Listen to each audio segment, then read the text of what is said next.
Yesterday, MBL did lose to Yo. And he'll have now the tall task of needing to make up ground against Hera, which, well, is a tall task for anyone. But particularly for someone who already is a bit down in the standings, Hera is probably not the player you want to be facing. And Chicho Teo, hello! And we should be live on YouTube too now. Lovely, lovely, lovely. Woke up just in time for this. So, MBL, as the Aztecs, looks like he's going to go triple barracks Eagles. Nothing too surprising there. And he'll have a few Eagles and a spear over here attacking Hera by the mill. And Hera defending with archers right now. So archers against Eagles always is interesting. You get enough Eagles, you get to 5 Pierce Armor, and you feel like you usually can overwhelm archer numbers. But the Persians should be able to add in Knights along with that once Hera gets up. But getting up can be the tricky thing against the Aztecs, who are very quick civ.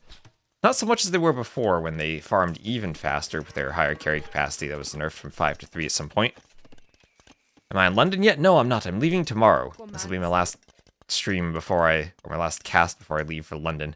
I might do some IRL streams while I'm traveling early in the morning if I have time at the airport. I am almost finished packing. I packed most of my stuff yesterday. I might just do a good old rearrangement to try to fit it more compactly inside of my carry-on. Here's Castle Age, do a quick weather check for the weekend. As Hera can't really take a good fight with these archers now. MBL 5 seconds from Castle Age. Once he's up, the Eagles get an attack boost, and he will look to pick the archers, especially if he can get a hill bonus. And now this fight comes down to pathfinding. Can MBL get the Eagles to attack the archers? Squires would be really useful here, so that the Eagles would be faster.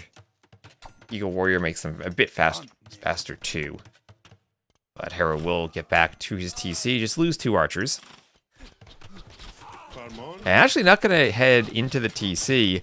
MBL with the Eagles will get around the farm and get into the back of Hera's eco, actually. Hera committing to walling, not getting the walls up in time. He's going to lose quite a few vills here. Archers going down to the Eagles. As more vills are killed here in the back. Disaster for Hera. Absolute disaster for him. He killed quite a few Eagles there. But there goes the vill lead that he had as the Persians. There's another vill out here who isn't quick-walled. Or isn't small-walled.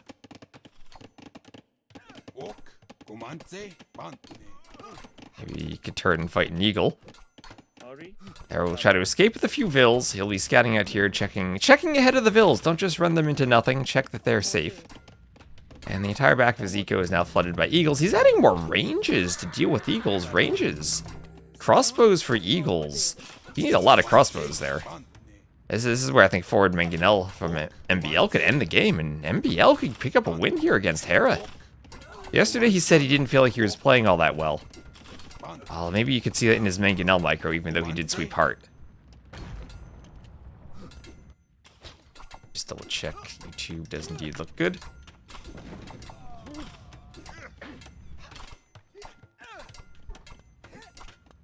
So, Eagles will be swarming over. Those ranges still are not up. They're still not up. Hera has been gathering oysters. He did do a dock. 2 more TCs from MBL. Okay, so he's not just going to push and end the game. He's going to try to boom behind this. Hera's trying to go cav archers. I mean, it's going to be a while before he has enough cav archers to deal with eagles. That farm is open. MBL could run through across a bunch of farms and try to get there. Would take some TC fire. Hera does have bodkin. And now this is where MBL needs to make sure he's scouting. He has so many eagles, but Hera's managed to slip out to the side. And that's probably one thing that MBL needs to be aware of, the scouting. That since Hera has gone out to the side, 1 or 2 eagles could be over here patrolling, finding those stray vills. But, of course, it does mean you don't break the range as fast, but I think the scouting information will be worth it. A couple of eagles still on this hill. Looks like a couple of them got inside of the lumber camp, got walled in. But the vill will be killed there. That's now a 13-0 eco KD in favor of MBL, who's up by 11 vills. And Hera tried to play a super greedy strategy, staying or being minimally defended with archers without being fully walled, relied on the quick walls. Yeah, this honestly looks like a Viper loss here, where he was greedily trying to rely on quick walls and it didn't work out. And MBL keeps pumping eagles, 3 TC boom behind this, and things are looking good for MBL. This looks like a game 1 win for MBL. I mean, this might be a set between these two. So Eagle kills the villager. And now these vills have to repair. There is arson for the Eagles, only the first attack upgrade. And the Cav Archers will try to pull the Eagles away. No stone for Hera. So he did have to sell the stone to go up. Yep, he had to sell the stone earlier to go up.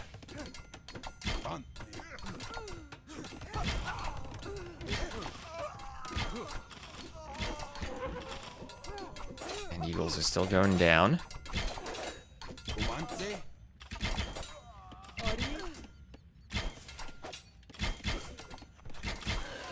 Vills there, killed by the Cav Archers. And these Vills need to wall. Hera needs to repair these walls. He's sending Vills from the back to repair. Just gets the repairs in time. Is he out repairing the Eagles? If MBL had forging, I think he probably would be pushing through that wall. He's going to go to the other palisade and try to get through that quickly before Hera can react. Hera has a lot to react to at the front of his base. As he's not walled, more Eagles will get in. And there are Eagles everywhere in Hera's base now. MBL breaks into the lumber camp. Hello, Luca. Hera saying hello to more Eagles, killing more of his Vills. 26-0 eco KD so far for MBL. That number will only climb, and this is going to be a game 1 win for MBL against Hera. I woke up just in time to see a massacre. Hera's losing everything. This will be his 30th Vill loss. Oh, there's a bit of a counterattack. Can that Scorpion be repaired? Yes, it can be. Another Scorpion. You need a special patch. You can message Trezini if you want access to it. They claim that they had bugs because there were too many spectators last year. I don't believe that. But unfortunately, you need to get a code to view the game.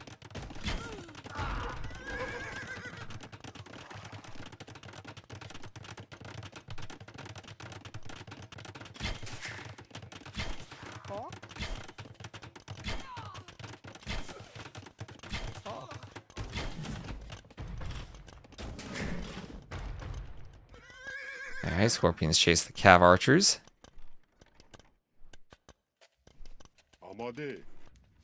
And finally finding the dock is MBL. And that'll be more Vills dead.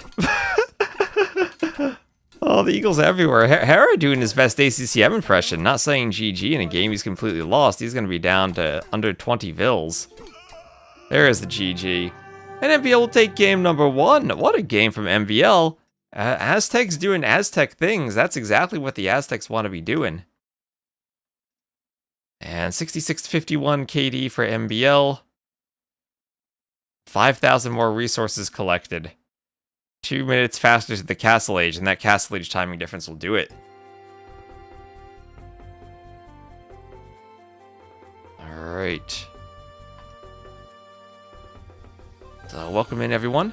And just on a moment on Twitch, Twitch played an ad so recently I can't get them out of the way between the games. Alright, I was going to say you could check out YouTube. Well, see, I messaged Ornlu to see if he wanted to go cast. See if he responds.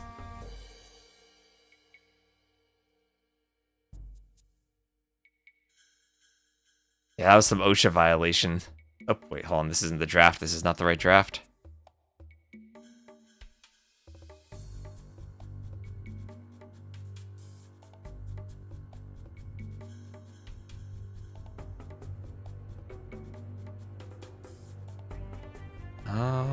Red Bull, too many Discord servers.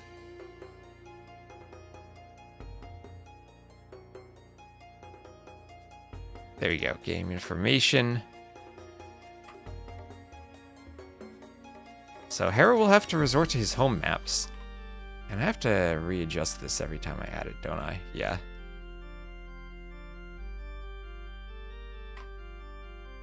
Alright.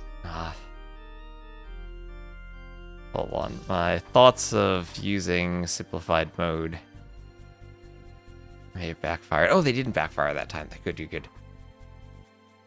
Alright, simplified mode on the UI does not make adding it to the overlay simple.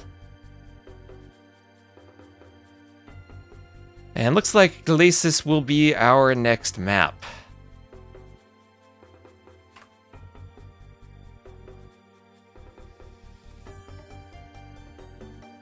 Yeah, I need a minute to add the stuff to the overlay. This is because it doesn't fit the overlay until I click a button. I'll get that fixed at some point, but I need to do some more UI work.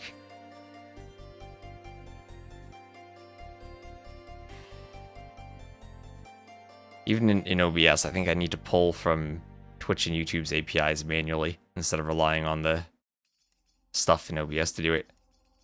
I'm excited for the fish and chips.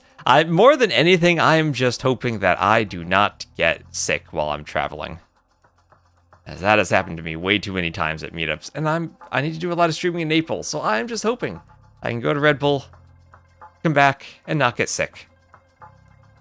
If that happens, it will be a successful trip.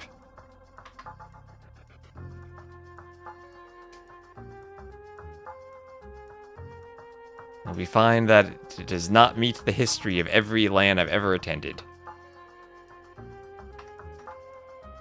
The worst was getting sunburned at Hidden Cup. I'm sure that won't happen in London. I even brought sunblock with me, though, for my carry-on. So here we have Hera as the blue Dravidians. He'll be to the south, and MBL will be the red Khitans to the north, and immediately Hera is trying to attack a Vil. I don't like that. You don't lose the HP on the scout. So this map was more fun when we had demos. We'll have a dock from MBL. The scout's still scouting around. Vil's coming forward. Spear going to chase down the scout.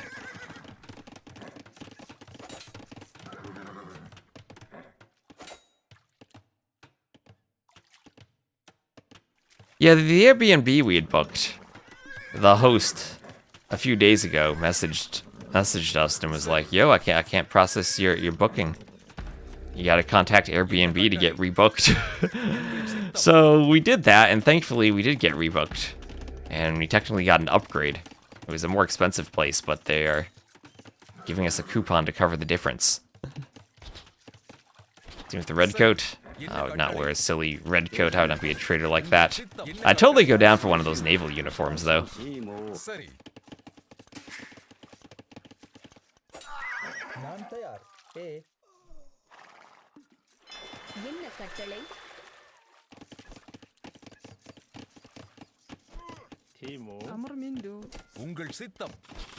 So forging for MBL.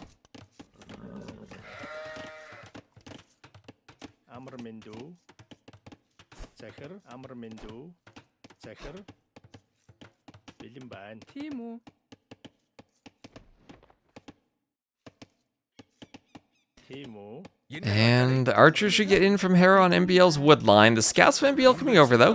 Vil's got a couple of hits on the spear. Okay, that's nice. That means the scouts can take it out and probably suffer one less poke. Ooh, almost. So, quick gate from MBL. Slamming it down to stop the archers from escaping the scouts. And more archers will be coming over from Hera. So this suddenly, MBL holding against the early aggression. We saw just how scary Dravidians were for Liereyy on Loch Ness. But here, when you don't have deep fish, and you're not, yeah, the docks are nice, but you're not suddenly doing ships afterwards. Probably not as big of an advantage as they had on that map. Even the fire going to find the army that's coming forward. Again, a pair of spears accompanying the archers. And MBL simply will use that gate he had slammed down as an actual gate, finish construction, and do a house to ensure his wood line is safe. And he'll have that unique pasture economy, as the AI-generated tooltips told us.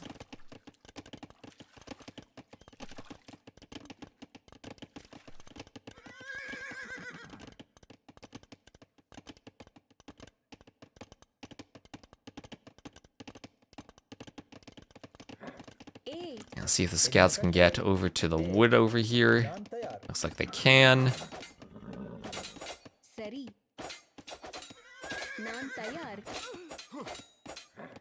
And Vil goes down.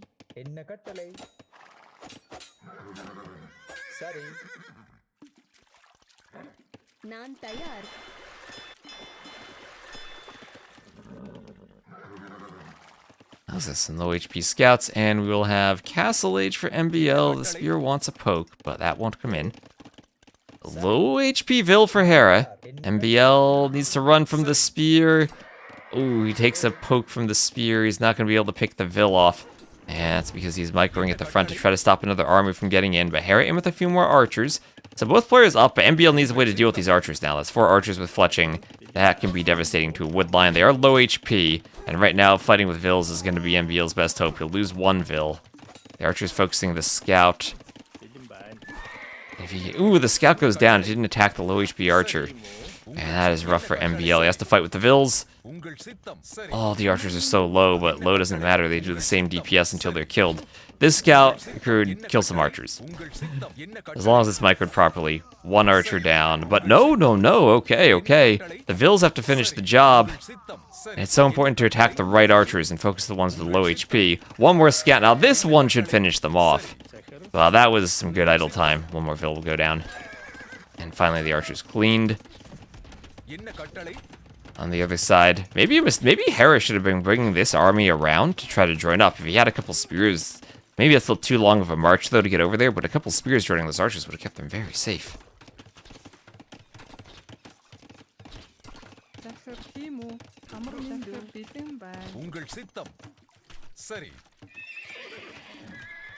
So another stable for MBL. And he's up to the Castle Age. There's another Castle Age for Hera. I have Crossbow, Bodkin, Pikemen, all for Hera as a workshop is created here. But Hera forward with a good Castle Age army. And remember, with the rock terrain, you cannot wall, and this lets him get some good pressure onto MBL. MBL will have to respond with a tower. And with that tower and the inner walls, he should be pretty safe from Hera's aggression now. Problem is now Hera will have all the map control and all 5 of the relics are in the middle.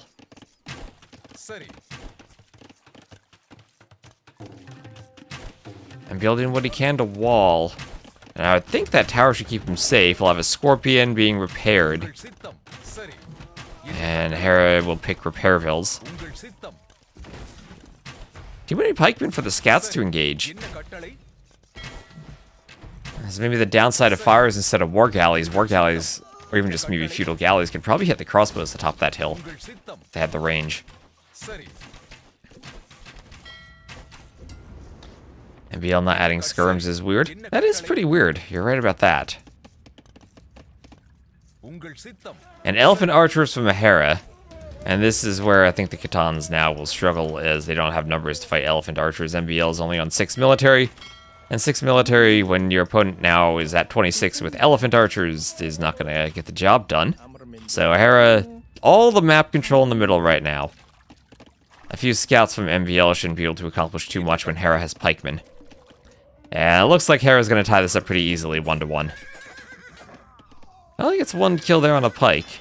Where's the demo? Okay, maybe I spoke too soon. Maybe Hera's going to have to turn and fight with Vils, but these are Khitan scouts. You don't want to fight Khitan scouts with Vils. MBL microing the low ones back. Nicely done. Trying to pull the low Vil forward. Gets a couple of kills there. And Hera will be pressing the front of his base. But, oh my gosh, a rocket cart. We had a big rocket cart shot on the crossbows. MBL defending. Hera has to get back for a moment. While the scouts were dancing on the Vils, Hera was turning to fight, and MBL got a great rocket cart shot off. Hera was looking where I was at his Vils, and the rocket cart shot hits the crossbows. And now, yeah, elephant archers, they won't be cleaned by a single rocket cart shot. You'll need way too many rocket cart shots. Okay. Let's see what these scouts can do. Vils will fight to them by the lumber camp. Vils go down. Or 1 Vil goes down. There's another Vil here, low HP. Scouts will come over. Or bypass them.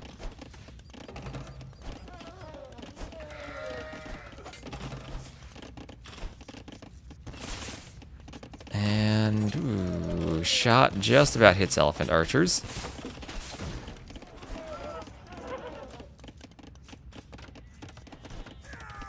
And, oh, the elephant archers are trapped. Oh, that could be a lot of elephant archers that go down to a rocket cart. And, just not quite the quick wall with the pasture there. But MBL will chase them. Not as much room to micro these things away from rocket cart shots. Okay, he's going to call the GG. At the front, though, there are more elephants. And Hera ties that one up pretty easily 1-to-1. He seems pretty confident on Galasis.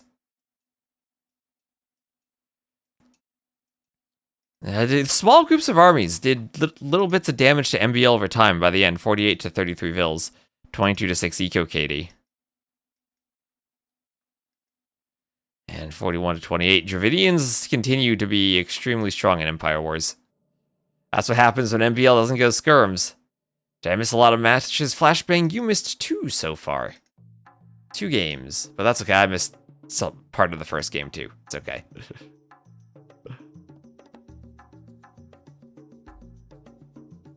I woke up just in time. Haven't had my breakfast. I'm waiting for my coffee to cool down so I can drink it. It's just about there. Not that bad. Early morning set for us US people when they start at noon UK time.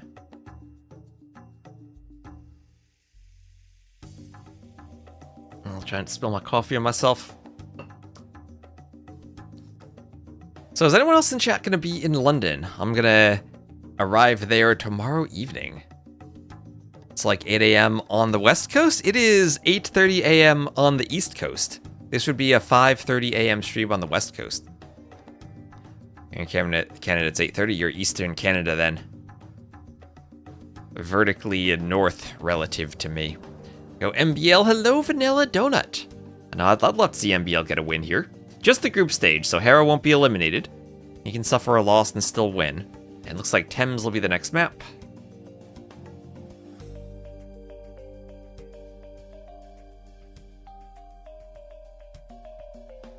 Baited by the west. I am west of the Atlantic, I guess.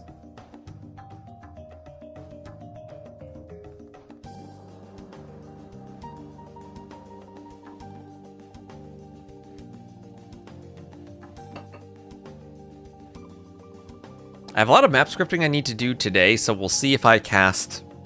I don't know if I'm going to cast every single match. But I'm at least waking up with my morning with a cast. I want to get to the gym tonight too. That means I need to pack. I need to get my map scripting done. After all the Highland games, they decided to do something different. Yeah.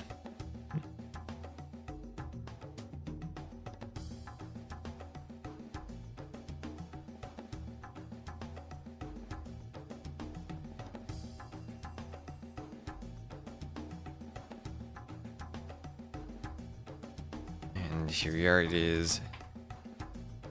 Vietnamese against Bohemians. And here we are. We'll have Thames. Hera to the west is the blue Vietnamese. MBL to the east is the red Bohemians. He is doing a market immediately, and that looks like he wants to go for a very fast castle age. So MBL has a strat cooked up here. He has a strat.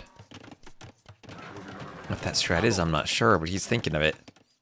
And he's trying to wall. He's not going straight to the river. He's going to go to the edge of the map and make sure he's completely safe for this fast castle. So this is a map, as I said, as I've been saying, if you get super early walls up and commit to it, it can be an FC map.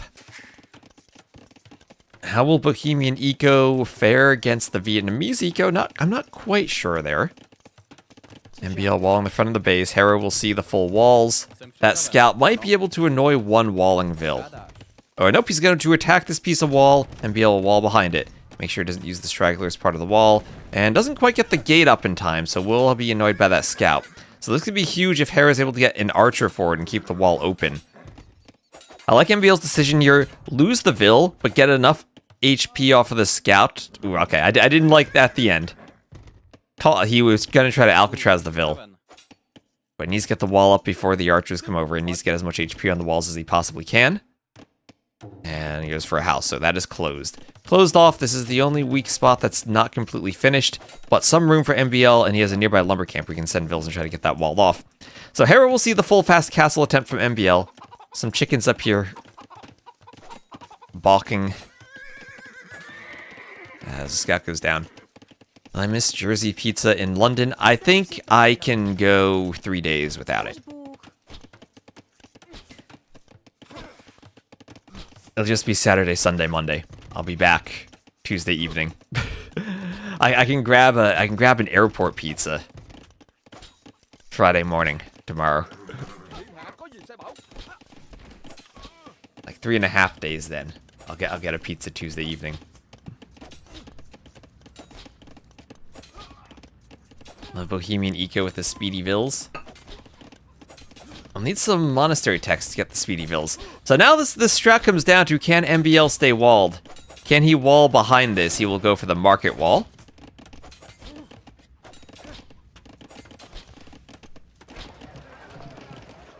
What's faster, Bohemian vills or Berber vills? Because Berber vills just move faster. And MBL will just go for another market. Let's say, you know what, you break through there, I'll just do another market. Hera will try to make MBL spend as much wood as he can on markets. Another pair of houses behind that. But so far so good for the walling. Hera not breaking through. And he's not up to the castle age yet. So then the question for MBL becomes, what does he do when he's up to the castle age? Does he add 2 TCs and boom, or does he try to do something more aggressive?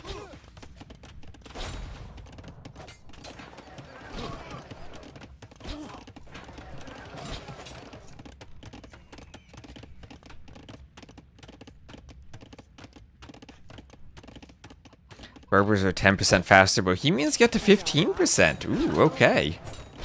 Okay, then Bohemian vills, they're the speediest. Berber trade cogs, though, are still the fastest unit in the game.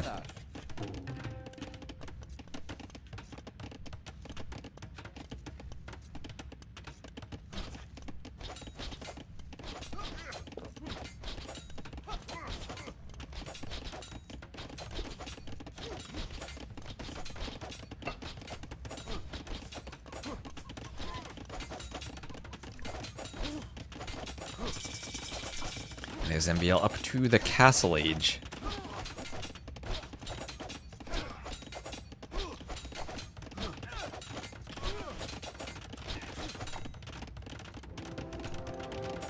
And there's another castle from MBL.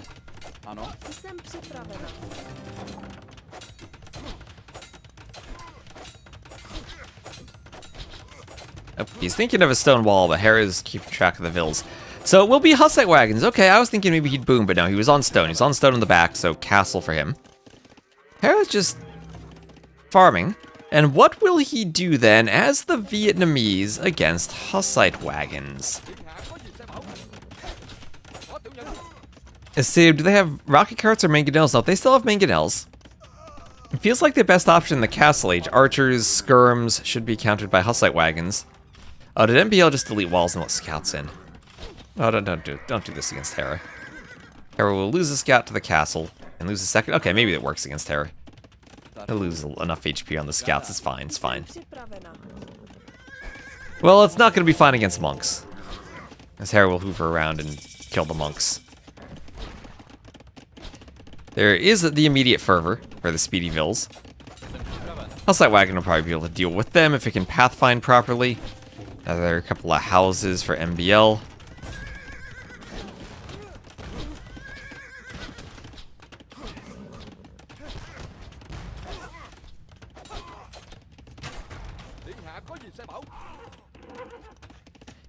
Do you see them lose most of the time?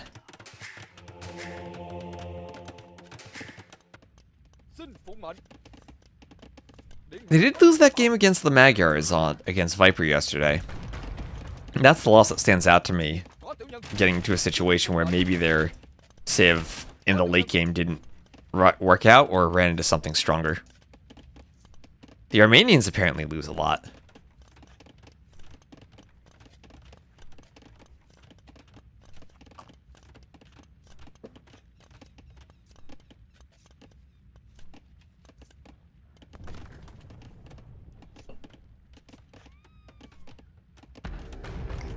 And Watchtower from MBL. They'll won only one time in all of TTL Platinum. That is not a sparkling record. But also they were picked a lot. Yeah, the win rates at that level can be biased by the fact that they're a good Civ for the situations they're used in, but they're not the best Civ, so they're always running up against better Civs. And they're not fighting Teutons or other like low tier Civs or Franks. This isn't open, is it? Oh, how did that Vil not die? That is open. Oh, Hera realizes and he tries to close it right away. There's a Vil that's down. And has to go mangonels now. The Hussite wagons are in. So Hera with a huge score lead, and he is boo. What I think is key for Hera is this TC in the north, so that when he's pressured at home, he has eco that's clean. He'll have these vills, he needs to pay attention to them and micro them. But it's not like they're constantly idled or garrisoned. MBL can push only one spot reliably. And Hera's also picking up relics, so he will have at least 3 relics, 2 more monks there to pick up the remaining ones. Should be able to grab that relic, no problem. Do we actually have all 5 relics spawning? He is 3. Is the map missing a relic, or does MBL have one? MBL might be grabbing one. I actually don't see the final relic. There's 2 more. I just don't see it. Where is it? Oh, there it is. It's right in front of the Royal Albert Hall. I saw that earlier, but I forgot it was there.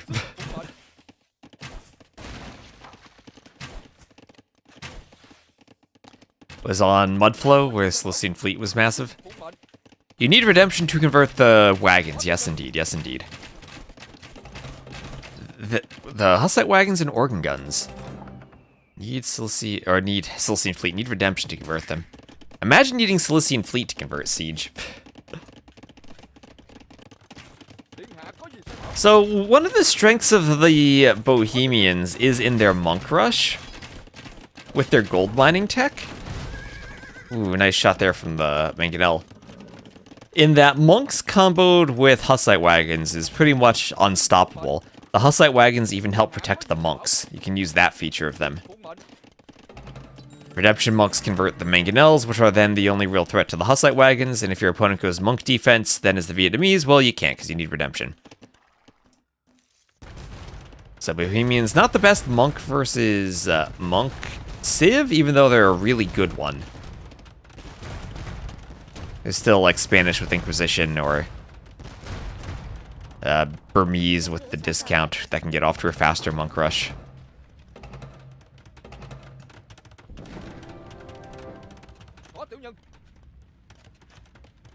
But yeah, the Hussite wagons here, what I'm interested in seeing is, will they be coupled with monks?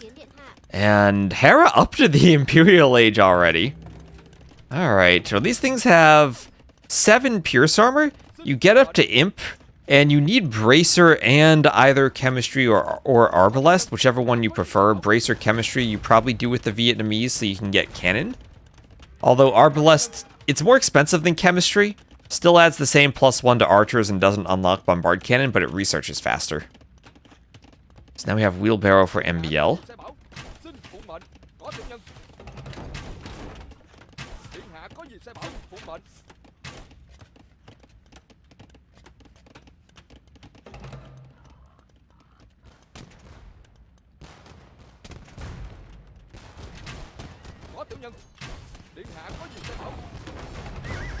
And okay, Hussite wagon's down.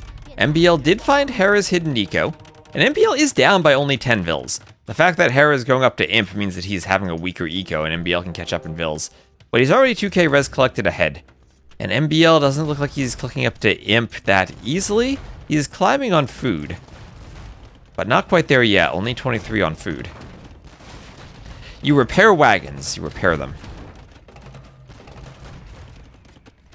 If you could heal them, they would be insane. Same as organ guns, you repair them. Because then you'd combo them with monks so much more easily. So Hera will grab the Royal Albert Hall. Or no, he won't. There's a Hussite wagon hiding behind it. Oh my gosh, there's no outlines. Is that a capture age thing? Are there outlines in game? Gotta check that. Oh, there are no outlines in game either. Why does this not have outlines behind it?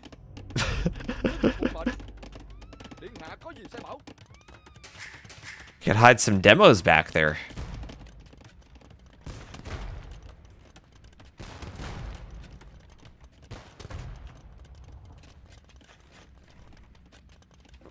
Yeah, I agree.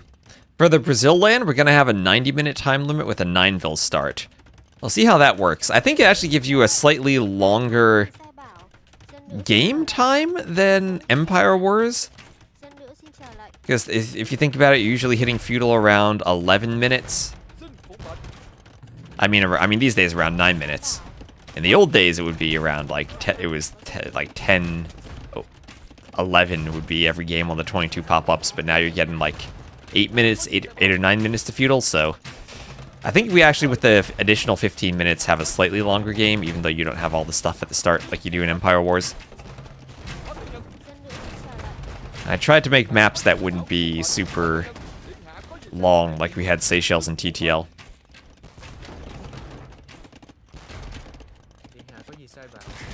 See how that works out, though. Yeah, put a petard army back there. Blast everything to smithereens.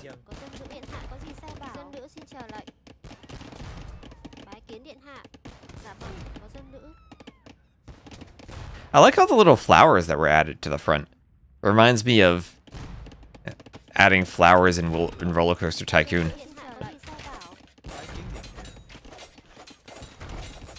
Yeah, that made some great long games. But not what we can really do for a LAN. If we go to the qualifiers and we find that a map is consistently super duper long, then we might consider removing it for the LAN. So one Hussite wagon destroyed by the Rattan archers.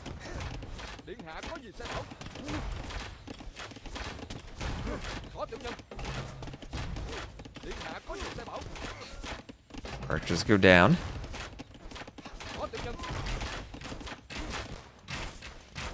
And good push at the front from MBL, but now we have Arbalest. So as I was saying earlier, Arbalest, 6+3, chemistry will finish. So they go from doing 1 damage to doing now 2 damage per bolt to then 3 damage per bolt once chemistry finishes.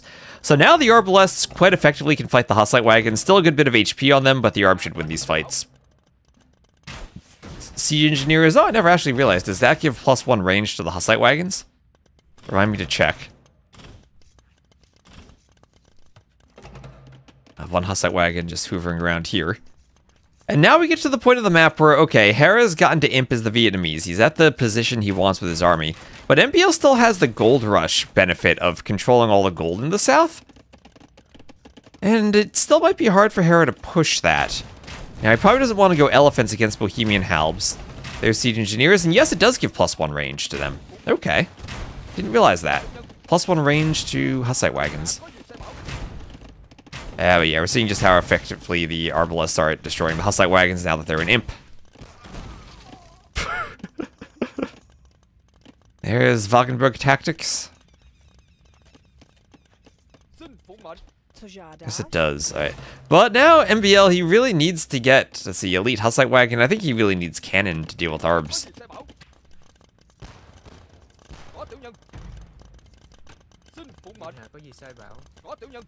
Let's see, Twitch wants to play an ad in 3 minutes. Will this game be over in 3 minutes? I can start using my snoozes, because I kind of want to time the ads for between the games. Let's see, Arbs being taken down by the Hussite wagons.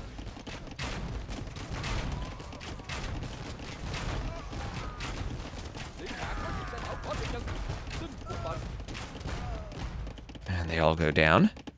And oh, look at those vills. Look at the vills rolling over to the gold. And that's because in the back of MBL's base, there are now some Rattan archers. Not elite, but elite would do another damage to the Hussite wagons, but up to 10 pierce armor. So now the elite Hussite wagons, they can fight archers again. They can fight the archers. So it'll have to be fire lancers, which should be effective against the Hussite wagons if they get to melee distance. But now it's a cannon war. And in the cannon situation, you have to think the Haufnitze, or the Hufnitze. That's what chat was telling me. It's more of a hoof than a Hauf. The Hufnitze should be the favored unit against the Vietnamese, even though Vietnamese do get siege engineers. Hussite wagons don't want to fight a melee unit. MBL somehow snuck control of that hall again. But Hera has 5 relics. So it's 5 relics versus the gold rush. And I think that gold is more valuable than 5 relics, especially within the 75 time limit.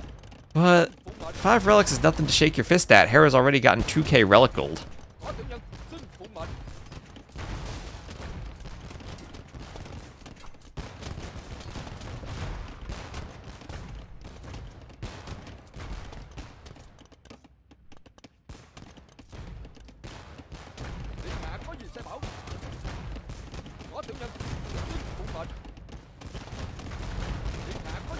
And can Hera push the Hussite wagons now?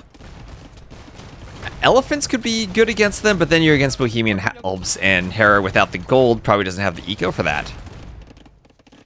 Could MBL do this by holding on to the gold area? I guess maybe Hera needed to think about the timing to imp and the difference in armored for using the archers against the Hussite wagons. I'm still interested in what the Fire Lancers can do here, but MBL might be able to go hand cannoneers. As over here, Treb push on MBL's base, but these are speedy Bohemian Vills with Sanctity. They have 55 HP, they can knock down those Trebs no problem. Yeah, let's snooze the ad. As that Treb will go down to the Vills, down it goes. Another castle in the north for Hera. Fire Lancers getting picked off by the Hussite wagons.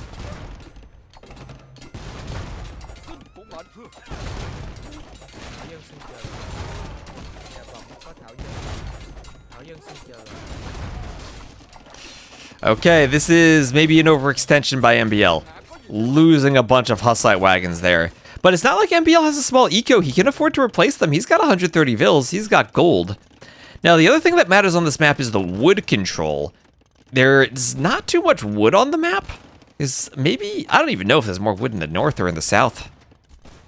There's a castle from MBL. As a Hussar swap, or a light cav swap from Hera, who clearly is struggling on the gold front despite 2.5k relic gold. And MBL wants to get this castle up. And he has a spear, so has not been making the swap for Bohemian halbs. If MBL had maybe at least had pikemen been thinking about getting a few barracks up, working towards a halb transition, that'd be one thing. And will he get this castle up? 72%, but Hera's also losing a lot of light cav to the Hussite wagons. MBL might need to send a few more Vills to finish this, but he should be able to get it up. That is 81%. As Hera's throwing his eco into the meat grinder here, he's at 68 farmer, so he can afford to replenish light cav numbers. But that's 27 Hussite wagons, another round of Vills going for the castle. MBL not quite with the positioning to finish it though. Maybe instead of a castle, he had gone for a few barracks and halbs. That might be a different story. The Fire Lancers are the real threat to the wagons, I think. And Hera, that was a horrible fight for him in terms of KD. He's taking the north, has another Treb. He has all that extra pop space. 225 pop, 25 pop space from the Royal Albert Hall. MBL sending Vills to the castle. That is a very forward castle though. But I'd like the castle from the point of view that if Hera's gonna Treb this and use castles to defend his Trebs, Hera's castles are at home. So even if MBL loses this castle, it still means he can get enough map control to gold. Do they do bonus damage to the Lancers? No, they do not. They just have pierce attack. Even though they shoot a gunpowder projectile, they don't have attack bonus against infantry like hand cannoneers do. And with the cannon, MBL trying to wall them in. Oh my gosh! Did two cannon just get sniped by Trebs there? I was gonna say you can take out the Trebs, but he needs Haufnitze. Or Hufnitze. I need to get better at saying that.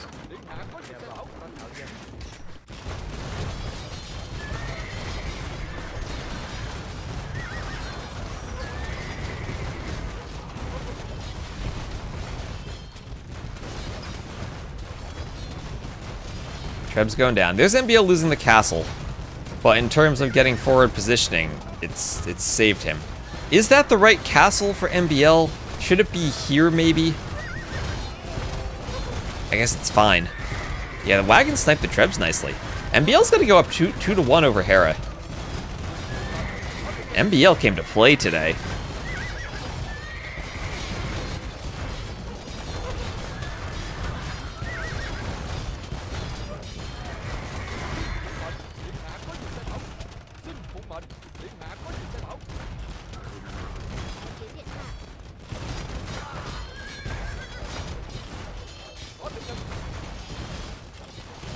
Still not a single skirm? Is that really MBL? I mean, think about that. First game, one with Eagles. Third game, one with Hussite wagons. Skirms have not been part of the program today. Not at all.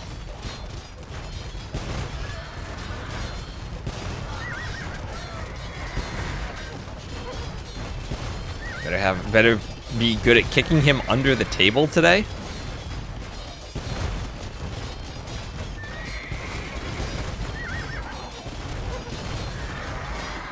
Okay, the Hussite wagon still fighting against the light cab. Cannon attacking the castle. The Hussite wagon numbers are starting to get overwhelmed a bit by light cab, and Hera still has a score lead. I mean, this could also be a situation where maybe we get to the 75-minute mark. MBL might have all the gold, but Hera could have a score lead somehow. MBL needs to take out that castle. I don't think Hera should be able to hold this. Once he loses a lot of this farming eco when that castle goes down, then it gets harder to produce the light cab. I still think MBL... Why does MBL have 3 trade carts? Why does he's queuing 3 trade carts? Where's his market? There it is. Does cap trade show the gather point anymore? MBL trying to grab the Royal Albert Hall. And Hera is housed. He's down to 180 pop after losing that. He lost the castle and lost the Royal Albert Hall. And all of a sudden, he can't produce from the stables. He has 30 light cab in queue. That'll give MBL a chance to go forward, but I think he's overextending a bit here. I think he's overextending, but he has an opportunity. There are 2 more stone piles there. That's another castle. There's more stone there. If he can get 1 more castle in the middle of Hera's base and stop the farming eco, that would put a stop to the light cab. I think he actually needs a castle at home, though. Or you know what he could also do? He could just castle here and do the farming eco in the middle of the map.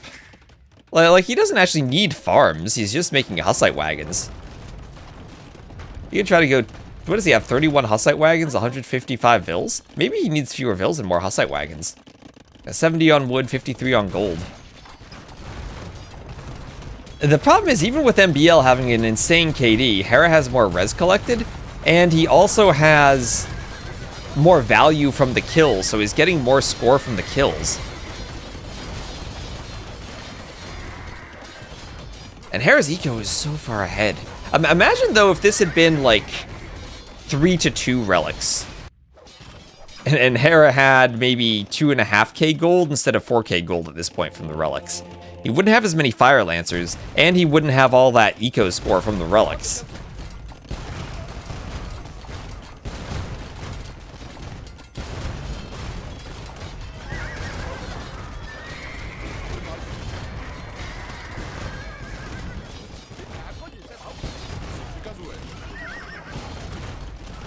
Light cab attacking the cannon. All the lancers going down.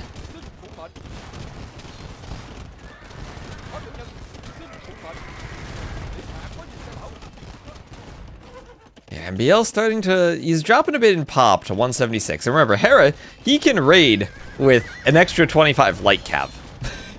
He will have a lot of light cap for raiding. And so far, his farming eco has not been touched. It's a tricky situation for MBL where he needs to get like 1 more castle here to be able to punish the farming eco from Hera. And enough Hussite wagons to hold his eco. But he has more Hussite wagons in the queue.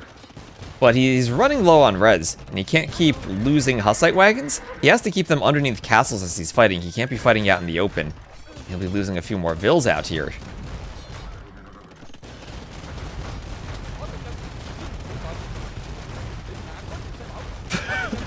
Oh, let's listen to those things.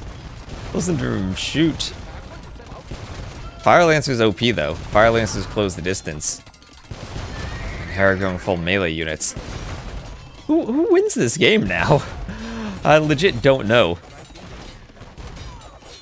Since this might go the full time limit, I'll let Twitch play an ad if it needs to. More light cab being taken out by the wagons.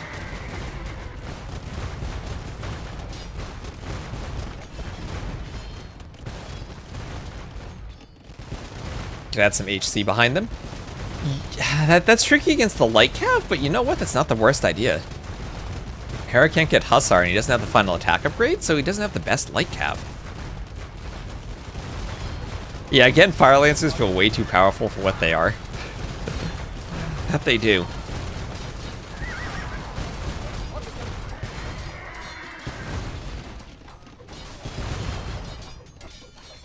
Or at the very least, they're still not expensive enough. And now light cav are everywhere. And Hera is simply playing full Hussar raid mode. And at the same time, he really can't be raided. The MBL sending Hussite wagons, but just to their deaths. But the good news for MBL is he's actually taken a score lead. And he's taking a good fight here. So the KD has finally gotten to the point enough where MBL can take the score lead. And that means we might be heading towards a 75-minute score situation.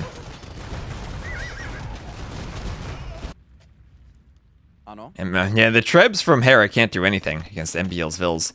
We're kind of in a situation, though. Hera needs this map space for farms. If he's restricted to being north of the Thames, I don't know if he has enough farming space to continue pumping all the light cav.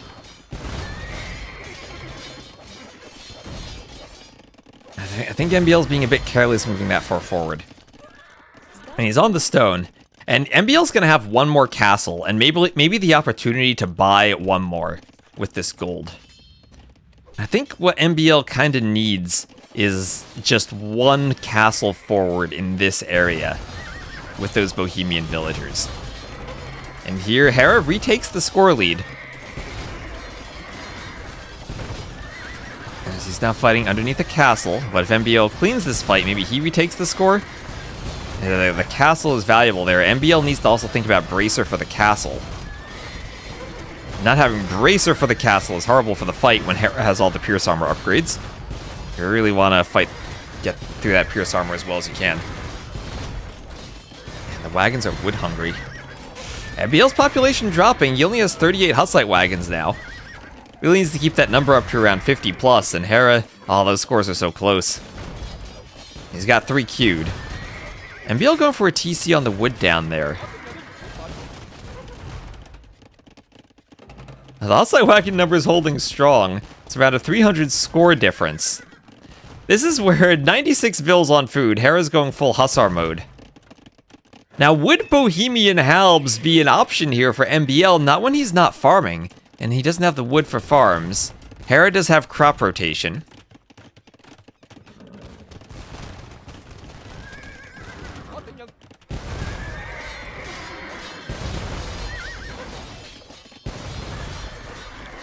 And how will this fight go? MBL retreating to the castle. And I still think MBL needs to be working on techs then. He noticed Bracer, he noticed the lack of Bracer. That'll give the castle not just more attack, but more range, so it'll hit the Hussars from farther away. The castles will defend each other better. I think MBL might even want to pull back a bit so he's like in the middle of the 3 castles, like he's playing Genghis Khan 5. Smash King Wenceslaus' army against your castles. And Bohemian Halbs should be the best Halbs, or maybe number 2 other than Japanese Halbs at fighting light cav, right? And I don't know, are there options still for MBL to restrict the movement of Hera's army? When you're so close, that castle... I don't like that castle. I think it needs to be in Hera's farming eco. I know MBL's trying to secure the wood for himself. Is this the right place? Stone for the TC. And then castle on this wood. I mean, you clearly see why he wants the wood castle. But I think disrupting the farming eco and slowing down the Hussars is the play. Hera on 100 farmers. And Hera's going to be running out of wood himself soon. MBL, he's raided over here, but he genuinely doesn't care about this part of the map anymore because there's no wood. So how much wood does Hera have left? He has crop rotation, but he will need to keep the farms standing as much as he can. So he has around 6,000 more wood from those trees. So that's, what, 60 wood per farm, so 100 more farms he can reseed. So he can reseed all of his farms once more throughout the rest of the game, and with crop rotation, that might be all he needs. Does he have paper money? Oh, he doesn't have paper money, Hera! He could click that. It's only 200 wood. He could click paper money. It doesn't cost gold. Oh my gosh. What a throw from him not having paper money. He has 100 farmers. Oh my gosh. And he's collected all this wood for those farms without paper money. And now the raids from the Hussite wagons don't matter. He's got 61 light cav in the queue. MBL might be throwing his army here. MBL has a score lead, but he's not going to be fighting underneath his castles. Maybe he could sit within Hera's stables. Hera deletes the stables to take a fight, and Hera might have a hill advantage in the fight. Oh no, what is MBL doing here with the Hussite wagons? He's only got 40 of them. He's not underneath his castles. If Hera wins this fight, he's going to get a lot of score. Hera has 70 light cav. No halbs here. I mean, is MBL... If he gets a good enough KD in the fight, then maybe it's okay for him. Some of those light cav are downhill. I have no idea who's winning this fight. At some point, though, the light cav numbers will overwhelm the Hussite wagons. And it'll be hard for MBL to replace these numbers. It's the square law coming into effect here. Maybe that was a decent enough fight for MBL to give himself a score lead. And he's going to try to take a hill advantage here. Hill bonus would be great for him. And now with all those Hussite wagons in one spot, MBL's base is more opened up to raids from Hera. And MBL maybe a bit more wood dependent from Hera now. Is that genuinely Hera might not need wood anymore with all the farmers he has. And the 600 points difference in score. MBL finally doing pikemen and scale mail armor. And he doesn't, I don't think he really needs all that many halbs. He just needs a few halbs. And MBL still has gold left. 20 minutes remaining in the game. MBL with a score lead. Siege engineers for Hera. He's had some trebs here and there. MBL still with a bit of wood on this side of the map. And across the Thames, Hera will be downhill, but he'll attempt to besiege the castle from across the Thames. And now this is the fight MBL wants underneath his castles. This is where he wants to be fighting. That's where the light cav will melt the castle fire too. And a few barracks now for halbs. MBL needs to buy stone and repair the castle. He cannot afford to lose that castle. And another reason I didn't like that castle there is because it can be trebbed. And if Hera simply has enough light cav, now that Siege Engineers is in, he can take out the castle, and he'll get a good... MBL needs to delete the castle. Don't let him get trebbed. Don't let it get trebbed. Oh, for the score, and Hera takes the score lead as he destroys the castle. He needed to delete that. It's like deleting gates in a version of CBA that doesn't punish you for it. But now Bohemian halbs are in the field. They are missing upgrades, though. And 600 gold, can MBL afford to do the armors now? And seeing the halbs, Hera goes back to fire lancers. Oh, this is so tricky, because it's a game that I feel like MBL should have a way to win it, if he can just figure it out. And maybe letting Hera have all 5 relics early on might be what kills them. That's 6.6k relic gold for Hera.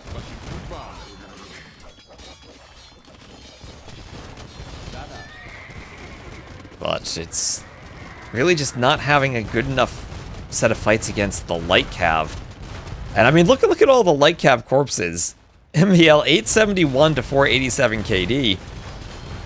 The light cav are so cheap.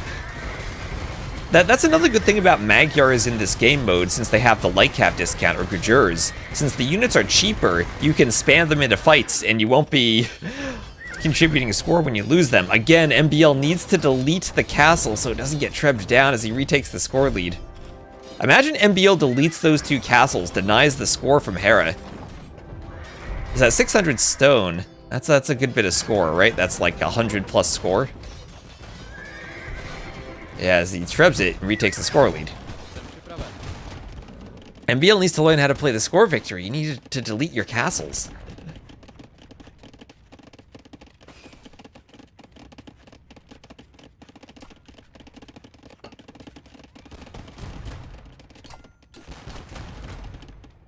Co przykazujesz?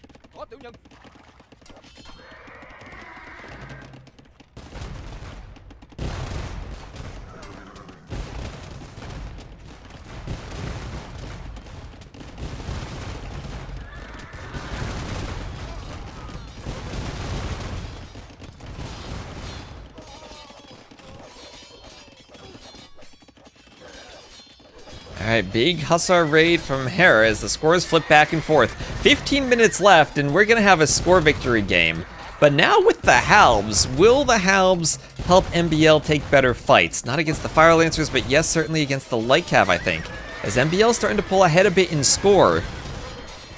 And Hera now, 35 vills on wood, but that's gonna end soon. Hera's gonna be out of wood. And when he's out of wood, he won't be able to replenish the farmers. Does he need to replenish farmers, though? He's down to 78. And maybe crop rotation isn't enough, as MBL's getting a good push. He's up by 300 score. And in a situation where 200 score matters, not deleting those castles, I think, hurts him. How much gold is left for MBL? He has 2.5k gold, so with 15 minutes left, that'll probably sustain him. He has 1k in the bank. And his vills are now starting to die. He's out of wood, though, and he might be needing to buy wood at the market. He's finally getting into Hera's economy, but as Hera loses vills, he simply is getting more light cav. Hera might run out of food, though. 60 farmers, only 22 light cav in the queue. Oh, but there's the monastery. Wait, there's the monastery. Does Hera need gold at this point? He probably doesn't. But that monastery should go down. Hera would need wood to rebuild the monastery and then gold for the monks. He's trying to repair it. Well, maybe that's the key. Make Hera spend wood repairing. Make him spend the wood. And now Hera had, underneath 3 castles, MBL, how many vills does he have? 55 vills left. Light cav dying to halbs. MBL still up by around 300 score. Can he destroy the monastery?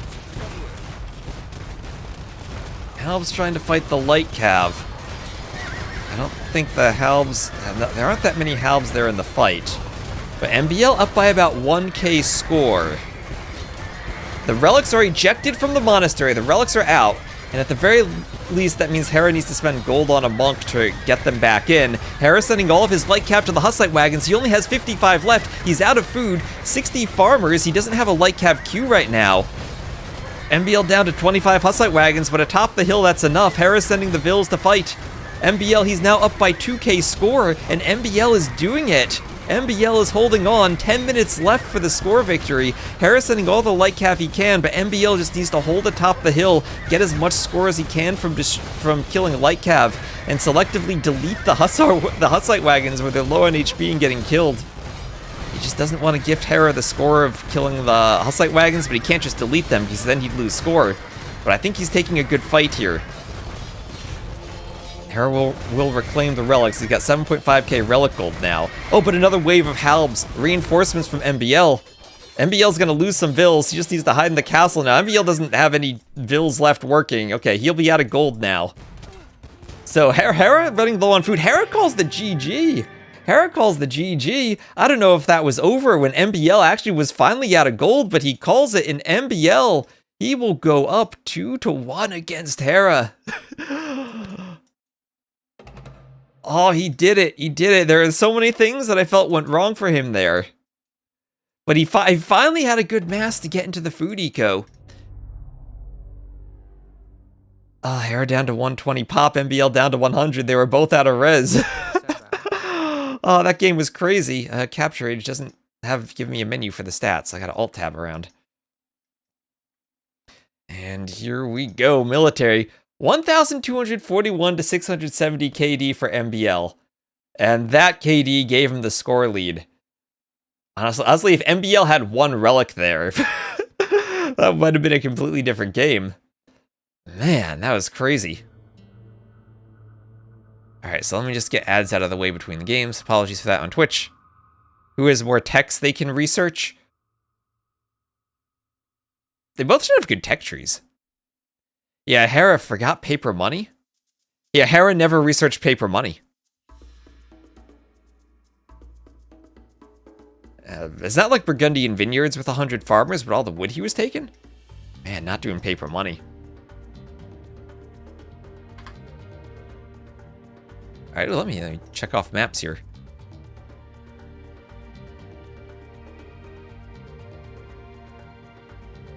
Alright, so Hera on the verge of losing to MBL. So what do we have? Aztecs, Khitans, Bohemians against Dravidians, Vietnamese, and what was Hera the first game? He was Persians, I think. Yeah, so losing with his first picked Persians against Aztecs, that is crazy. And MBL still has the Magyars. Magyars are very scary on Empire Wars.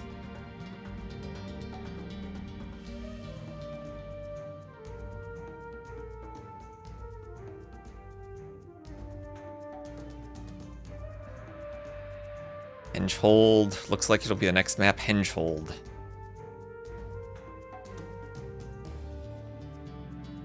And recurve bow cav archers against the Maya, if that becomes the matchup, are interesting. The Maya need to go skirms there.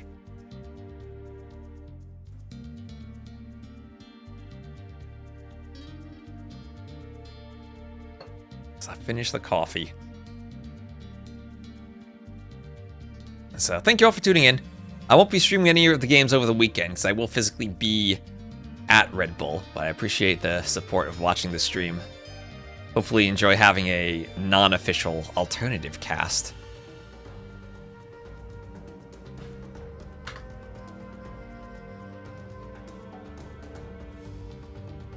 For another point of view.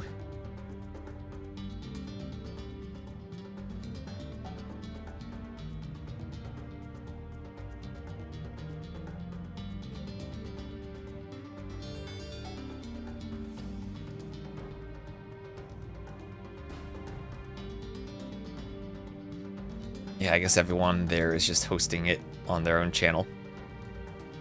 I still feel like I'm seeing Hera at 4K. I mean, Hera at 2K, Red Bull at 2.6, and T90 at 4K. That's like 9K among those channels. Then Viper's only at 700. Rem's at 500. Dave's at like 400. Wonder Bronze at 500. I feel that viewership is really low, even though it's during the week.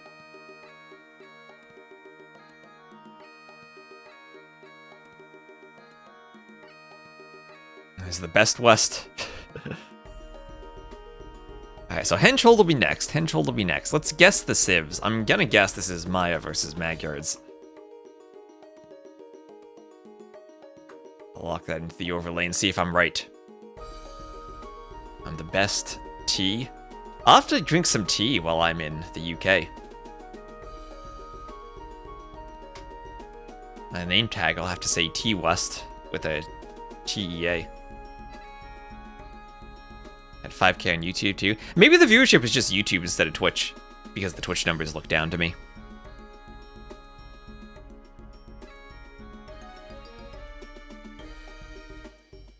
It was actually crazy. I had like 600 viewers on YouTube when T90 wasn't streaming and Ornlu and I casted the qualifier.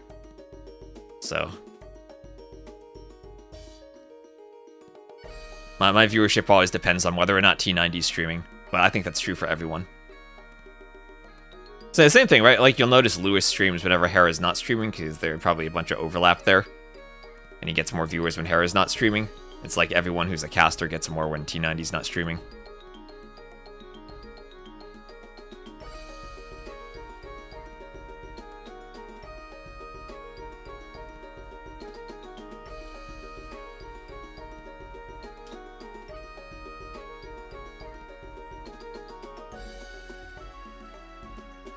Everyone has a favorite stream to go to. Well, it's more so just that, like, T90 is the main person that people recognize. Oh, there we go, we're in the game. And if there's content online and they don't see him online, then they look for someone else. I like the chill casting. Yeah, we're chill here. Only for America, but oh my gosh, it's not the civs I thought. It is Spanish for MBL. Okay, Spanish versus Maya. What a match. We see the relics a bit more even than they were yesterday in Hera versus Hearttt. I like Hera. I watch his vids. I'm Canadian and he is handsome, but I'm cheering for MBL. So, he loves FC Conks? Well, he's walling up already, has a couple of archers out. He might full wall and go Conks. Kind of like he played Hussite wagons the previous game. Now, if there is a civ to fight Conks, it is the Maya. Plumed archers, I think you need ballistics, but they're one of the units that I think is the best option for fighting Conks if you're going to go unique units. Conks beat pretty much every unique unit. I think the three that can fight them somewhat are Camel Archers, Rothers, and Plumed Archers. And Plumed Archers, not because they're actually good, particularly stat-wise, but because they're cheap enough and you can amass enough of them, that you can get to the point where you have plumes plus ballistics, and then they have the mobility to fight conks. The numbers and the mobility. And you can micro them so much more easily with ballistics. So MBL has a weak Vil, trying to send her back to the TC for a farm. Sending her to life on a farm, looks like it'll be okay. Eagle from Hera in the back. So Hera's selling stone. He's selling stone. He's trying to go up, and he wants to go crossbow. He wants to get crossbows, maybe elite skirm as fast as possible. You can go skirms to fight conquistadors. They're probably the best unit for actually fighting them. Gotta root for the underdog, and Hera is just so dominant now. Yeah, you can cheer for Viper now. Cheer for the Norwegians. If MBL wins this, he'll be like, I'm the Viper.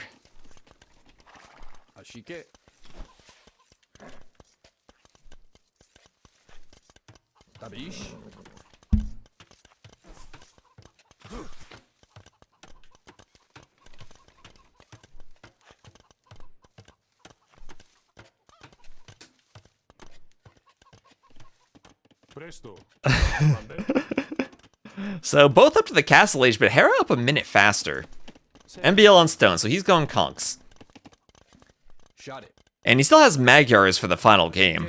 So he still has his very first pick for his home map, if it goes to game 5. While the Sebastian knocked off Viper but lost him. I mean, both sets were decided by a single game. So if you just count those 2 sets, they're actually even. They need to play a decider game. And here's Hera getting on the gold, 1 Vil, very low on HP, but not going down. MBL full stone walling. So, because Hera has so many archers, he'll be able to send, or he'll be able to have map control, send the archers forward. And MBL will not be able to do the castle in a spot that gives him map control. And most importantly, won't be able to build it on Hera's face. So it will have to be a castle at home, at least the first castle. What is that score? That is MBL up 2-1 over Hera. Your eyes do not deceive you. First game, MBL won easily, just went Aztec smash. Like, they didn't need to add Hulks to the game. I can smash. That's what was going through MBL's mind, I'm sure. So, crossbow, bodkin, and a bow saw for Hera. Archers kill the spear.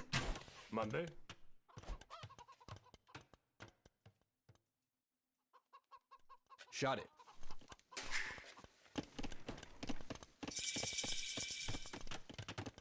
MBL up to the castle ages. We'll have a siege workshop from MBL. And okay, so this actually becomes interesting. This becomes interesting. So Hera didn't add TCs right away. He's going for the relics first. MBL is adding a TC. This might be another 5 relic game from Hera.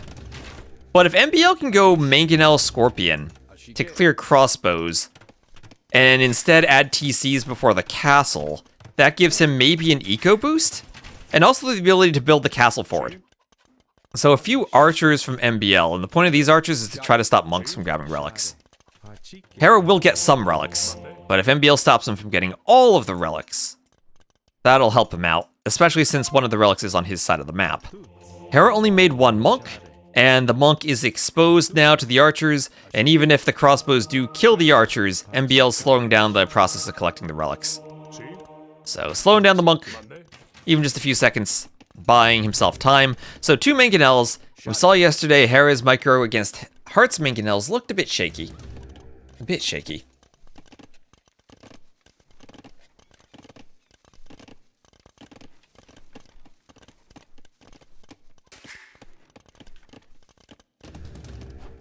That'll be a 3rd mangonel popping out for MBL.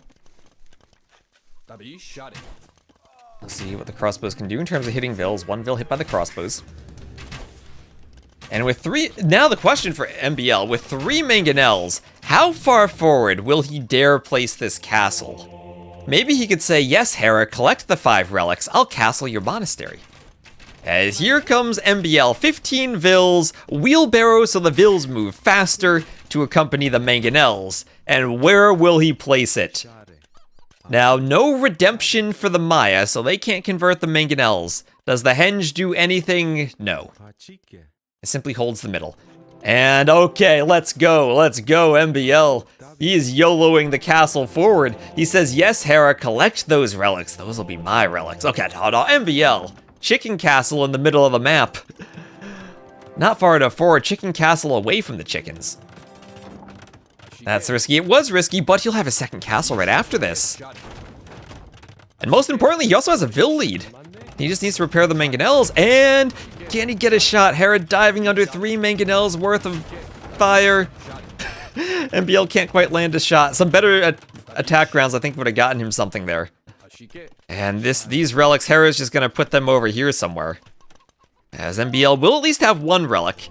And in mangonel distance of getting a second. And he's going for another castle. He's looking for the second castle, and we'll be going double castle conks. Nilly's second worst nightmare after pathing.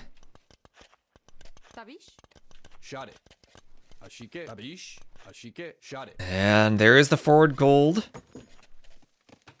And a castle on it. Let's go, MBL. 2 castles. Vil counts are the same. Hera on 3 TCs, MBL on 2. So he at least has the eco behind this to produce conks. Hera will look for skirms. Hera's gonna lose a TC here, no question about that. MBL will be able to take Hera's gold, and Hera managed to flee with 1 relic.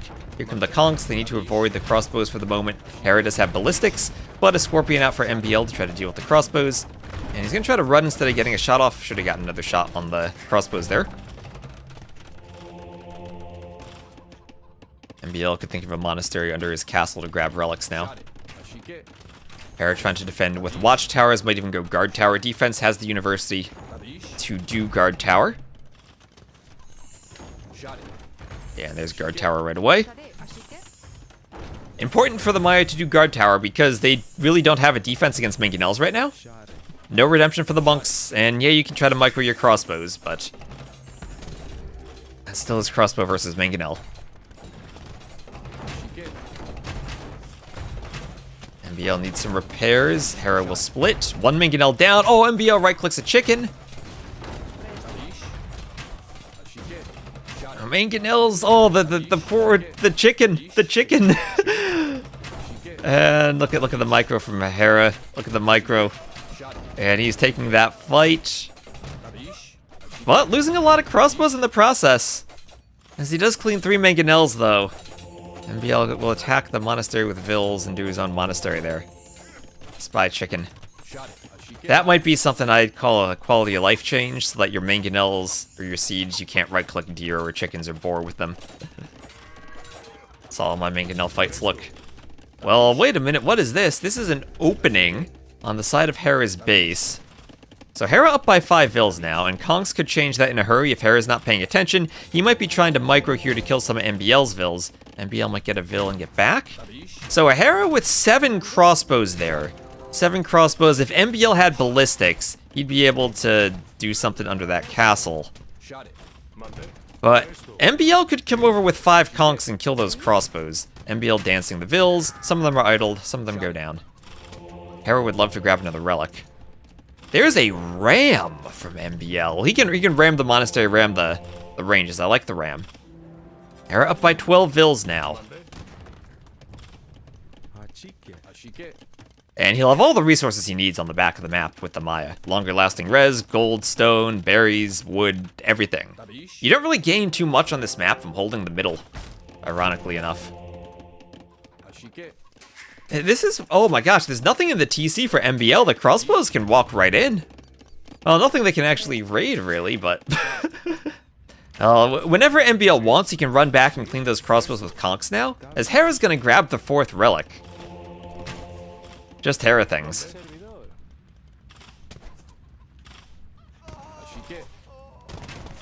And...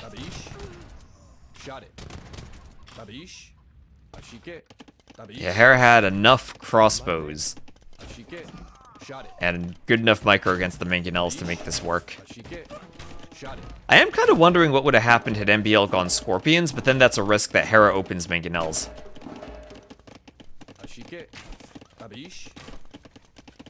Maybe MBL needed 2 mangonels, 1 scorpion when he went to do the forward castle.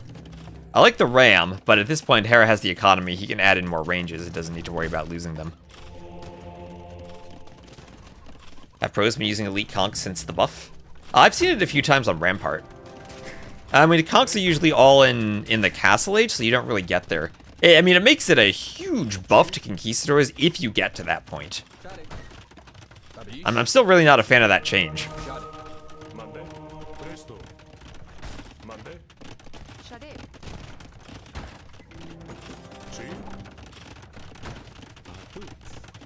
And we have Imp for Hera.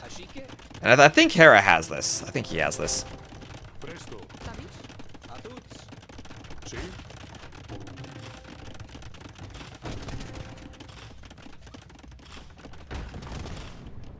So house goes down. And MBL's Imp, but a minute behind.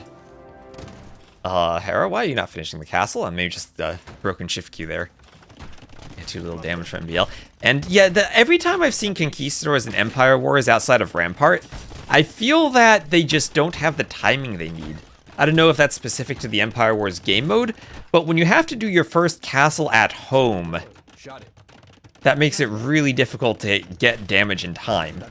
So some more vills could go down for MBL as for Hera as the ram push continues, and Hera will find MBL doing a TC. Won't be in time to do much damage though, and MBL will lose a vill but pick off a crossbow with the garrison.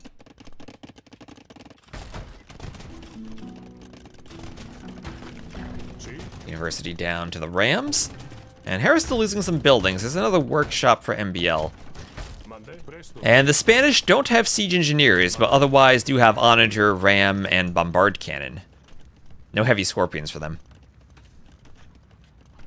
So the workshop tools they need in the siege ram if they want to push archers from the Maya. And we're going to start to see plumes from Hera, as MBL on stone, maybe looking for another castle, looking for another TC, as the wolves are over there. Hello, wolves. And Hera will stop MBL's expansion. Hera will get the plumes in time to stop that and be able to get a castle up here. Yeah, there. That's going to be a great castle from Hera. At the same time, though, I see double workshop mangonels. That's not going to pay off with the timing, though, because Hera's going to have imp upgrades. And if you're not going to get onager, then Arbs will wreck the mangonels. And MBL so far does not see that castle right in the black area. He hasn't scouted. And I think we're heading to a game 5. I think we're heading for a game 5 here. There is capped ram for MBL. As block printing, padded archer armor, and chemistry for Hera. As this castle finishes with that new Maya architecture. This is one of the best. I think this might actually be, in terms of fitting in with the AOC graphics, the best castle that they designed in the castle patch. Bill attacking the wolf. Wolf goes down. Yeah, resource gap is insane. Yeah, so is the Vil gap. But big ram push with capped rams and 2 trebs and capped rams on the castle. Hera will have to pull Vils to fight the rams. MBL doesn't really have enough conks for this, I think. Sapper's done for Hera so we can fight the rams with Vils. And the rams will go right down. He'll try to repair the castle. Castle's taking a good bit of damage. Wait, Hera, why did you stop repairing the castle? No, Hera, not like this. Well, what are you doing? Why are you letting the castle go down? Okay, mistake from Hera. He lost the castle? Maybe he was just like, it'll go down anyway. I don't want to waste stone. He's going to destroy 3 TCs from MBL. MBL relying on 6 Vils repairing a Scorpion to keep him safe now. No ballistics on the Scorpion. We'll have Supremacy Vils from MBL. He says, I see your sappers and I raise you Supremacy. And Mr. Yo style, he might look to fight the Trebs. MBL needs sappers now. MBL needs sappers. Needs to remember that's attack. And here come the Spanish Vils. Let's go. Supremacy Vils. 9k res difference. Not that much. The problem is MBL, he only has 60 Vils. That's not enough for Supremacy. He's gonna YOLO down the castle without sappers. Really does need sappers. Hera We'll probably do some murder holes. Needs murder holes now. Masonry, I think murder holes would have been more important. I guess masonry helps his guard towers too. Oh, Mangonel shot on the plumes. Hera losing plumes. And I think this castle's gonna stay up. Ironically enough, plumed archer is not that effective against the supremacy vills because they're not infantry. They don't have their attack bonus. And they do get to 4 pierce armor. So what eco does MBL have? Now 44 vills and only 3 TCs. Also, he doesn't even have a relic. Hera has 4. There's architecture for Hera for some more HP. Could lose the monastery now.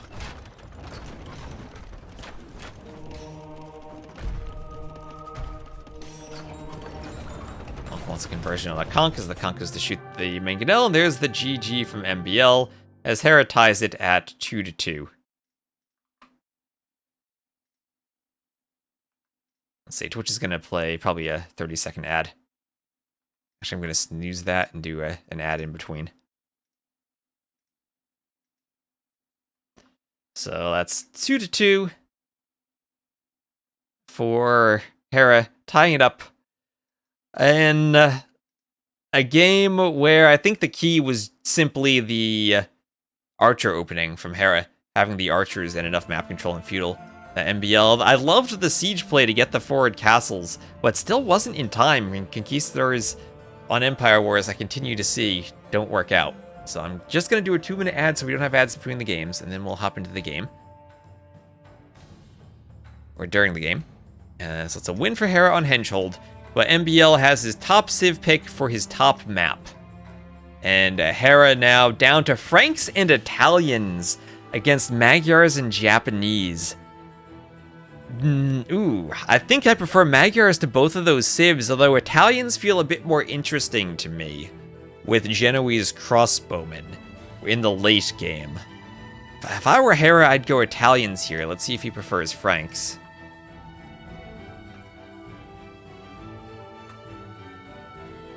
Felt like a throw to me. That game felt like Hera simply played it perfectly. And I mean, maybe there's room for MBL to micro better, but I think that was about as... That was close to as good as he could have done there.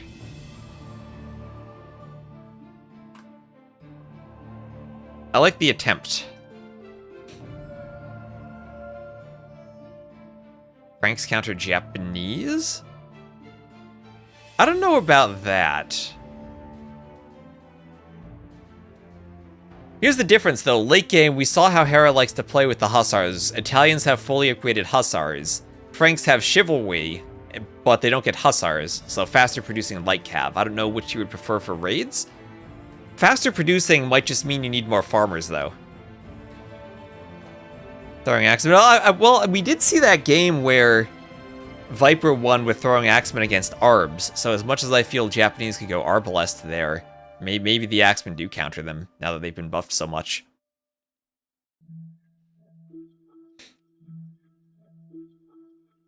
Maybe they do.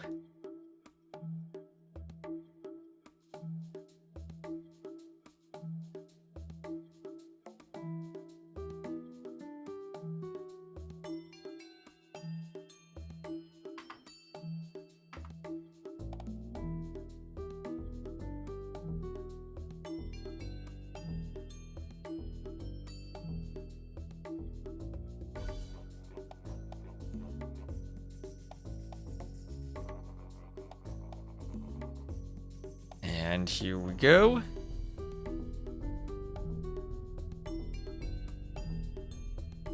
Oh, and we have an immediate pause. Oh wait, it's Stone Drift? They picked the wrong map. They picked the wrong map. They loaded into Stone Drift. And it will indeed be Magyars Italians. But, right. They picked the wrong stone map. Stone Drift is the new map that was added for the finals. Stone Front is the map they're supposed to play. So, GG. Well done there.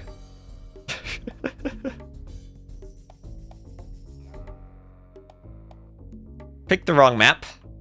Happens to all of us.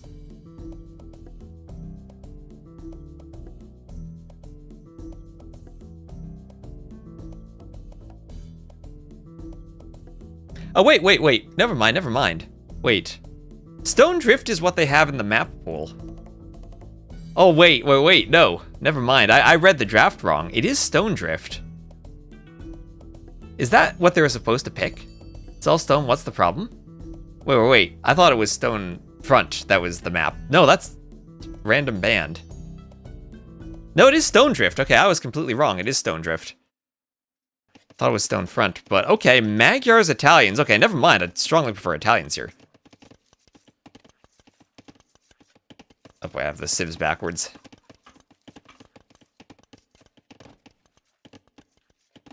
Okay, so this has to be MBL transport ship. The same thing you did against Yo. But Italian should be such a stronger civ for this map. Wait, what the heck? How is Italians the last pick for Hera? Magyar is the first pick for MBL, and this is the map. Okay, my bad. I read the UI. I don't know why they restarted then. But I read the UI, and I totally thought they picked the other stone map. I got baited by, I need to make my UI bigger. It's on my second monitor, and I didn't read the map properly. So, yeah, Hera, he's scouting. He's aware MBL going to do the same thing he did against Yo, and there perfectly, he sees it just in time. Men-at-Arms, they do have the free forging as the Magyar, so Hera won't want to engage. And now on the water, what do the Magyars have free forging for Hulks? But this feels like a galley map, far more so than a Hulk map. So fletching all the way for Hera. For the galleys, you have the blacksmith at the start, so you can easily get fletching for the galleys. Admiral some bug in the map, I'm not sure about that. So 1, 2, 3, 4, 5, 6 islands with relics.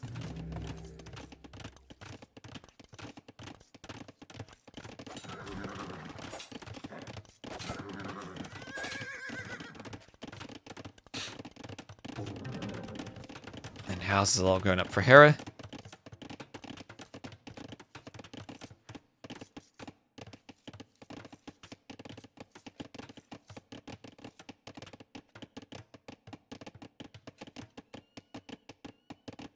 Is there a hole? Oh, there's a hole! There is a hole in the wood line, and now MBL's in on the villagers. That's one vill down, a second should be killed. And MBL loses the scalp, it gets 2 vills. You could get a third, that's probably a bit too close to the TC. But nice raid with the men-at-arms now. Attacking more vills. And on the water, still going fires. And MBL can open fires, trusting that his hulks will be better.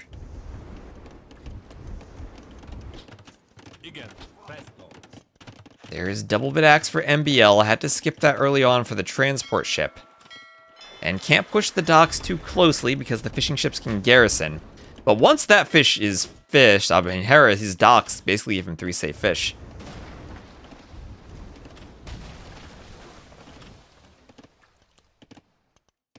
With MBL's transport, I kind of love to see him go do a forward dock somewhere. Presumably you can build docks on the stone islands and then trush the fish with fishing ships. Yeah, that hole was nasty. And after walling up behind that, we have an archery range for MBL. Does he have the he doesn't have the transport anymore. This is where MBL could either make another transport or dock in the back for a transport. And bring his archers around the back. So he's adding in skirms. Finally a game. This is the first game where MBL has queued a skirmisher. This is the real MBL here, making skirms.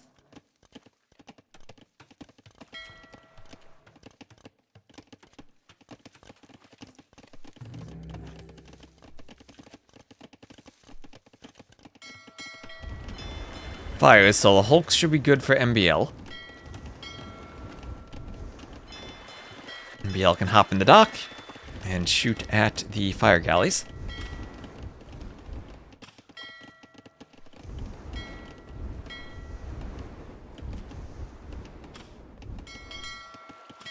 Hulk popping out.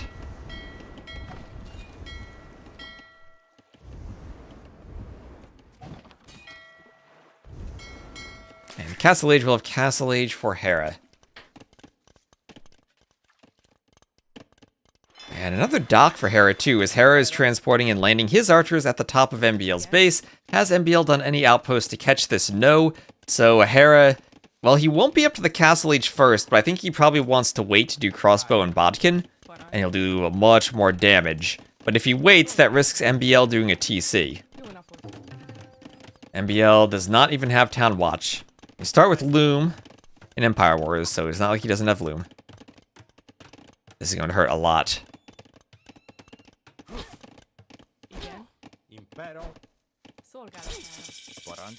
How many vills will die here? That's at least 3. And these vills have nowhere to go. And I think MBL might be dead. He might have a counterattack, but he doesn't have the gold. He's off of gold, so he doesn't have the gold to research the techs he needs to upgrade his skirms or archers or crossbows. And he doesn't have a market either, so he can't do a panic sell. He will quickly add in panic TCs. Will Hera be able to deny that TC? No, but can he kill more vills? MBL has to dance. And what are his dance moves right now?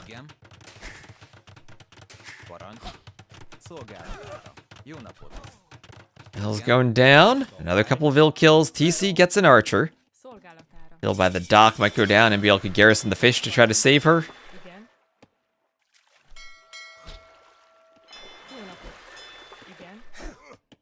That's another Vill down, so that's going to be an 8th eco kill for Hera.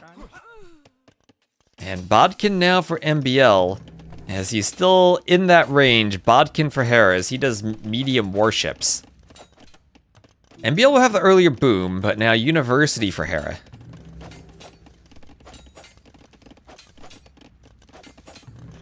Morning coffee is not found at home naturally. You can have Amazon deliver that these days. You don't need to leave your home for coffee.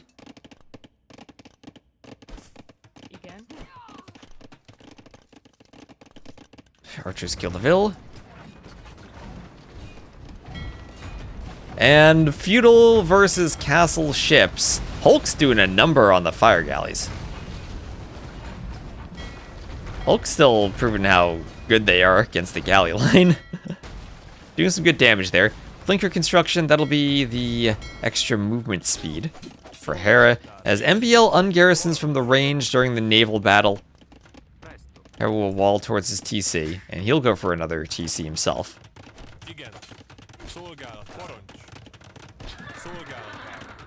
Scout goes down, Hera just adding in a market to make sure he gets the TC up. And that'll go up just fine. Maybe losing 1 Vill there, loses 1 crossbow. 1 Vill. Now actually the Vill counts are just about even, 47 to 46, but Hera has full water control. And as the Italians, should be able to keep the water control against the Magyars. And if he can get to the stone on the islands against the bear. Ooh, bears instead of snakes. Mine the stone. Do Genoese crossbowing, then I think the Magyars will struggle. You don't have a refrigerator. If you don't have a refrigerator, 11, you might want to sell the computer you're watching this stream on and buy a refrigerator. Because as much as watching Twitch streams is great, I think the ability to store food might be a bit more important. you need another drop site. That's what you need. You need a drop site. Also, Cav Archer. Let's go, Magyar Cav Archer. It's been dead for 3 years and you haven't asked. You might want to ask then. That's what you say. You save the electric bill by not needing to run the refrigerator.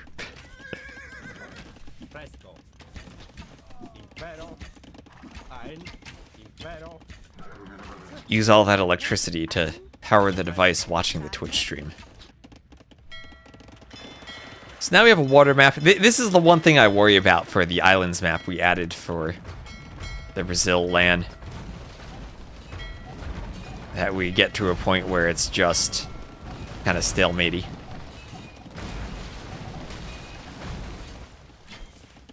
Well, that's kind of how water maps go. They're a lot of fun to play, and I think Team Islands as a 4v4 map is a lot of fun if you get good games on it, but you can also get very stalematy games. Or 2-hour games that don't end. In 2026, you can watch Twitch on a fridge. That is probably very true. That is probably very true. Yeah, tell your landlord that you need a replacement refrigerator that has a screen on it so you can watch Twitch on it. I'm sure your landlord will abide by that. I mean, fridges probably have AI in them these days.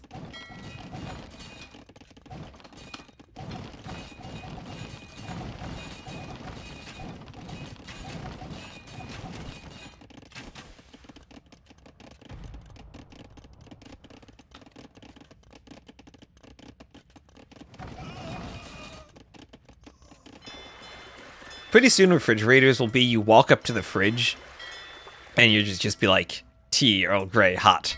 And then some drone somewhere will pick up a cup of tea and deliver it to you. I really don't see MBL winning this game. His range is being cleaned. He has no more forward vills. Oh no, Hera lost one crossbow on the transport. I don't know what he can do. An oven with cameras and AI in it. The camera's like inside the oven, so you can like log onto your phone and be like, yep, my souffle's done. Let's pull it out of the oven. You want to play Doom on your fridge? You can most assuredly play Doom on some refrigerator somewhere.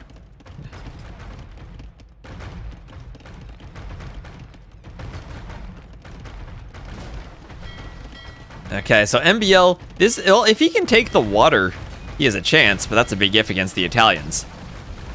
Magyars get the power spike from the free attack upgrades on their Hulk line, but that's about it for them for the water. And are there enough fires here for this fight? I still think War Galley is the way to go on the water.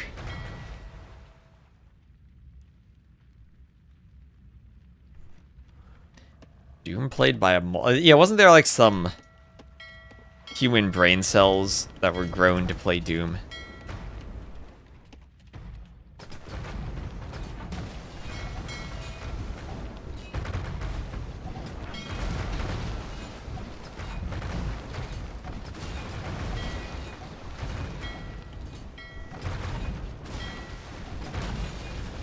And Hera winning the fight on the water.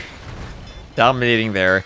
MBL will make one last attempt. He has 650 stone, just enough for a castle, and he will oh my gosh. His transport sunk. He's got nothing left to go for but this castle. He got out just in time. Well, he's killing some of Hera's crossbows. Oh, nice quick walls to stop the knights. Never mind, the knights get in.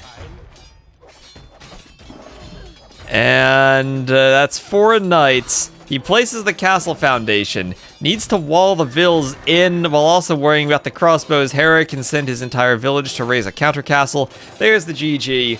And Hera does manage to pull it off. Okay, if I had read the maps correctly, and that was Stone Front instead of... Oh my gosh, what is the map? Stone Drift. I forgot to update the... map title, Stone Drift. Then I think MBL would have had the better civ, but that was not what happened. And 79 to 49 KD. I think MBL should have gone Magyars on Hengehold then. I think they would have been a better matchup against the Maya than the Spanish. Still a good set. MBL came close. But Magyar's Italian... How the heck is first pick versus last pick that civ matchup on a water map?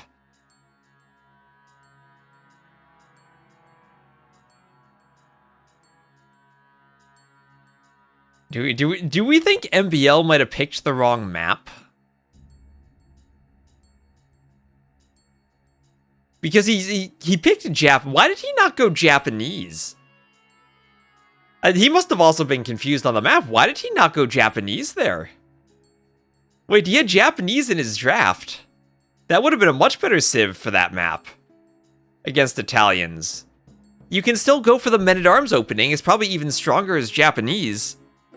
And then you're fishing at the same time. With better fish. You have a better navy. MBL must have been just as confused as I was when I read the map name wrong. He must have misclicked in the draft screen then. Did he forget he drafted Japanese? No, I think MBL was just as confused as I was. He thought he picked Stonefront as the map. And then went Magyars for Stonefront. And then... messed up. I think he just messed up.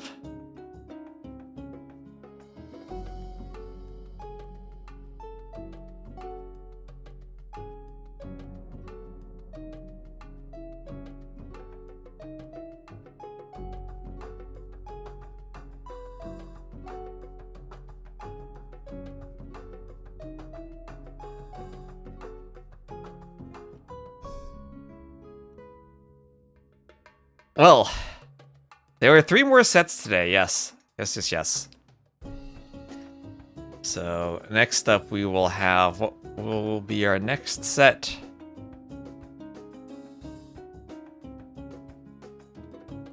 It would be ACCM versus TheViper. I'll cast that.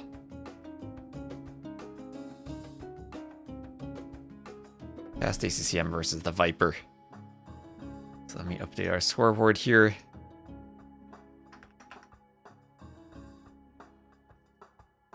And uncheck that. This will be Group B.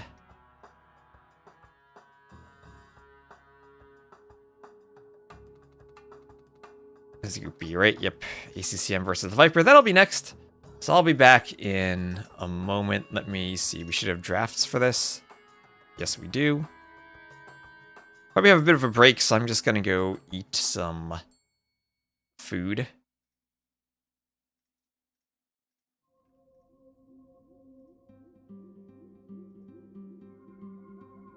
And get a second coffee before this set.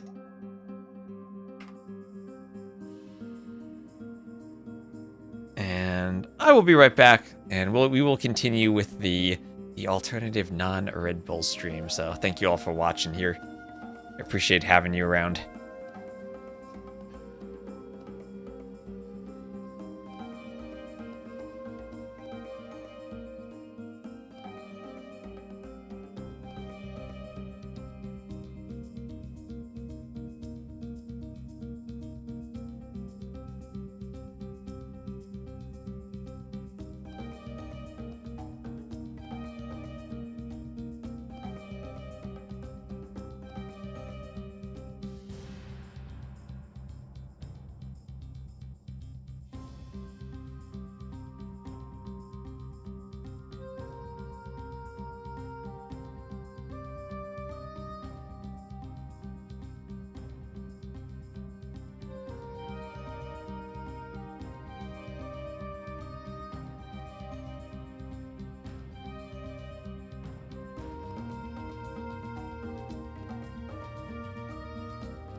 I ate my breakfast and I got my coffee. Have we started this game yet? It doesn't look like it according to the dashboard. I should look at the Red Bull stream maybe and see where they're at. We have our red coat and our naval officer.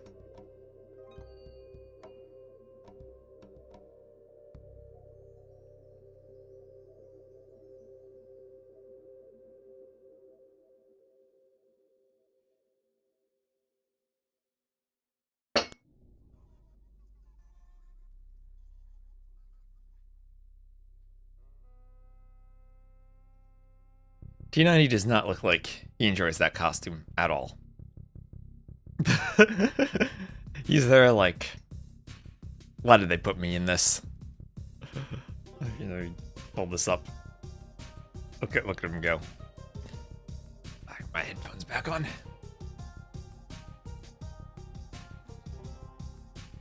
Alright, where are we at there? He's like, why did they put me in this costume? What am I doing here? Why did they do this to me? His ears are put down. He just looks sad in it. Well, like Riley's wearing the costume like they gave him a proper costume. T90's like, what did they do to me? If I have a Red Bull logo up there. Hello, Red Bull logo. A Viper. I'm the Viper. RPG Jenkins, thank you for gifting a sub to Luca. Barbarossa, I do hate to strike you when you're down, but the Lombard League has agreed that I would make a better emperor. So sorry.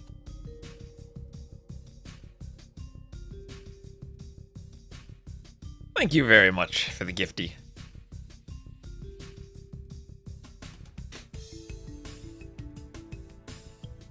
So it'll be Dave and Memb. I feel like they didn't even really give Memb all that much of the costume. They were just like, oh, here's a shirt and a jacket. This costume is so much simpler. Nothing for no ads. Remember, you can also go check out the stream on YouTube if you want to watch with no ads. Because we are not playing ads on YouTube. Let me see. I had Reddit open. People saying, why don't we get tournament maps? It's just like a random sailor on that ship.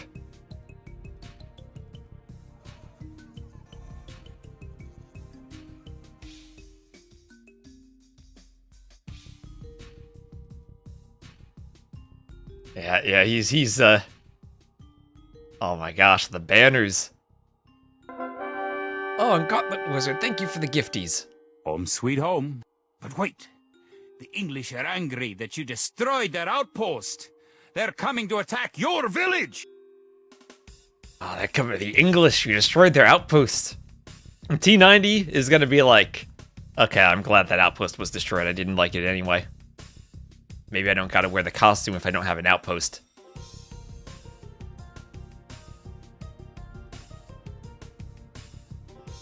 Yeah, dang English. But thank you for the 5 gifties. Someone gifted subs on YouTube the other day, too. Always lovely. Have the support. Does help cover my travel costs too, because I will be traveling tomorrow. See, is this... Are they playing or are they just practicing? Viper has headphones, but they're not in his head. Or earbuds, but they're not in his ears.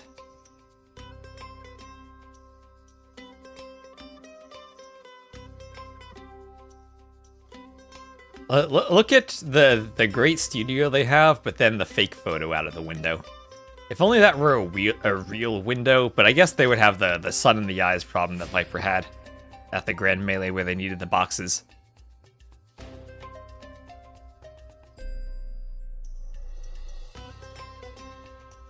Like he loves Burgundians and loses with them. We need a Viper to pick Burmese in the other set, whatever it was. The King of the Desert. There we go. Game 7. Prediction. I don't need a prediction. The Viper. Age 34. The AI banner.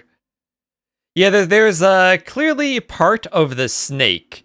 Like, okay, yeah, the snake loops around, but then it doesn't go anywhere. Like, the snake doesn't go anywhere. Like this one, and then there's like two that lead to one spot. Like this is maybe supposed to wrap around the edge.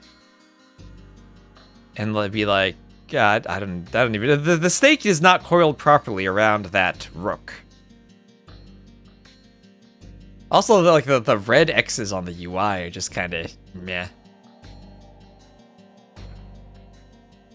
Also, the animated background's okay. I like the little bird stuff. I'm not the biggest fan of the cloud popping in and out. I think it's a bit too like sudden, like boom. Head and Shoulder will be the first map. It's supposed to be crosshairs like you sniped it, but I mean, don't give me a sniper icon for a medieval strategy game. You do something a bit more creative. Just like gray it out. Put an X, I don't know. Yeah, diagonal X would look more proper.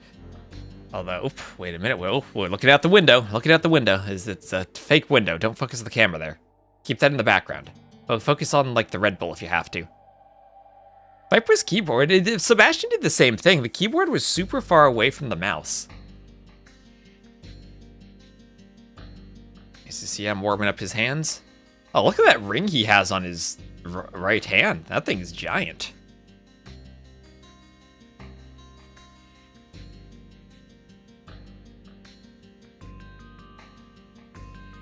Age 36.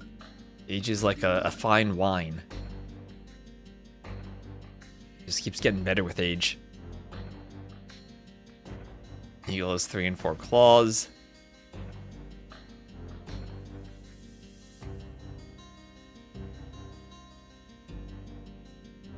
The thing is, they probably even not like hired someone to do the banners, but then the person they hired just used AI.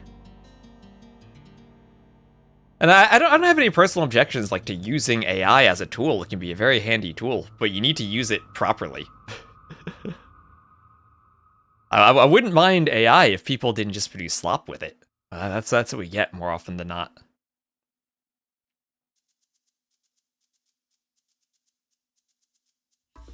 Yeah, I mean, they had the banners in the past. Yeah, the thing is letting AI do it without supervision. Yeah, the worry is that, for me as a programmer, that eventually my job becomes reviewing AI written code. Which, I mean, it definitely is moving in that direction, but the quality of tools still isn't quite there. So let's join the game. Cyan versus yellow. We have proper colors. Let's go. And what is this matchup on Henschhold? It is Franks versus Huns. A failed to download match content. Sorry, gotta re-download the match content. I have no idea how the banners were done. I just woke up and saw a banner one day, maybe. Alright, so Henschhold. Sorry, I missed the very start. I had to re-download or rejoin the map twice. So players both got boars. Did we have a boar here for ACCM? Did Viper get both boars? One boar for Viper. Where's the other boar? Up over here. Yeah, so I guess it is an advantage to be at the top of the map on this map, because when you lure the boar, it's easier to get it under your TC. The top of the TC is kind of annoying. But yeah, AI is an incredibly useful tool. You should pretty much always, in my opinion, be running an AI pass as a code review. Whether you want to have it write code for you is another question. You should almost always have it also just like check your unit tests, or even just do a lot of generative test design, or development where you say, hey, test this case, and then you have it generate the test case. And it's a very copy and paste heavy area anyway. But anyway, archers from both, scouts from both. Franks versus Huns. We're back in the AOC days, only we'd never see this matchup in AOC because the Franks were awful. Franks were awful in AOC. But now, they didn't have this bonus in AOC. They gather from berries more quickly. That's a bonus they have now. So, stable for the Viper. He opened archers. We'll be adding stable. ACCM, same thing, going double range and double stable. Oh, ACCM going full feudal. Bloodlines on the way, Huns have faster working stables, and Viper's up to the castle age, so Viper not playing full feudal. He will go up to castle and hope that he's walled enough that ACCM won't be able to do damage. We saw him do this with the Cumans against Sebastian, and he managed to thread the needle with the perfect TC and up timing. Now against the Huns, Huns are Huns. Huns will be able to go cav archers, which should be very effective against the Franks. And Viper will try to hold the front of his base, but the main goal is forward and at the bottom of a hill. So, nice hill bonus for ACCM as he sends Vils forward and might even think about towering. Yes, he will. What will the tower hit? Will hit all of the gold. Maybe I'd put it one tile to the side, but that should be a good tower regardless.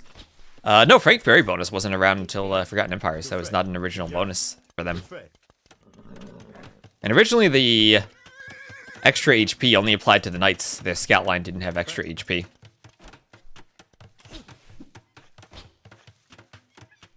Yeah, Frank's got a ton of buffs. And I think their berry collection rate was nerfed at one point. But this is still very inflexible without the imp skirm upgrades. Nobody got bloodlines originally. Well, in the Age of Kings, there was no bloodlines, so that didn't apply to anyone. That was added in the Conquerors. But bloodlines, the Franks' bonus always applied only to their knight line. So later on, after bloodlines came in, and bloodlines also applied to scouts, it wasn't until Forgotten Empires changes that the scouts also got the HP. Yeah, Frank Knight HP bonus was bigger, relatively speaking. And Vikings had some of the best pikemen. They never got halbs, but they had some of the best pikemen in the Age of Kings because of the HP bonus. So foraging for ACCM as he breaks through. Viper didn't commit to rewalling behind this. He's going to rely upon knights to defend. He's thinking about walling to trap the scouts in, but he will simply fight. And fully upgraded scouts, not yet. No, only bloodlines for ACCM. Kills a knight though, but he will lose a lot of scouts. Viper with 1 armor on the knights, and again the free Frank HP, so he doesn't need to commit to bloodlines. Yeah, nope, no halbs at all. Yeah, so Viper once again will lose 1 Vil, but get away with the greedy castle play. As he's killed 4 Vils of ACCM, he must have picked off a tower Vil there somewhere. I just saw the Eco Katie jump up for him. Oh wait, no, never mind. Actually, he's in the back. He had his own scouts get to the back of ACCM's base. They're raiding each other at the same time. That's now 1, 2, 3, 4, 5, 6 dead Vils for ACCM, who is not walled and having a rough go of it right now. Viper's up by a Vil. And he'll be getting a second TC up in the back. But all things considered, ACCM's still up by 500 resources collected. But he is in the feudal age. One thing you don't want to be, though, is feudal with fewer Vils, and Viper, with all his walls, shouldn't be in a position where he can be raided anymore.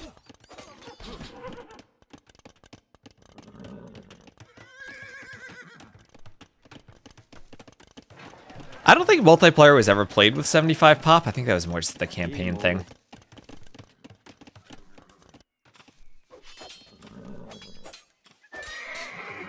So, scout killed by the knights.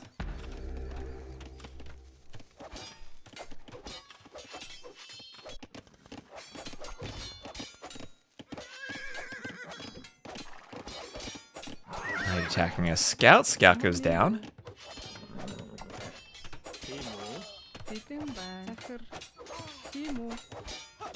Vils here will be killed by the knights. Spear goes to poke a knight.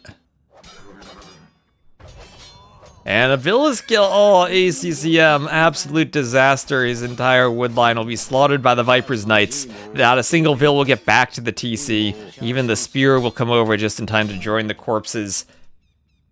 And a bad situation as you have so many berries, you won't even get to enjoy the fertilizer these Vils would have provided to the farms, as more Vils walk under the knights. And now at the same time, ACCM going to lose his archers to Viper's TC. And there is the GG. A very quick game, number 1, as Viper takes the win.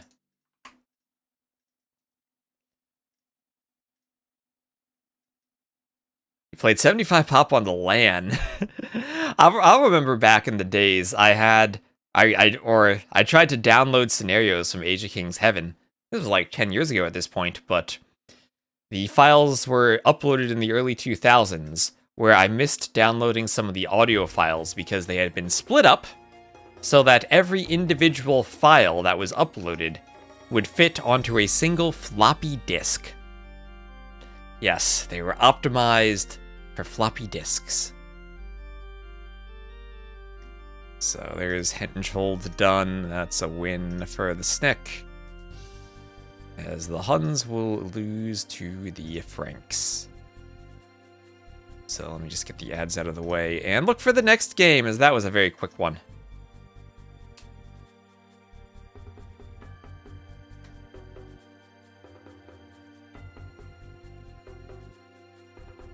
.44 MB days. Yeah, early 2000s progress was great. You bought a PC and half a year later it was out of date. Nowadays, it feels like we've kind of hit the limits of what hardware gives to us through hardware upgrades. I mean, legit, I had upgraded to my CPU a couple years ago just so that I could spectate 4v4 Black Forest and Capture Age. But my CPU from 2015 was still going strong before that. Just having drawers full of floppy disks, yes. Oh man. To be fair, I have a lot of old, like I still have the box for Age of Empires, and as much as the boxes are amazing, I don't miss collecting physical things. I love that I can just store things digitally and not need to clutter my space with them. Yeah, definitely not hit the limits of what they want to charge for hardware. Not hit the limits of what they want to charge for RAM. I mean, a couple months ago, I was thinking, you know, maybe I should pick up another solid-state drive, because I might want to record some videos in 4K resolution, and I'll need a place to store them. And I didn't do it, and I very much regret that now. So the next map will be Vulpine.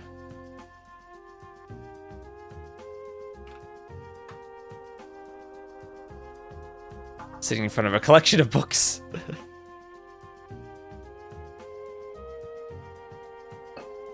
To be fair, I do also have PDF versions of all of those books. SSD prices in the US are crazy. Yeah, SSDs and RAMs have gone up like crazy. Italy, they're the same as before. What about in the UK? Should I visit an electronics store while I'm in the UK and buy a solid state drive?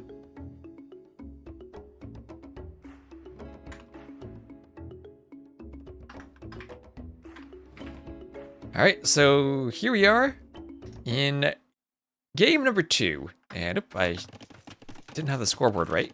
There we go. So here we are in game number 2. ACCM will be the Cyan Burgundians to the southwest. Viper, the Yellow Malians to the northeast. We'll have double bit axe for ACCM. Double bit axe also for the Viper, the Sneck. As his vills are going forward. I'll turn and fight the scout.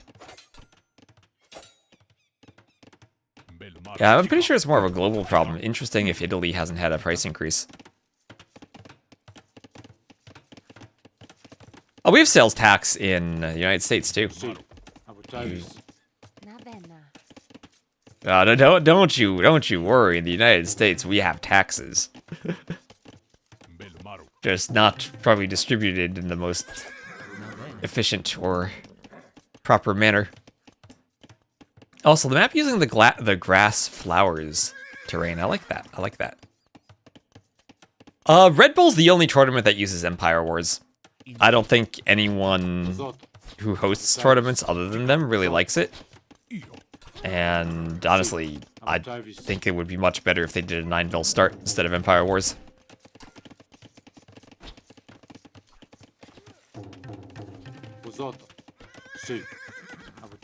I mean, different states levy different amounts of taxes. So that very well might be a thing. You can take a road trip to buy stuff. Do you love watching the Dark Age shenanigans? I think you just need to make sure the Dark Age is timed properly.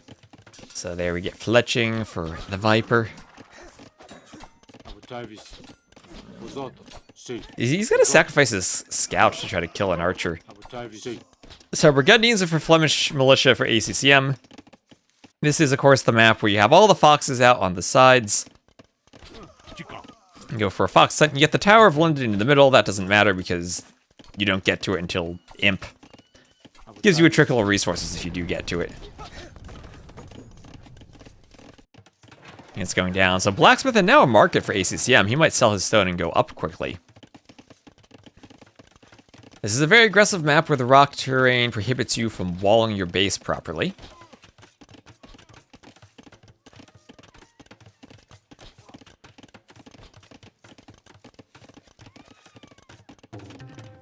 And there is a house from TheViper.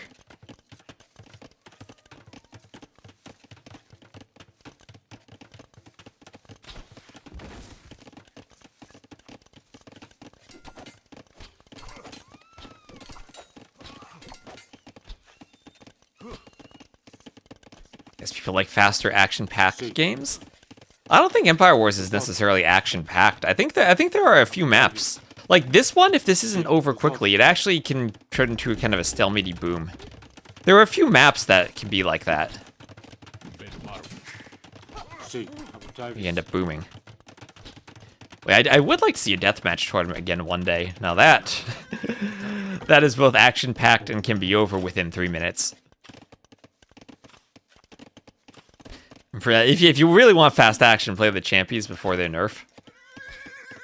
So ACCM up to the Castle Age. Indeed, he is looking at the market, selling that 200 stone. And Viper up to the Castle Age 2.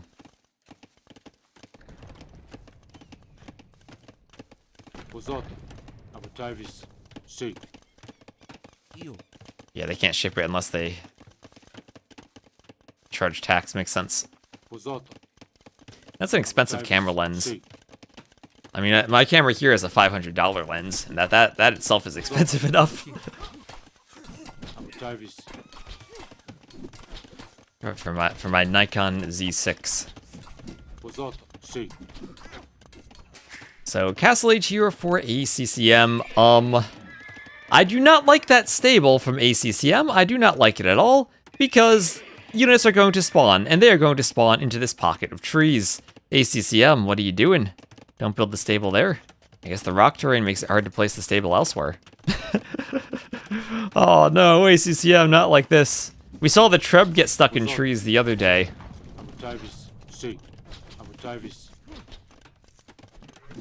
But this might be worse. So ACCM threw into Viper's base now. And Viper had to do a tower. Viper actually down in res collected. Burgundian's eco is sick. Does the 960 on the scoreboard mean? Where does it say 960 for ACCM?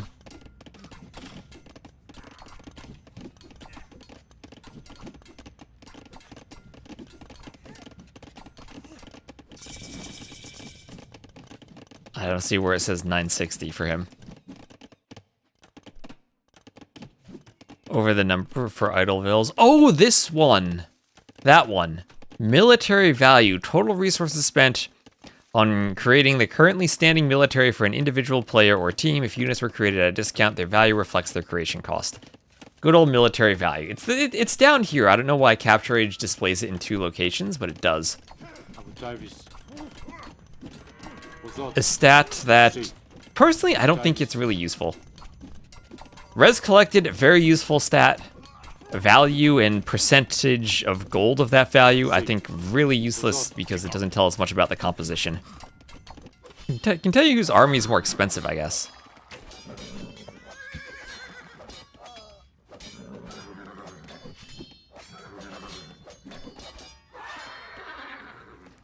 So Viper cleaned up early on, losing some access to a mill. Those militia are strong in the Castle Age now.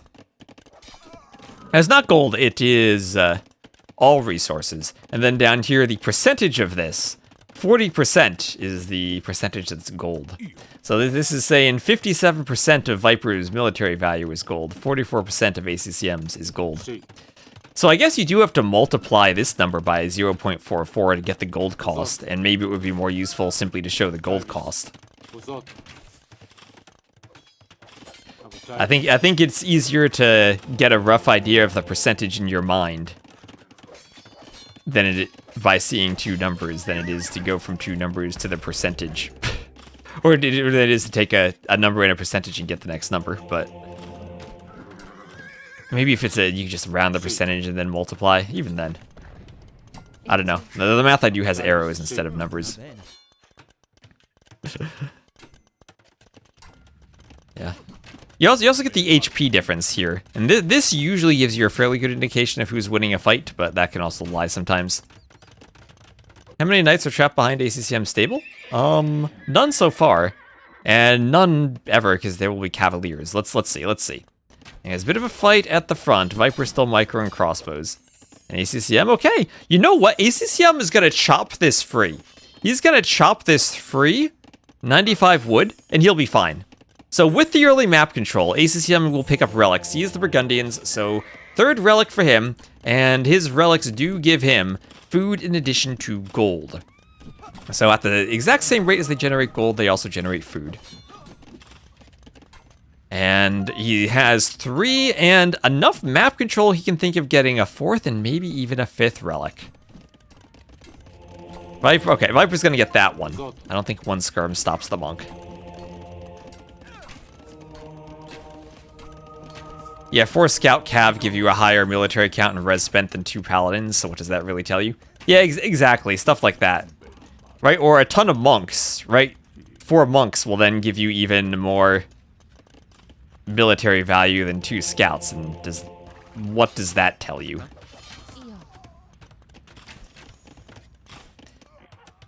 Yeah, in general it might be useful, but without context, it's not.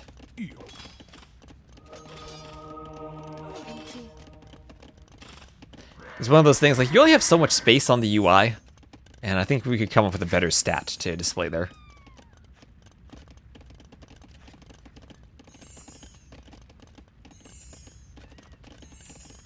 Building gives you a trickle of resources. It is the Tower of London. So another TC for Viper, both players on 3.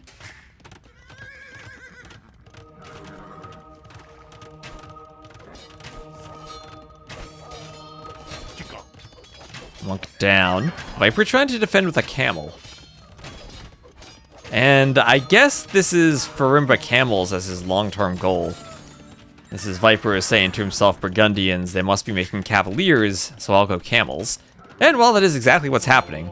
But now the Burgundians have 4 relics, and with camels, Viper would not be able to raid the economy all that well.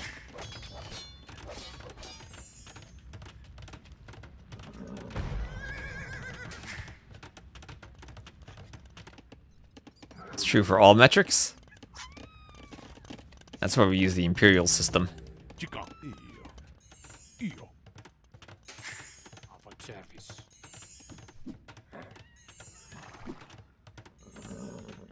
And there we go, stone mining for ACCM. You do have Farimba later, that's true. But in the Castle Age, you're probably not gonna get all that many light cap for raiding. And if you're preferring camels to knights, that's hurting your raiding potential. Well, it won't be too many camels though, as Viper will be adding more ranges.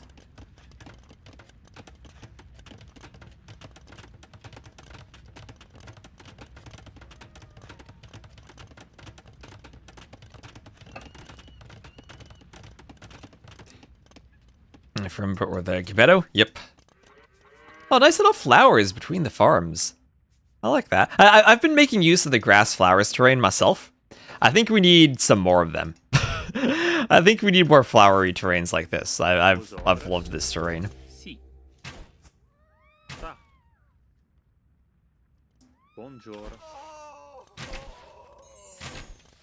Okay, YOLO Castle, let's go. ACCM 9 Cavaliers, but they're out of position. They're out of position. Viper has monks. He has crossbows. This is where we look at the army composition and we say, oh yeah, ACCM in a straight up fight wins this. Wins it no question, but not really microing the way he needs to at the start of the fight. Like Cav, we're not fighting the monks. And Viper will get a couple of conversions. The crossbows were picking off the monks. Viper brings more crossbows to reinforce, and the timing he had was perfect. He's losing his army. He would ultimately have lost this fight, but he bought himself enough time to do the castle. And ACCM fighting under the castle still, losing cavaliers. Ooh, he needed to pull back there. The castle overlooks the monastery. Now, ACCM's eco should still be better, similar vil counts, but ACCM has the eco upgrades and he has the relics.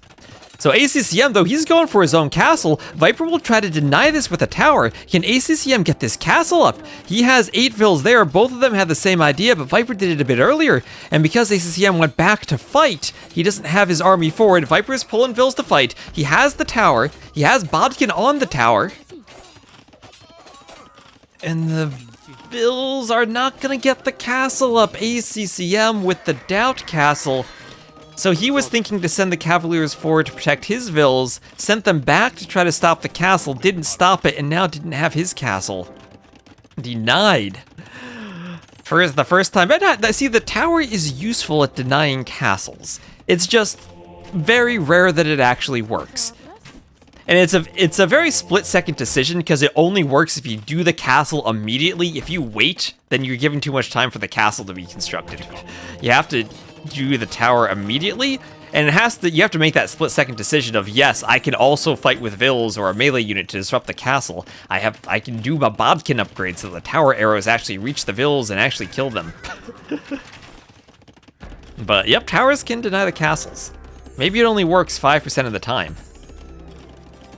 But you always go for them. Always go for them. It's like, it's addicting. It's like going to the casino and gambling. You might lose most of the time, but those rare instances it works make you keep coming back.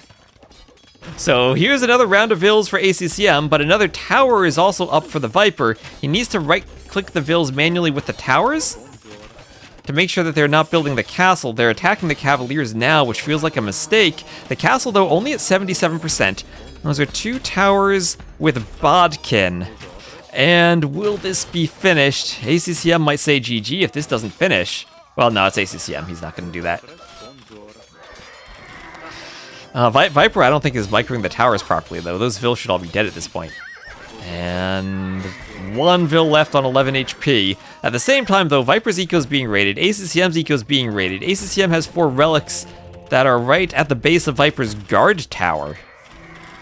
And Viper's trying to ram this foundation. ACCM, he's got more vils on the way. He's not giving up. 6 more vils. He's now down by 11 vils total, but he's getting some counter raids with the cavaliers. Viper not able to wall all of them off with this rock terrain.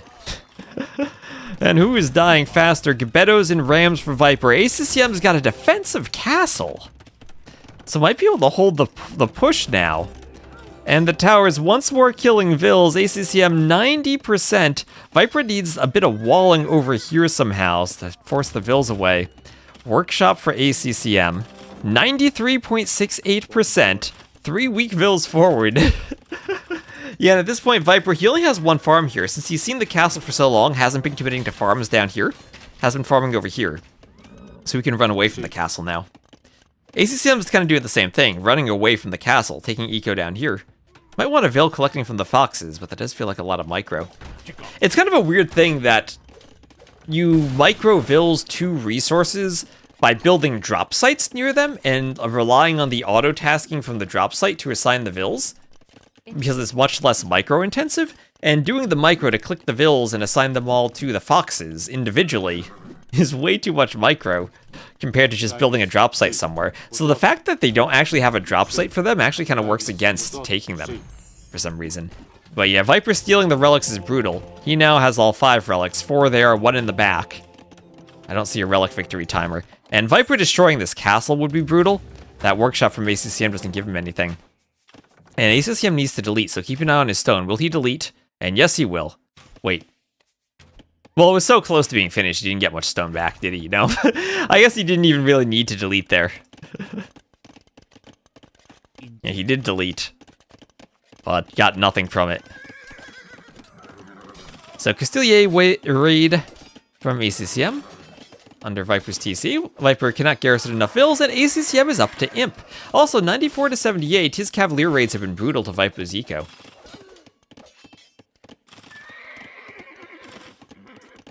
Crazy how not being walled can lead to the raids on this map.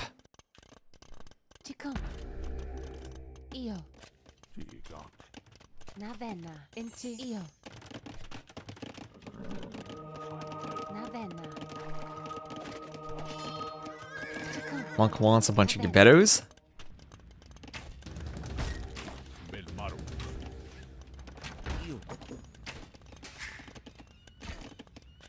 Perimba camels will eat Burgundian bloodlines less cav. That they will. That they will. Viper going Mali and CA. Well, that's going to be horrible in Imp when they don't have Bracer. And horrible in the Castle Age if he's stuck there, as he only has 23 hills on food and does not have the food to go up. So, weird game where Viper successfully builds a forward castle, ACCM loses tons of vills and has his forward castle denied, and ACCM loses relics, Viper has 5 relics, and yet ACCM is far ahead in eco, up to the Imperial Age first, doing Castle Age crop rotation, let's go! And Viper is super far ahead. Yeah, and Burgundian Cav, Custilier, Elite Custilier is still a pretty good Cav unit for the late game.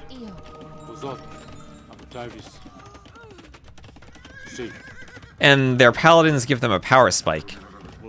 But in a 1v1, usually I do think of them more as the Halb Gunpowder combination.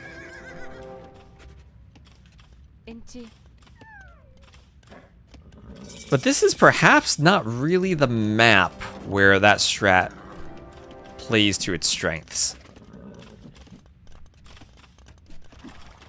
Alright, triple guard tower here. Always nice to see triple guard tower. Makes you feel like you're playing a campaign. Has some crossbows and a camel and some cav archers walk over.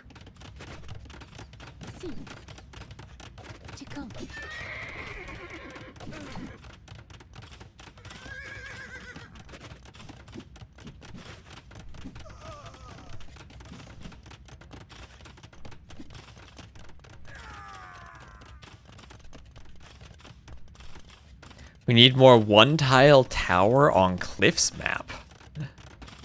Yeah, 44 to 42 eco KD. Overall KD almost dead even too.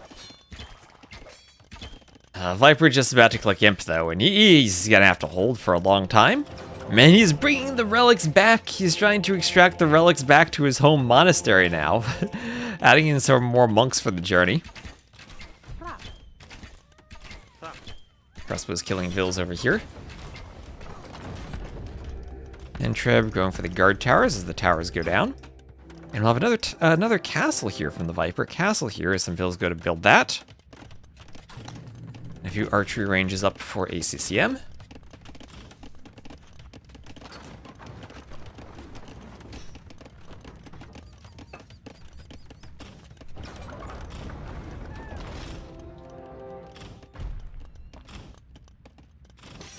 Oh no, the relic popped out this side. Viper will have to do some castle hop in there. Oh yeah, look at the micro. Look at the micro. Look at the micro. Into the castle, onto the other side, back into the castle, back out the other side. Just Viper things there. That's the type of thing that... even though Hera's micro might be better than Viper's at this point, I don't think Hera would spend the time to do that. And that's probably the better decision, not spending the time to do that. I don't know if Liereyy would do that. Maybe they would, but like with Viper, you're guaranteed to see that. like there's nothing else you'd expect from Viper other than doing that. Herbal medicine.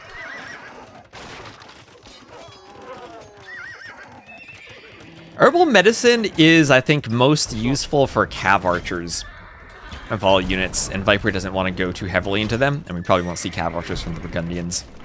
That's because when you put them in the castle, it makes the castle shoot quite a few extra arrows, so you're getting the dual usage of healing and more arrows. Yes, it's useful for knights. We saw Jordan do it with war elephants in TTL. And it certainly can't help. But it's kind of a weird situation. You have a bunch of army that you're healing in a castle for that long. Lost a fair share of games focusing too much on relic grabs. Well, now we've gone to Imp. Will anyone cut to get to the Tower of London? That I don't know. That's the thing you'd expect from Viper. Actually, ACCM, now he has trebs. He could treb cut. So he might not pay attention to it. But he should treb cut now to get to the Tower of London. And then get the resource trickle. And then what you can do, you can start doing towers on the opposite side, and that keeps Viper from chopping through. What do they do against Firimba Camels? The gunpowder transition, right? It's Halb hand cannoneer. And Malians, I think, probably should struggle against that, since it'll deal with Gebettos. Halb should deal with their Firimba Camels. Maybe not as well against Firimba Cavaliers, but there are upgrades coming in for the Halbs for ACCM. I think I actually do kind of like the Burgundian army composition better, aside from if Viper is able to get raids. And look at that, he's got a stable in the corner. Firimba light cav and play this kind of the way Hera played that game of Thames.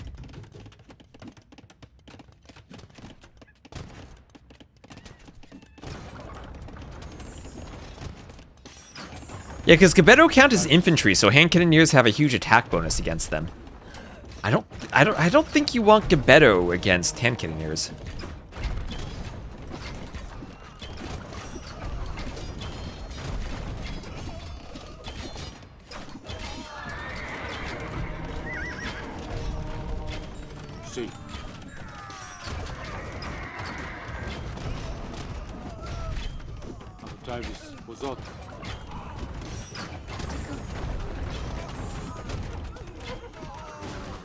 So Treb's going down.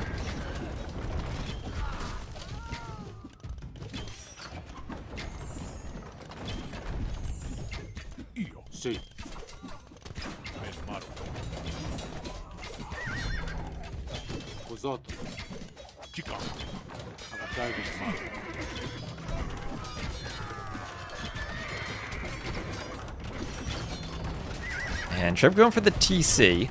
As the Hills try to build the TC. Alp goes down. Does Garrison heal a percentage of HP or a specific number? I think it's a specific number of HP. Kind of like a monk. If it were percentage based, that'd be a huge healing boost for the high HP units like elephants. But they still heal rather slowly from what I've seen. So what is the Persian elite war elephant? Like 600 HP? Because Jordan had them in castles for a while, and they still had a ways to go in their healing. So that Treb taking out Viper's TC. An ACCM with a good flood of units now, and I was about to say I think ACCM has this, and Viper agrees as he taps out. And that'll now be 1-1. Oh, so that was a crazy game with castles everywhere. I liked that one. And I genuinely, are Burgundians just that much better than Malians? Maybe they are. That their eco carried them despite two titanic disasters on castles, with the forward castle going up for Viper, the forward castle not going up for ACCM. And I think that's it. If you look at the eco graph, despite Viper's raids, he kind of got raided more by ACCM that whole time. I'm gonna giving up after getting Viper's castle in that face.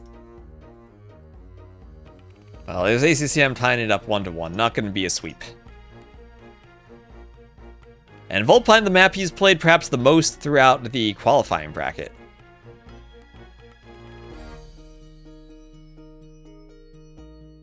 It's a win with Burgundians, and then a loss for Malians. Well, his last picked Civ. An attempt to go camels to counter the Burgundians. Perhaps conceding a loss at the hope that his song gets more popular.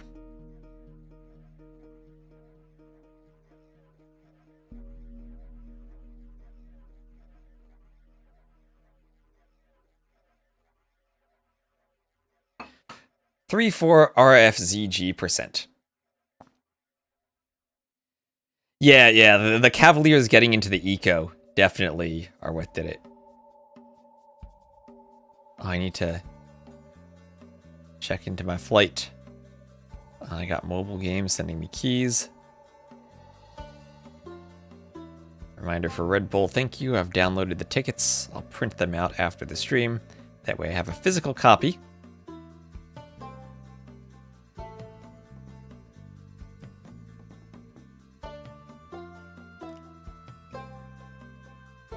And check into my flight.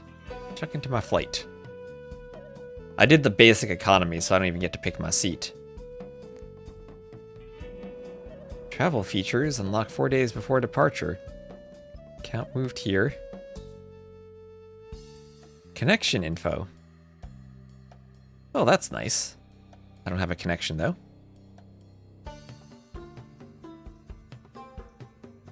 Enable location sharing. That's probably a good thing for the United app. How do I do that? Permissions, maybe? Location. I'll allow that while using the app.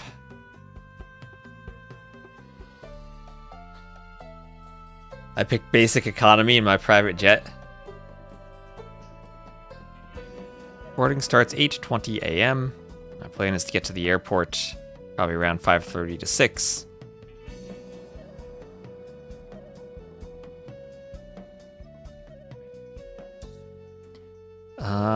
Where's my check-in? Quick actions.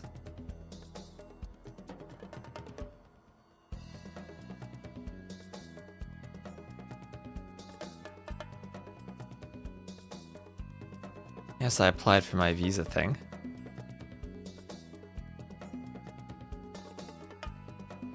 Check-in, there we go.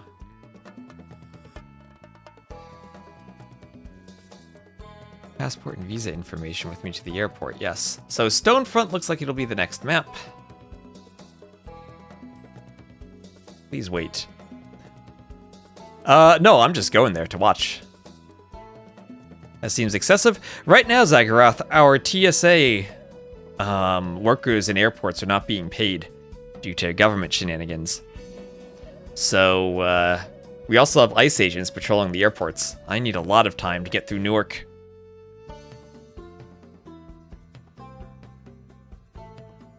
We also have airport controllers who are understaffed.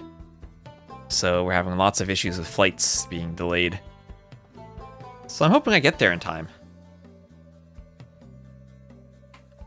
And if I have extra time, then I just do a live stream in the morning from the airport. Hey, I'm not part of the broadcast at all.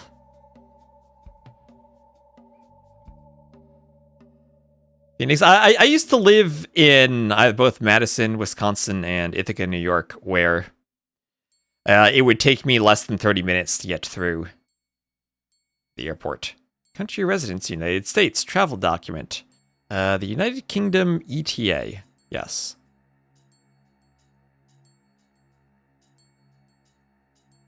I have an ETA. I did that. I understand, thank you.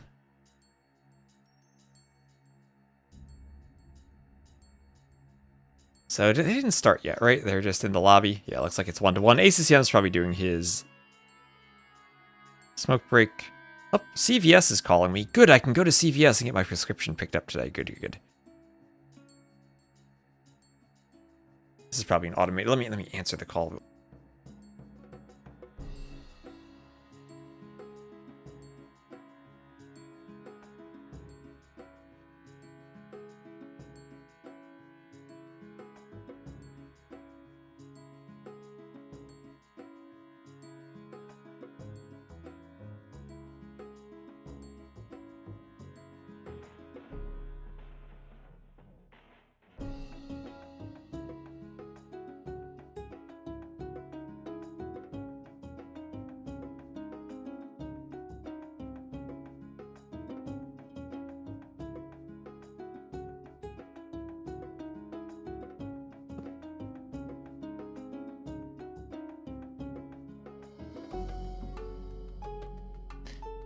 Okay, I may have...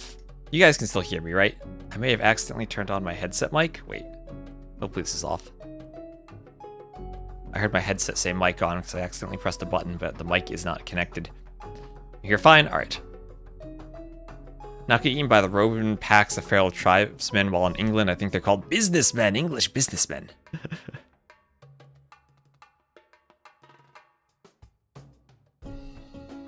Threat of terrorism in the UK. Oh no.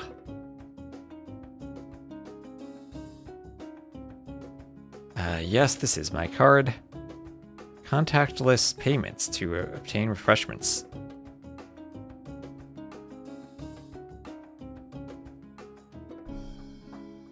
Oh wait, I don't have in-seat power from basic economy. I need economy plus for $210 per person for extra leg room, in-seat power, and seating closer to the front. Do they legit not have like an outlet or USB port in the seat that I'm going to get? Oh my gosh. Let's see what the... Sometimes they let you like pick a seat during the check-in. But we'll see if it costs money.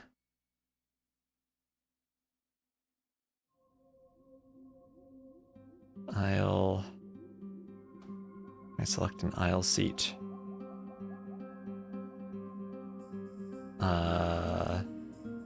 Nope, that would cost $209.99 to pick a seat.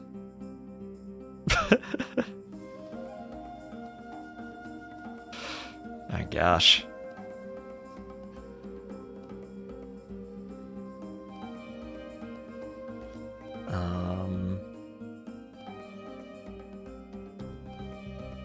Okay. Let's check in now. Alright, well, we have another game. Viper, what are you doing? He picked blue. No, he's being yellow. And let me get the civs. So this is... Viper is the Cumans, and ACCM is the Vietnamese. No, I'll probably do some streams. Like I said, if I have time to kill at the airport, I'll just do a stream. And if I'm there and the venue has Wi-Fi, I'll probably do a stream from the audience. And if I flipped the sides of the scoreboard when I shouldn't have, there we go. The game is paused. So, Viper pausing at the most hilarious time possible of 1-1-1. Well, other than 11-11 maybe. For the 75-minute time limit. We will have him as the Yellow Cumans. The Yellow Cumans to the northeast and ACCM as the Cyan Vietnamese to the southeast. Immediately, Viper using double ranges with the Cuman discount. They save 75 wood there. And ACCM is victorious. We're going to have a restart. I don't know why. I don't see anything in the chat. Is the map bugged? I don't know. It's not my map, so I don't need to fix it. Maybe they're just restarting because Viper picked the wrong color. And I'm heading out tomorrow morning. Tomorrow morning. Not a Viper just knew he was beaten and resigned.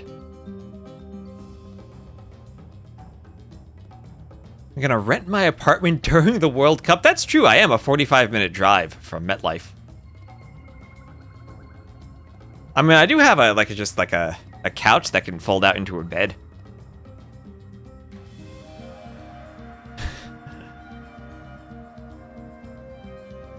There also is a train station near here people could probably take. Is this the new game or is this the old game? ACCM deleted a Vil and Viper called a Re? Oh, okay. Why did he delete a Vil?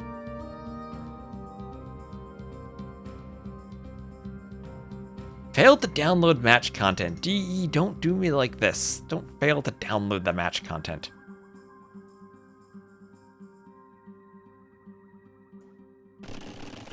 Alright, so different sides of the map. And back in the yellow for Viper. I don't know why he's blue. I rehosted and he still doesn't pick his color. What a noob.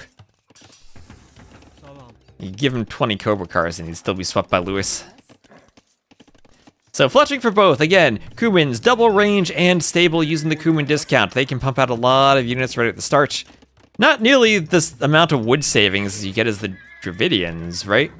Because they get like 200 wood just for free. And then especially on a water map with docks, you get 250 wood for free, basically, if you're building 2 docks. But anyway, ACCM taking his chickens. He's going archers and skirms at home.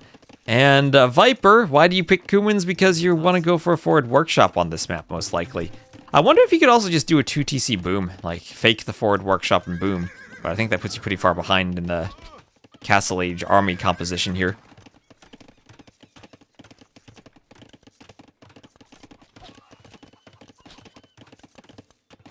So Viper will get in on that wood line on the right. And Killaville, ACCM trying to wall up. So ACCM didn't spot this in time, had his archers out of position. And as Viper sees them coming over, he will pull back. So 1-to-1 eco KD so far. As more archers and a scout are on their way forward for Viper, he's got 7 vills on gold, and he has double bit axe. And we need to look for a potential forward workshop. So Kumans on this map are a risk if the forward siege doesn't work out. Vietnamese, I think, should be a much better civ in the long run. But lots of early aggression from Viper, and ACCM with vills on that forward lumber camp where he was trying to be walled underneath his range. Viper will force an ungarrison from ACCM's ranges. And because of that, he'll get to pick off an archer or so. ACCM trying to run the vills, he'll get one back to the TC. Well, Viper won't be able to block another one, but gather point outside of the range, that is a disaster for ACCM. He will lose 2 archers basically for free. And now ACCM has to wall the gold. He's got another gold in the back, but he's... Oh, this is a rough eco situation for ACCM. Forced to throw up the defensive tower. Viper is able to dive the tower. ACCM doesn't get the quick wall in time, and he's forced off over the tower. Viper pressuring the vills. Vills all very low on HP. ACCM saves them at the TC. And he's able to extract a couple more units from those ranges. But right now, nothing working out for him in this defense. Viper up by 500 res collected. Viper's gonna run away from the tower foundation and then run right back. ACCM, good job sending only full HP villagers back to the tower. And at the same time, he's getting a few archers over into Viper's economy. The vills on that lumber camp have to run back. This is over? You think this is over right away? Viper getting over onto the other side of his wood line. ACCM does not have a place to take wood right now. That tower is crucial, but Viper can camp the wood line. Viper off of his wood, off of his berries. Sending everyone to gold. He does have a market. Doing wheelbarrows so the vills move faster, can run away from the raids more quickly.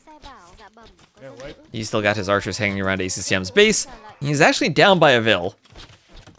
And ACCM idling the TC, more idle eco time, much more for ACCM right now. Army count 16 to 13, really high for both of them. Now Viper sending a few skirms over to try to defend against this. There is a hole between the house and the mill, so Viper is not fully walled. But only 3 archers.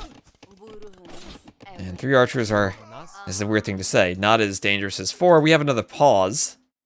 How do we have a pause? Looks like Viper getting pushed back from ACCM's base. ACCM somehow has a score lead despite Viper being up by 1k res collected.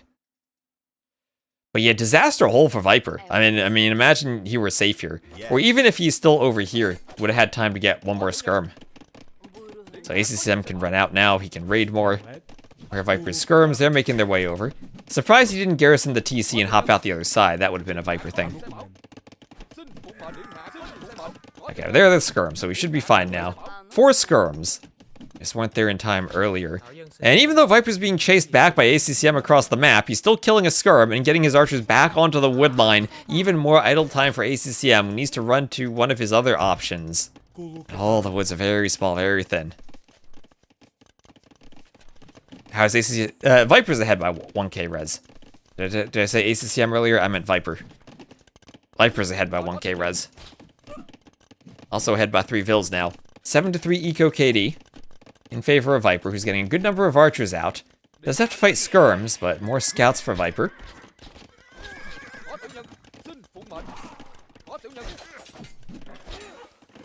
Scouts go down to the archers.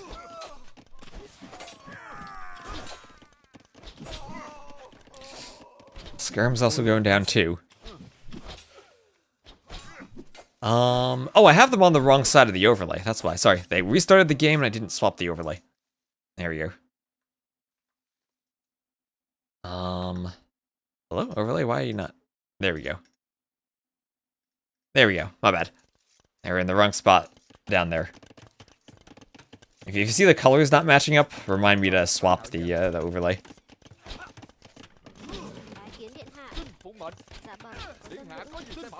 My bad. They restarted the game and they swapped sides. I forgot to hit the button I needed to hit. So bloodlines for the Viper. As an archer goes down. And scouts are getting in on the wood line. Let's go down to the scouts. And there now is a stable for ACCM. And now it fits properly. Yeah, ACCM is cyan, yes. Yeah, Viper picked blue for some reason.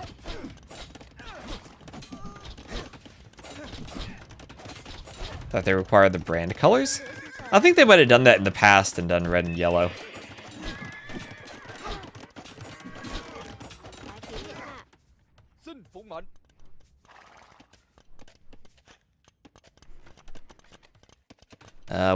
Well, no, ACCM clearly picked cyan here.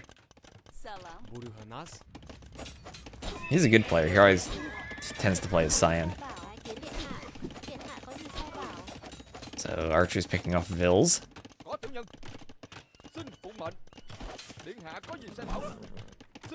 Vil goes down to a scout. Another Vil goes down.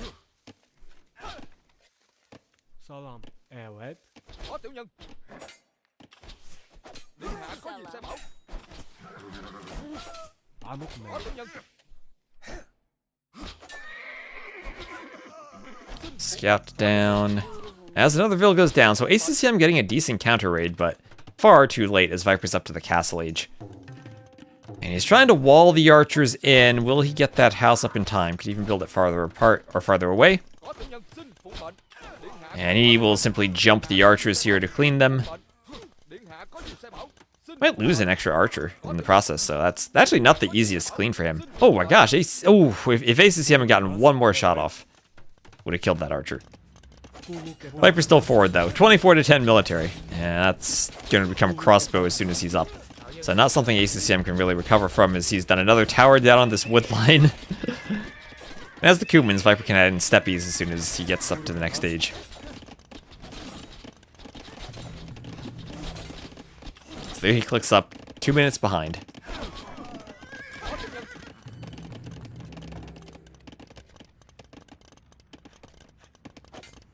Yeah, it's gonna be so nice going back to 9 starts after this. It's so much easier to click into the game and not miss anything. Red is hard for your colorblind eyes on the minimap atop the green. Yeah, I guess that is a problem. Blue and yellow. Blue is, I think, just in general hard, though, on the water maps.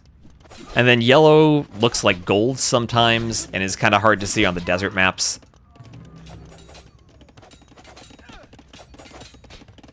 And then combinations like blue and cyan or blue and purple don't really work. Or even kind of blue and green. Green on the grass is hard to see.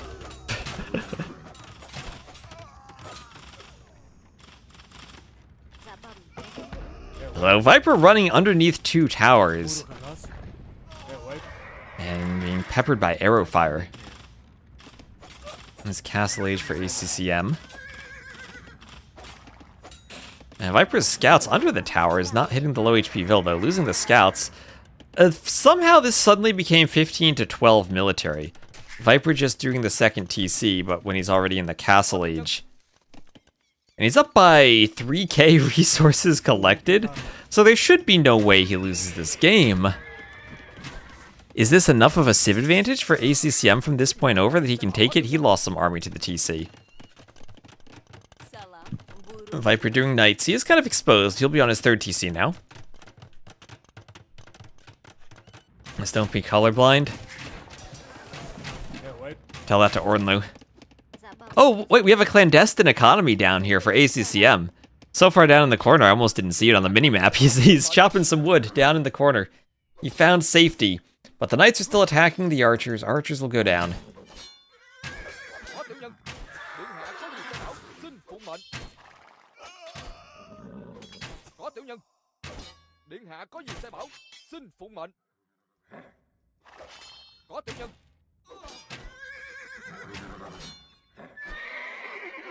Knight killed by the crossbows.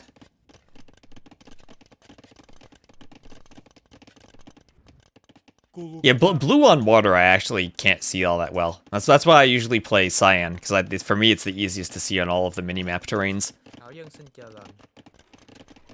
Back on Voobly, with the user patch, Scripter actually had a utility where you could change the colors that were chosen as team colors. So for 1v1s, I always played cyan versus red.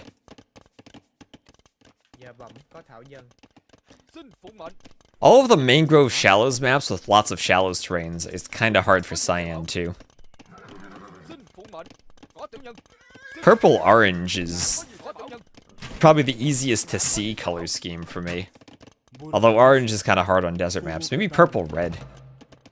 But I know for some people those two colors look the same.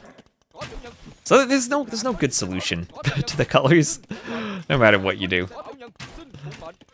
So ACCM with crossbows here is still raiding the back of Viper's woodline, but at least chased by a knight. Viper wants to pull that knight back and heal it with a monk. Lots of low HP knights for Viper right here.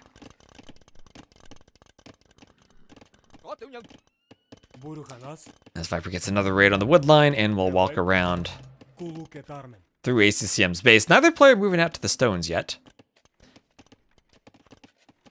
Here, Braille mod. Yeah, yellow and cyan on this map look okay, aside from maybe yellow getting confused with gold.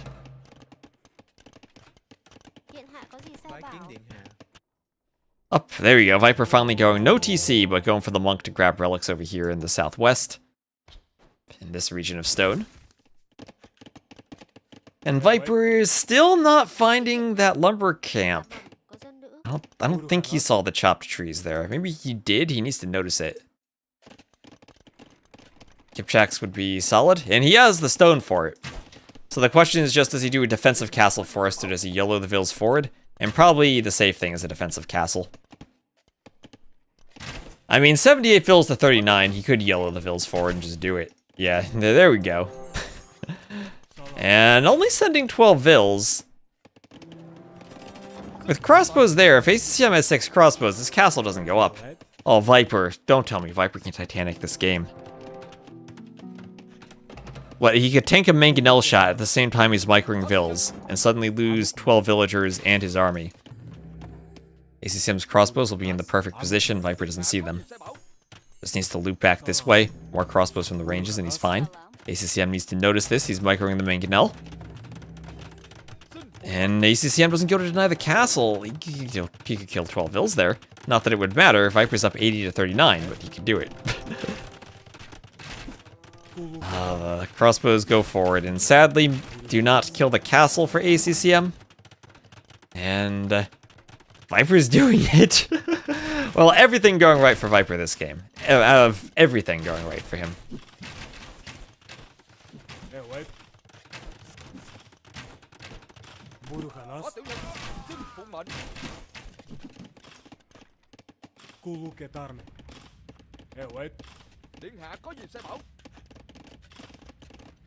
Almost 2k score difference. That's nothing for ACCM. He's waiting for the 5k score difference.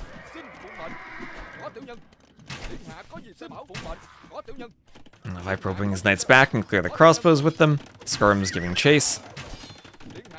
Viper might actually lose the knights, even with +2 armor. This is an effective fight for ACCM.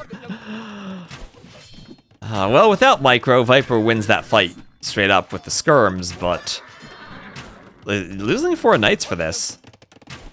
Well, I mean, in a normal situation that would matter, but not in this situation. Viper could do a 2-vill castle here.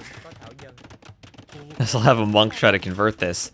And who mentioned Kipchaks earlier? Here are the Kipchaks. ACCM calls GG. And Viper gets the win. Again, apologies for having the scoreboard flipped at the start.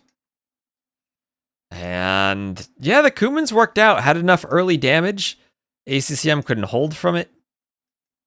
And well done for Viper. Normal people would GG. Well, ACCM GG'd. So that's how you know it was over.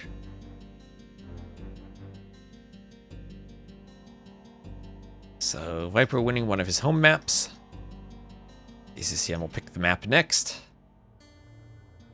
Now, is Vietnamese losing to Kumans? Kumans are Viper's #1 pick. Wow. #1 pick Kumans on Stonefront. Interesting, interesting. And also, hello, Jafar, in the chat. Yeah, Kuman performance in Red Bull so far. Yeah, I was thinking they'd be one of the worst Empire Wars civs, but we're being proved wrong.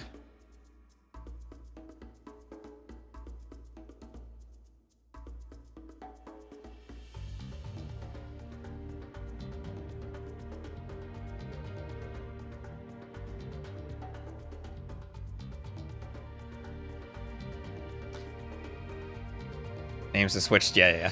That was my bad. OBS, update my YouTube chat. YouTube tell me my overlay's wrong before Twitch is.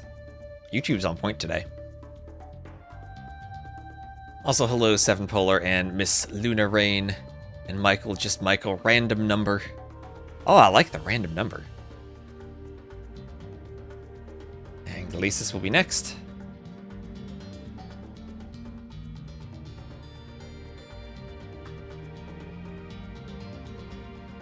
Galasis will be next. Okay, let's keep checking in for my flight. Let's check in for my flight. And overtaken by YouTube. Yes. Please wait. I've been waiting for a long time. So let me try that again.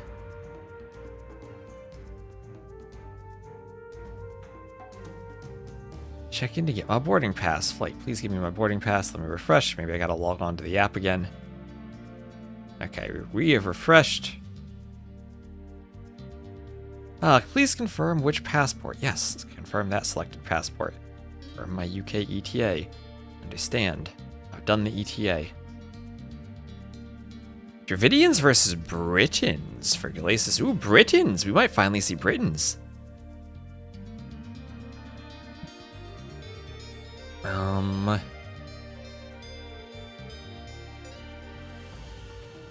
Yeah, no free checked bag. I got 1 carry-on bag. Good, continue. Check my bags, and I got bags to check. Hazardous materials, very important for the Americans. Firearms and checked bags only. Accept and complete check-in. Alright. Up, and I don't want to leave a review for your app, no. Oh my god. So here we are. Hold on, let me get my overlay set up as we load into the game. Dravidians versus Khmer. As right in the middle of the map, I got the players on the right sides. We have Viper winning the scout fight right off the bat within the first minute of the game. This Empire Wars action right from the start. What excitement from the dead scout. Yeah, super fishermen versus super farmers. Dravidians versus Khmer. So, ooh, I mean, we could see some elephants here, right? Ballista elephants. They should be good against elephant archers, right?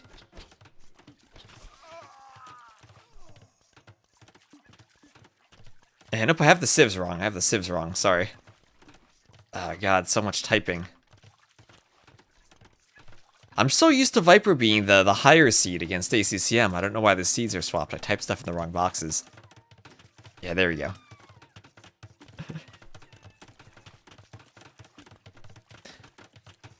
Orange and purple for standard colors. Oh my gosh. How about cyan as a standard color? So, Viper killed the scout, and he's up 2-0 in KD already. And he'll have those wonderful Dravidian fishermen, along with that extra housing space he'll get from the dock. So, plus 225 wood for him, saving a house. Maybe a bit more, saving some Vil work time, too. Oh, we saw the first. How are tiebreakers done? That is a great question. I have no idea. No bomb ranya. Bar.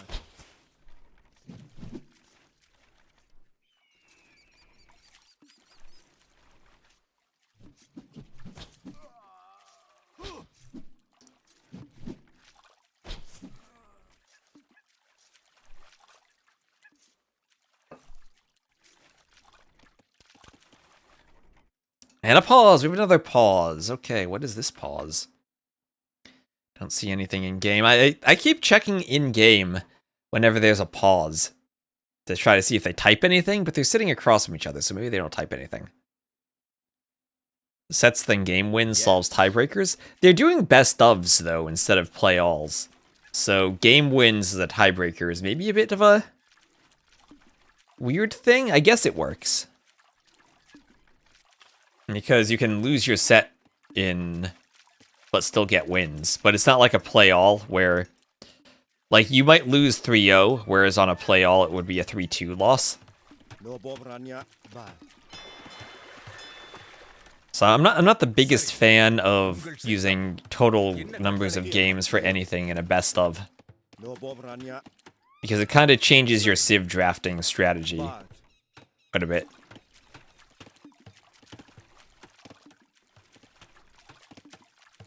Well, you can't count a 3-0 like a 5-0. But your opponent will get more wins in a best of if they make it a 3-2 versus a 3-0.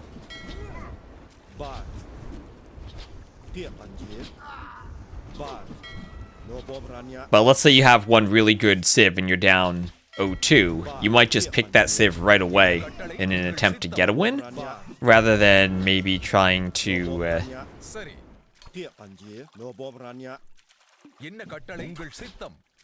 like map the civs out for the remaining maps to maximize the total number of wins you'd get. Or then again, you might just save the civ to try to maximize it for another map, but then lose a map due to the order they're played. I guess that's the good thing about being able to pick the maps. But here we have Viper in the back of ACCM's base, but also with archers trying to find vills that hide in houses.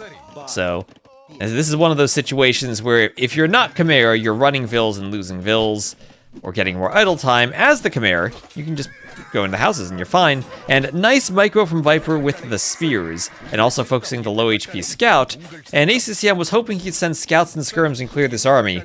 And maybe the case as Viper's no longer microing the archers, but Viper killed a lot of scouts there. We'll now lose the skirms. Not much left, but Viper's up to the castle age. So he has another army on the other side. 3 archers, 2 spears, and a skirm. ACCM will spend skirms to try to clear that. But this opening has, again, been early game Dravidian eco advantage, giving Viper a ton of eco damage on ACCM. He's been starting strong in these games, right? That's good. I think that bodes well for Viper. Remember, the first game, too, was Viper winning quickly. So I think that bodes well for Viper if he's going to end up fighting Hera and Liereyy, because you're going to need to start super strong early on. We saw how Hearttt and ACCM in their games could kind of just fall behind. I think game 1 Hearttt versus Hera was one of those. Hera just out-micros Hearttt early on, and then things snowball. And that certainly is a fate that could befall Viper against Hearttt and Liereyy. I mean, against Hera and Liereyy.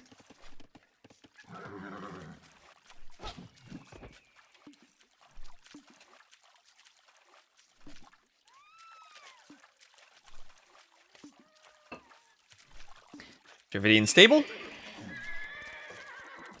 Maybe Viper wants a battle elephant. Oh, some small walls. Viper throws them up quickly on his mining camp.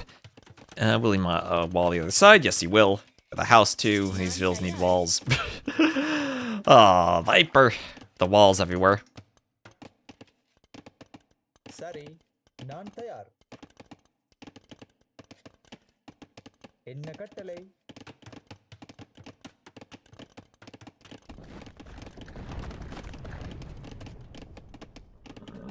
என்ன கட்டளை சரி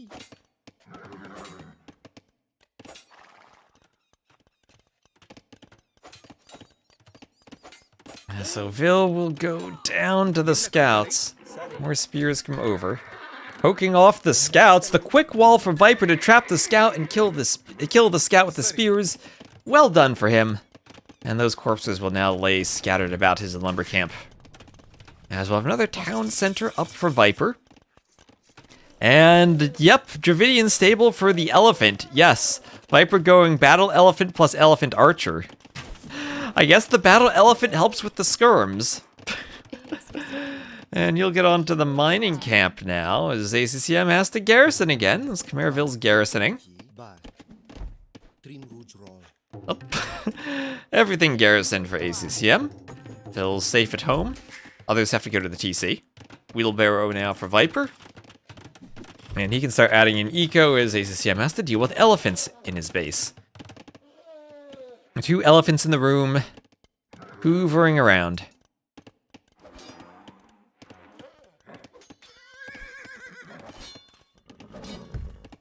Elephant kicking the edge of the map there. You see it getting stuck.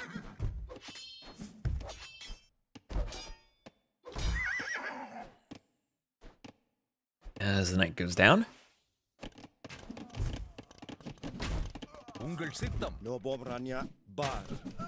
No bomb ranya. சரி என்ன கட்டளை உங்கள் சித்தம் என்ன கட்டளை Spears killed by skirmishers. No bomb ranya. Tia panje bar. No bomb ranya. Tia panje bar. Tia panje bar. Elephant kills skirmisher.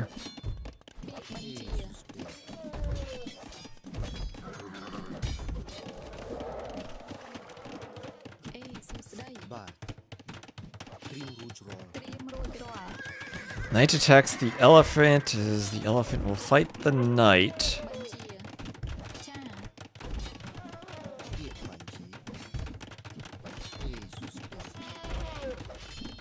Elephant goes down to skirms.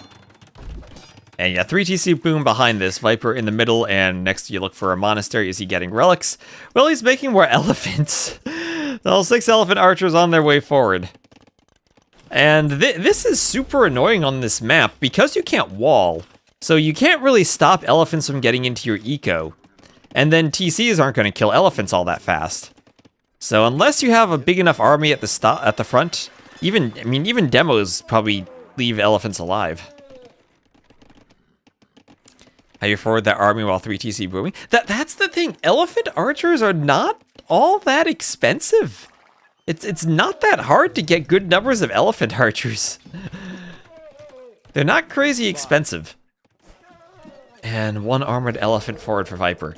And since they're at the range, and you get 2-3 ranges producing them, they do come out pretty quickly. Should have made Viper's animal an elephant.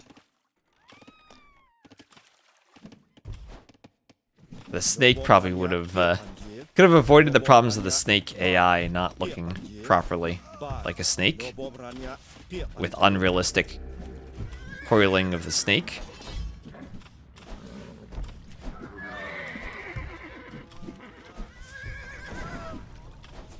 Power goes down. Okay, the demos, that's what I said, not enough to deal with the elephants. And this dock will go down too as the mangonel keeps rolling its way forward.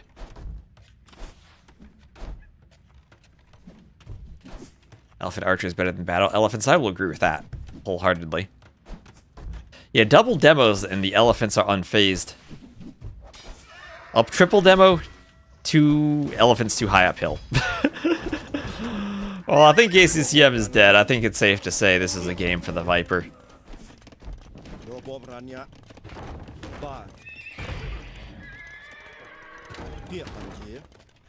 Well, Viper tried Kumans on Stonefront and they were successful. So something he can maybe keep in the back of his mind for future drafts. As another demo pops out of the dock. Elephants take out a Vil and the elephants keep coming forward. We also have leather archer armor for ACCM. Ooh, Viper, don't mangonel your own elephant. Oh, mangonel's the demo. Okay, elephant should take out that dock. And what does ACCM do here other than type GG? Oh my gosh, the elephant is on his mining camp, the skirms. The elephant has too much HP for the skirms and the Vils to deal with. All the Vils going down. Vils trying to fight the elephant. It's 10 eco kills for Viper. He has armor on his elephants, so he could legit just camp this TC and shoot Vils. Yeah, so 3-1 win for Viper, where his loss was the Malians, his last picked Civ against Burgundians from ACCM. So pretty big Civ advantage for ACCM in that game, anyway. On Volpine, which is probably ACCM's most played map.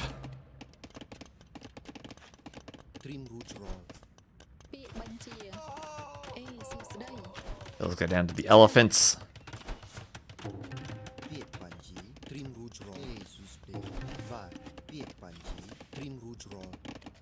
Bar.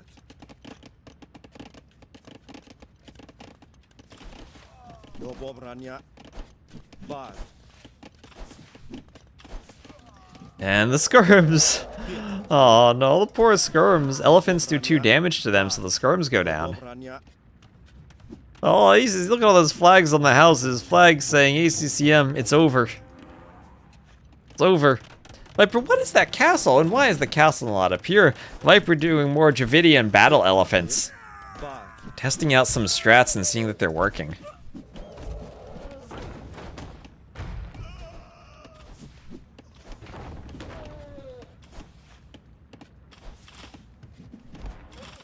No Bob Rania. He ends up second. He's against Hera in the semifinals. Well, then he needs to beat Liereyy then. I mean, Viper, I think, has a much better chance against Liereyy than he does against Hera. There's a GG from ACCM, and Viper 3-1 will win the game and the set. So military 81-51 KD for Viper, who has the Dravidians just dominated. Dravidians have been looking insanely good so far this tournament, and Viper playing them perfectly. Well, good for ACCM at least to pick up a win. At least to pick up a win. Losing Galasis, though, we didn't get to see Thames.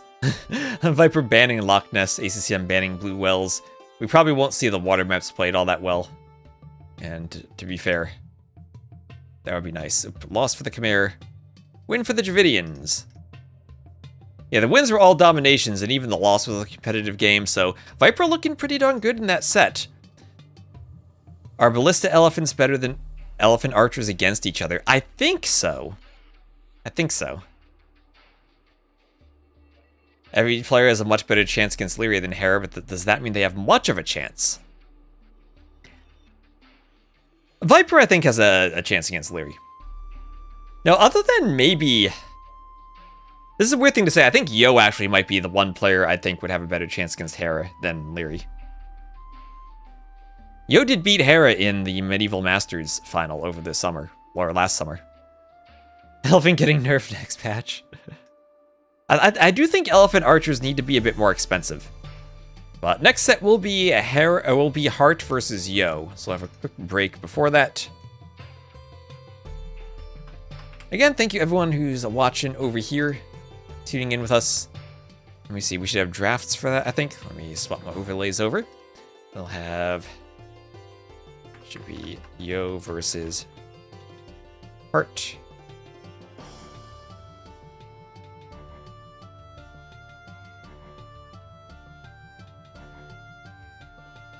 This will be in Group A.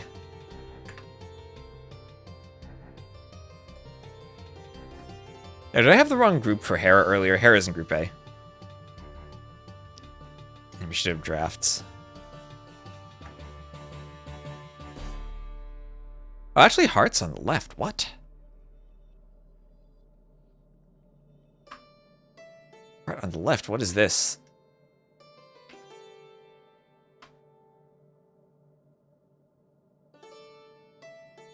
Nilly in the stream. I'm gonna take a quick gander at Nilly. Nilly's wearing pants. That's Viper. Oh yeah, Nilly wearing pants. Are those costume pants or are those just Nilly's pants? Is Mem might be wearing the same pants? Why did they only give Riley a good costume? I guess Dave's costume's okay. Why'd they have to do everyone else so dirty?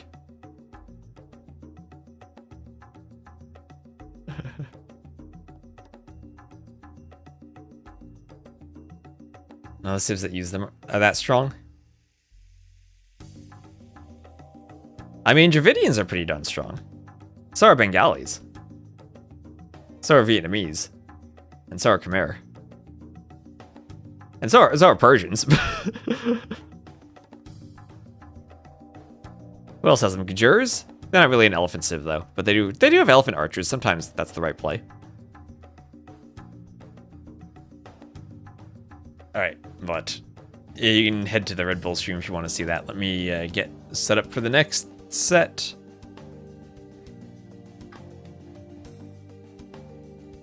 As I add the drafts to the overlay and then swap to the overlay, then I'll just take a break myself.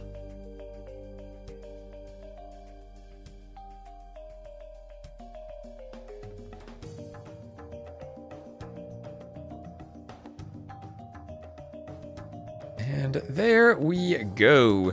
So game 1 will be on Henchhold, then we'll have, water maps for Hearttt, Blue Wells and Dorothea Quarry, and water maps also for Stone Drift and Galasis? Oh, we just needed Loch Ness for game 1, and we'd have had all water maps. Oh my gosh, there's so many water maps in the pool.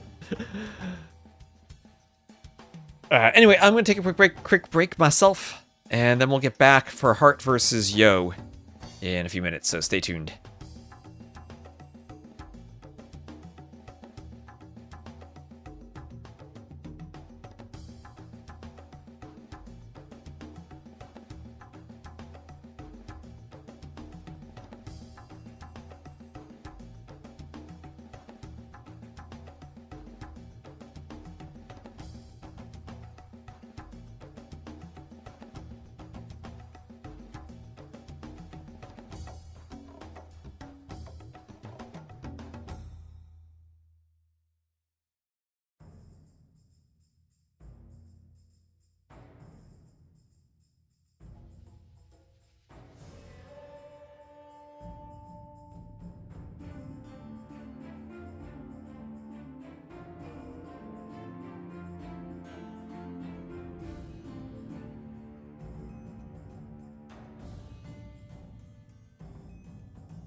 Okay, chat, I'm back.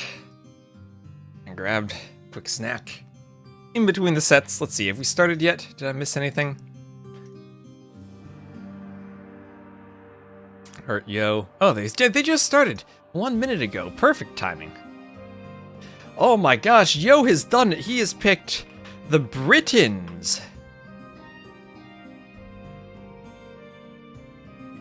He's picked the Britons, failed to download match content. DE, don't do this to me. We have the Britons? What is this?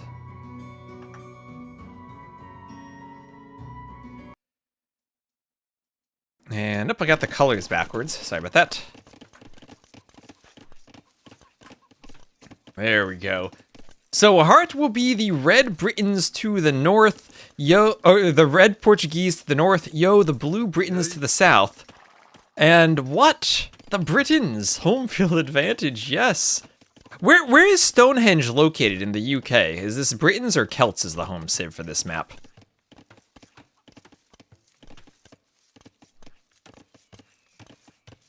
Where is Stonehenge? Because obviously the Celts are the home civ for Loch Ness, the Britons are the home civ for Thames. It's in the southern UK? Okay, then Britons would be the home civ then. Southwest? Oh, that's a good question though, because usually I would use the Celts to represent the Welsh. Southwestish. Ooh, okay, debatable what the home civ is then. Debatable there. Ready. Mandatum. Ready. If you are as big of an Age of Empires nerd as I am, then when you were a child, you would have had this book called the Age of Empires Scenario Design Toolkit that explained how to use the scenario editor. And one of the example scenarios it gave you was Britons versus Wales, and it used the Celts to represent the Welsh. So Hearttt trying to wall up as Yo's archers get in, and we have a pause. More south than west. It's definitely Britons. It's not in Wales. Okay, okay. So then it's Britons then.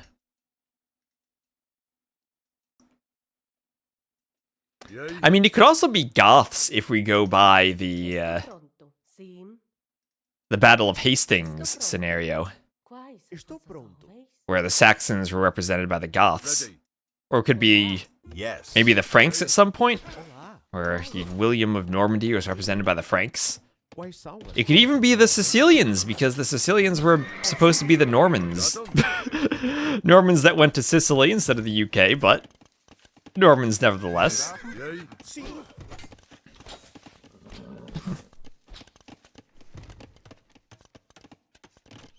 Then came Ivanhoe. I read Ivanhoe many years ago. It's been a while though. I remember Robin Hood was in it.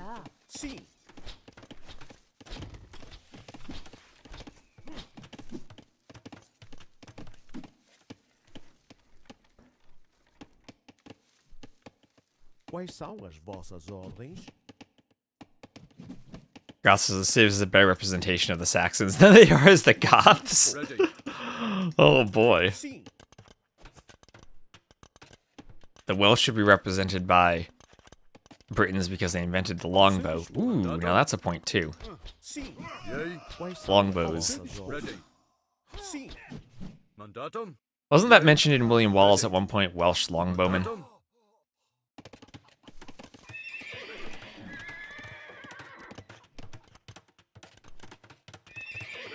So stable there for Yo. So he'll be making a stable swap as the Britons while up to the Castle Age. And unless that's light cav to snipe monks, that has to be for knights. Okay, Briton knights.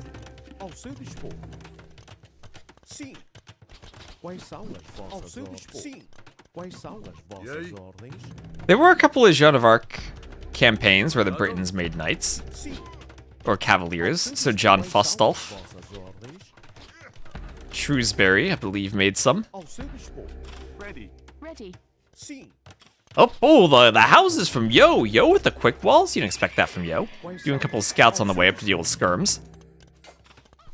Now, this is quite the map in terms of stone. Maybe not the ideal mining camp positioning for Yo on that stone, but he'll start taking stone nevertheless. Britons have discounted TCs, and they also can do longbows from their castles. Now, Yo is not actually fully walled here. You'd have to do a bit of a maze around these resources, but you can run in.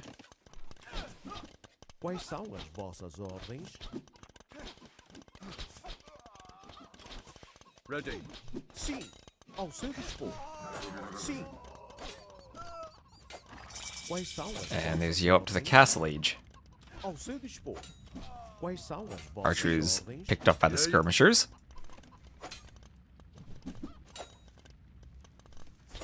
Oh, service for.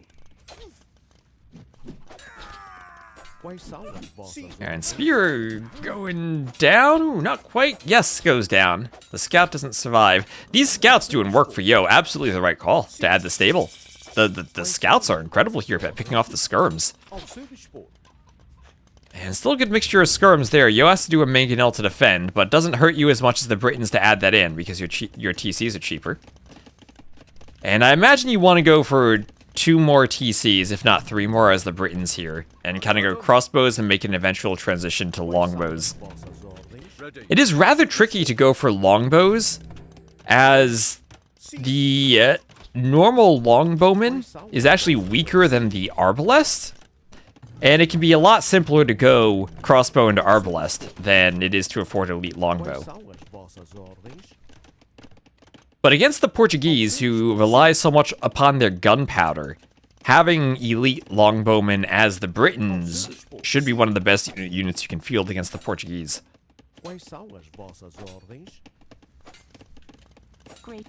Elite longbow followed by maybe some halbs in case the Portuguese try to make a cavalier switch or try to do hussar raids. Okay, scout down. Warwolf Trebs even can pick off bombard cannon. Okay, nice raid from Hearttt. Doesn't have ballistics, but still manages to pick off a Vil. 2-0 Eco KD in favor of Hearttt, who is adding in TCs, or at least has added 1 TC. That's 2 TCs for him. Yo will add another TC on his wood line over here. Let me move forward and use my chair properly.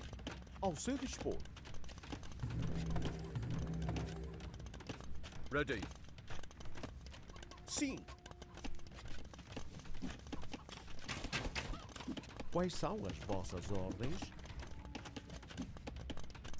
There's padded archer armor for Yo. Ooh, and crossbows picking off Vils as the mangonel comes forward. Another Vil goes down. And okay, how did that mangonel not do anything? But this army should be cleaned up by Yo's crossbows there. Ballistics on the way for Hearttt. Yo himself not yet with ballistics. Does have the TC up.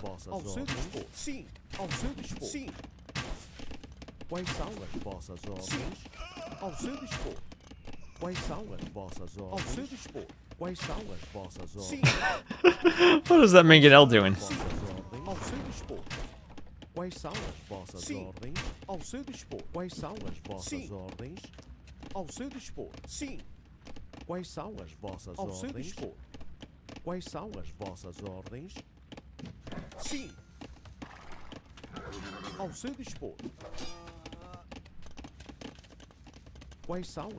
Some more crossbows for Hearttt. Now, between these two players, Yo said he was afraid of Hearttt the other day. I would honestly still think that Yo should be the favorite, but I don't know, maybe he's just afraid of all the practice Hearttt has gotten. From Vitality playing with Hera and Liereyy. So, I mean, so far, it's so good for Hearttt in terms of the score and the res collected. And the Portuguese economy on this map is still great. This is Yo going more for a unit composition win rather than an eco win. He does get a couple of nice mangonel shots. That final one doesn't hit anything.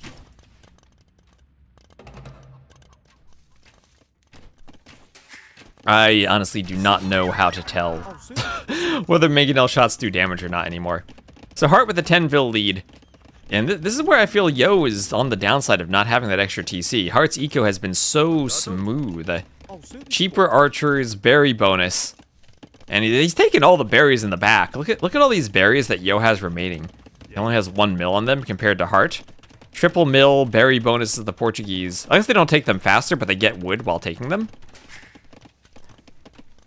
And that's let him get this smooth 3 TC boom, while also doing the university and ballistics. And also adding in a mangonel. So he is in a good spot in terms of his eco setup and army composition, and far ahead of Yo, who still does need to get another TC added in. I'll service for. Ready.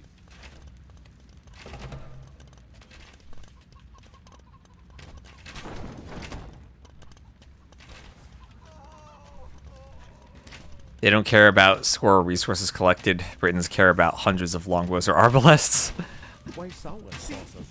I think they still do care about res collected.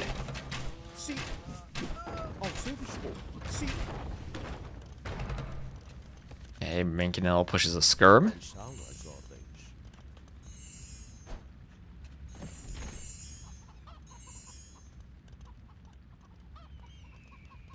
And there is ballistics. Ballistics for Yo.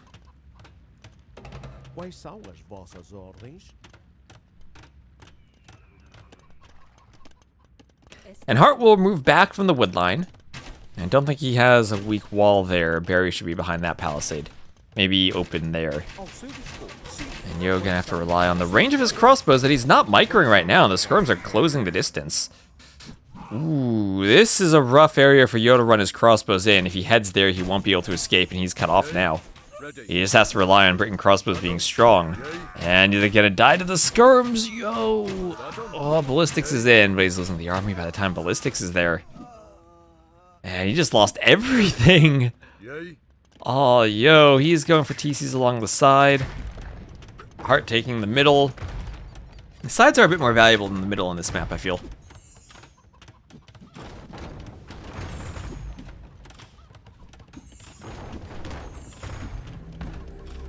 And that wonderful Western European tower architecture, besieged by 3 hill-topped mangonels.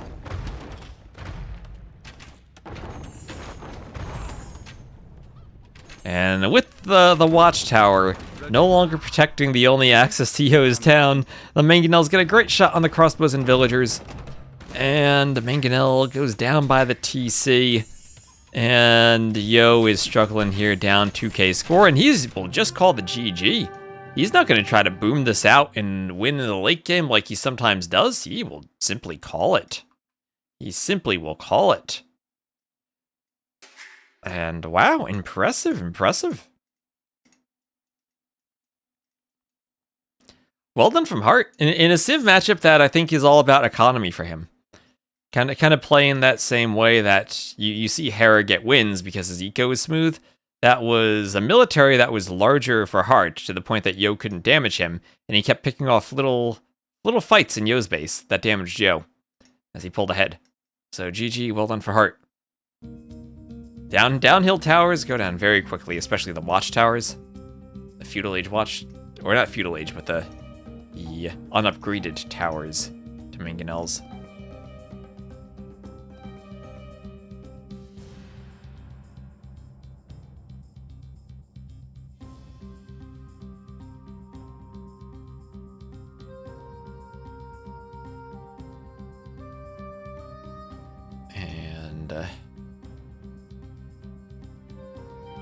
Hingefold taken. Very first pick for for Hearttt there with the Portuguese. Yo picked Vikings first. Well, there are a lot of water maps. Britons are definitely an interesting civ in that civ matchup, I think, but not enough of a feudal age bonus to stay competitive, perhaps.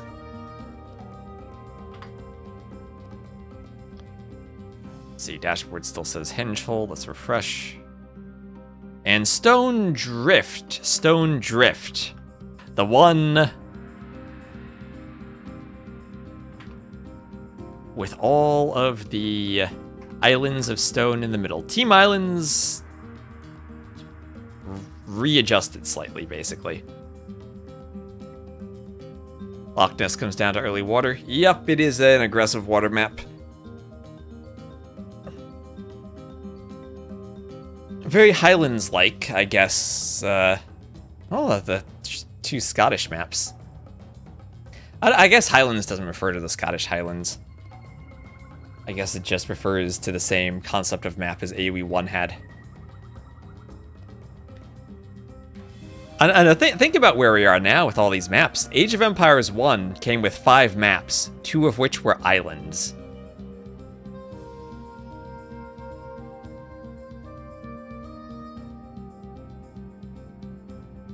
Small islands and large islands.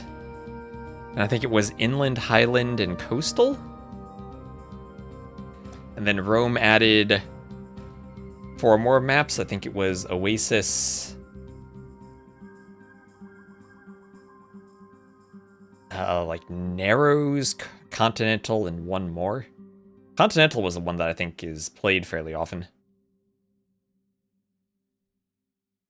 Are there any famous highlands outside of Scotland? I don't know. I mean, there are no highlands in any of the AoE, or there's no Scotland in any of the AoE 1 civilizations, really. I mean, I guess Rome was in...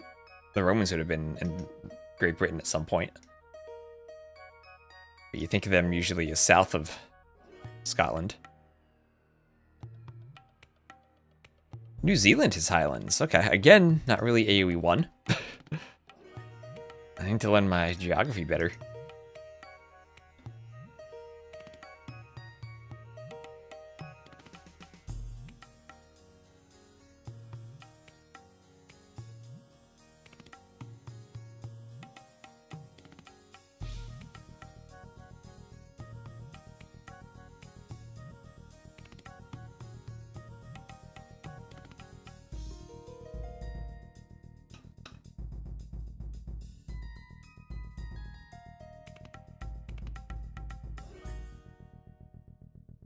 Okay, we into this game? Yes, we are.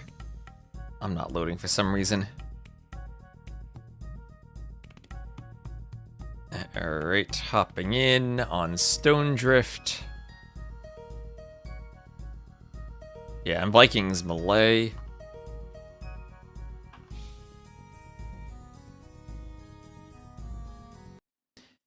Here we are. So, Hearttt will be the red Malay to the west, Yo the blue Vikings to the east, and Yo will garrison his fishing ships against 1 fire, a fire that Hearttt promptly puts within the murder hole's range of the dock. And can hit a lot of fishing ships from within that range. Maybe Yo needs to fish this fish so that the fire gets pulled farther away. And that'll force Hearttt back from the dock. So Stone Drift, does Stone Drift always put the islands in these locations, or does it rotate around? I'll need to check it out in the minimap. Oh, this island against the edge of the map. Okay, that's the thing that can happen. Can you, like, dock block between all the islands? Oh, snakes on the islands. No bears this time. Snakes. Alright, snakes on the islands. I guess you can't with all those rocks. Okay, yeah, too big of a gap there. I was gonna say, if the islands are close enough together, you can build docks and wall the map.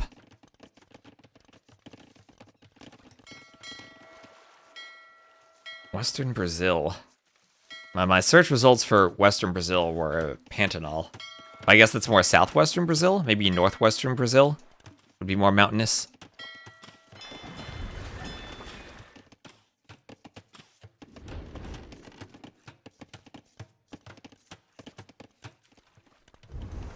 So fletching.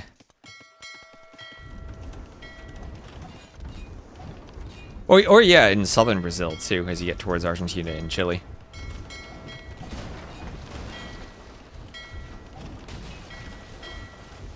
The Araucarias map I made.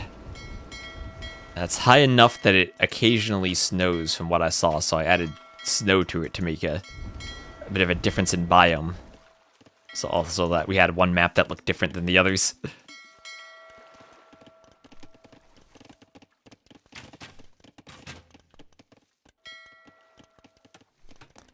So Castle Age for Yo.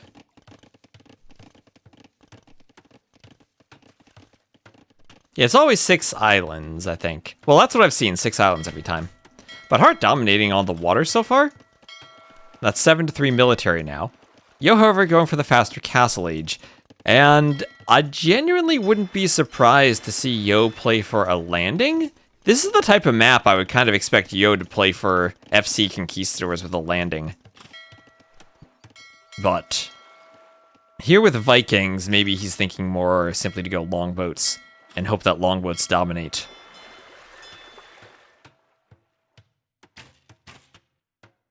I do have the HD patch here. I'm using the high resolution graphics. What do you mean the stone is shiny? I gotta go check that out. Did they just do some silly mod? I don't know what's going on there. Stone is shiny. 1080p source. Why are they only streaming in 1080p too? What do you mean the stone is shiny? Like glittering? To me that just looks like poor resolution on this stream.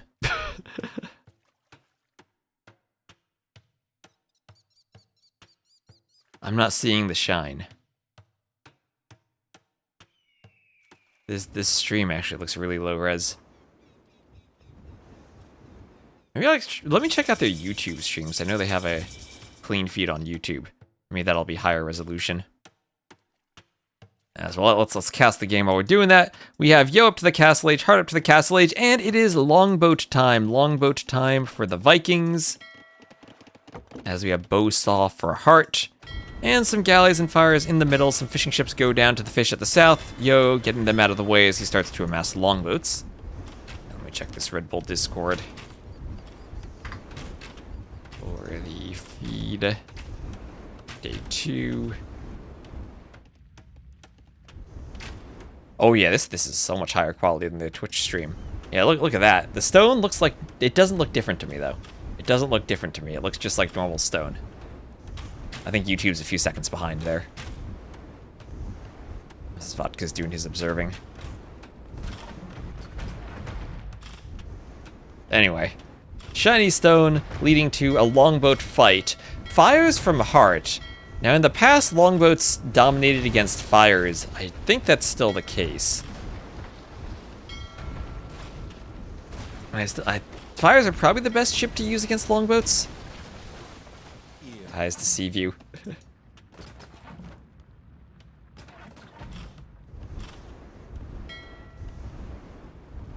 So longboats attacking the fire ship, attacking all the fire ships. As more war galleys run around for Hearttt.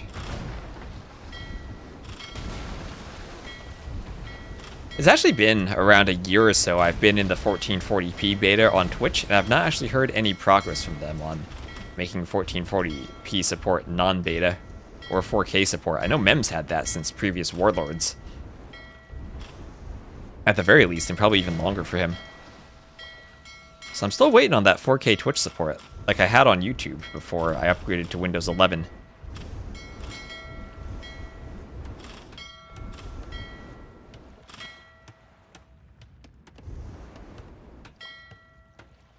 So, second TC for both players, both for Hearttt and for Yo. I wonder what happens if we go late game and we simply get elite longboat from Yo, if he just wins water with elite longboat and then wins the game. That might be his plan, as we see him scouting heavily in the north. I mean, you get elite longboat, you get 6 relics and all the stone. And let me tell you, there is no way anyone is microing a transport ship to pick up 6 relics unless they have absolute full and total water control.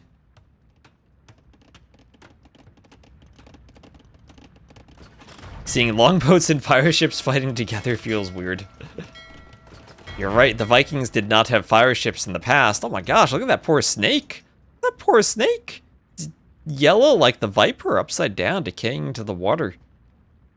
The Viper is washed.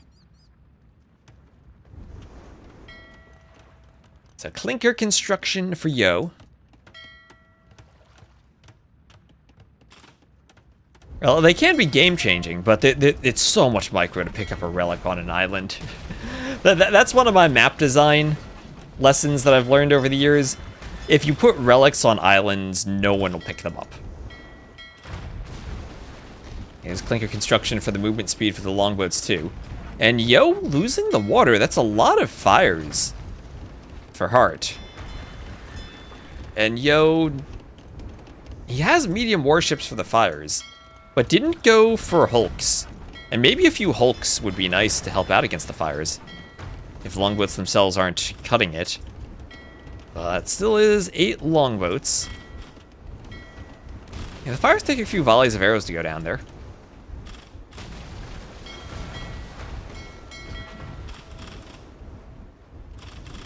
But Hearttt simply has numbers. He has numbers, and if Yo starts losing longboats, he's not going to have numbers. Yo might need to run away and try to remass longboats somewhere. Yeah, he's adding in more docks. Yo might need to take like a loop around the outside of the map. Try to get back to docks. Oh, but he found a nice pair of vills to kill there. Not that accurate against land units. As the fire goes down. More fire is going down. I have clinker construction there from Hearttt. If I only give 2 tiles of regular gold. I can create the most annoying map ever if it is a player map where they don't have any gold, but it consists of only an archipelago of islands, each with a relic. And they have to transport to each relic to grab them. Oh my gosh, that is horrible. Or even more, it'll be like shallow terrain. So, or maybe I just do like mangrove shallows, so you can't actually dock there, but it'll have relics and woodlines, so you have to move out to them for the lumber camps. Like the old version of Pacific Islands, but worse. Stone only on them. No gold on the map, just relics. Did you ever see that map, Atlantean Relics? We had that once years ago in the Clash of the Titans show match. Viper, I think it was Viper Dagao. Viper might have played 2 games on it. All the map was relics on an island in the middle.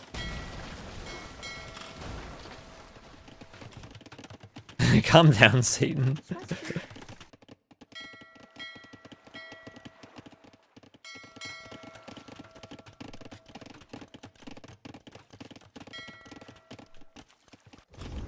So, fire in the back.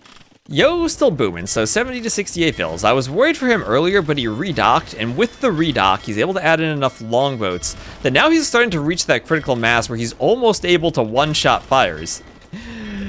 Needs like maybe 2 more longboats to his fleet. And then he'll put fear into the heart of Hearttt.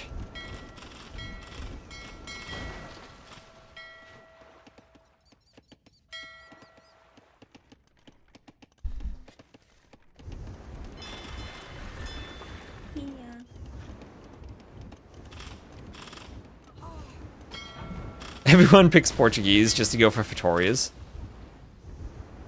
I mean, people might pick Aztecs then, for the relic gold. Or Burgundians for food plus gold. It's so painful seeing this big group of longboats almost but not quite one-shot the fires. But there we have Imperial Age for Yo. And if he gets Imp first, Hearttt is nowhere close to Imp. And Yo, 2k more res collected.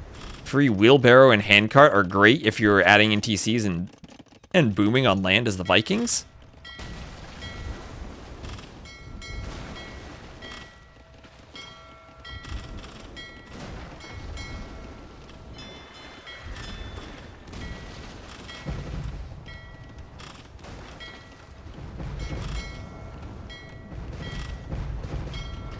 Fires all going down to longboats. And now we have some war hulks to help destroy the docks. I guess the war hulks do a good bit of damage to docks. Oh, and low gold cost, right? Should Yo make hulks? Yo is making hulks. Yo has made hulks. Fires eat docks. Okay, they cook the docks then. As we've discussed before, extra healthy to cook the food before eating it. So once Imp comes in for Yo, that might even be a GG from Hearttt.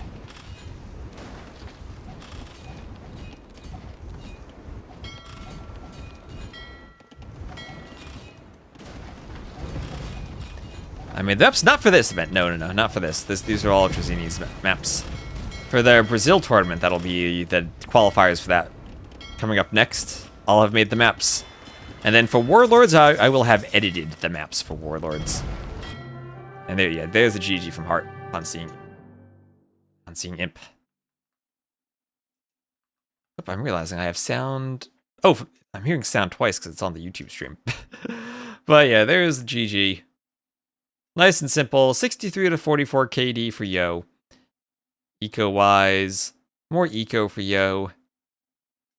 And yeah, Vikings won. It felt like early on in Castle Age there was a moment where Hearttt was starting to take the water, but Yo redocking for more longboats let him get back, and that was on the heels of a stronger boom.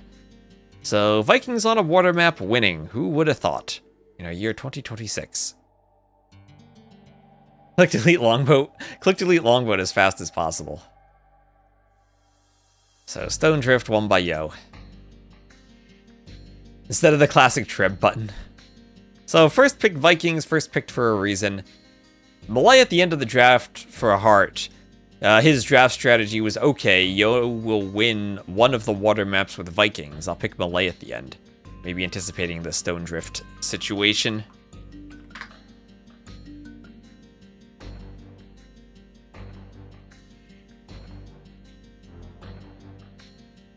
Open up the spectator dashboard, and Blue Wells, the whale map, will be the next one.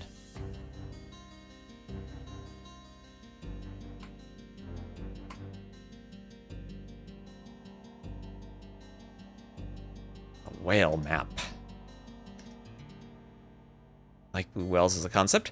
It is, I mean, I don't know, the two, like, quote-unquote new maps that they added are just a reskinning of Inundation.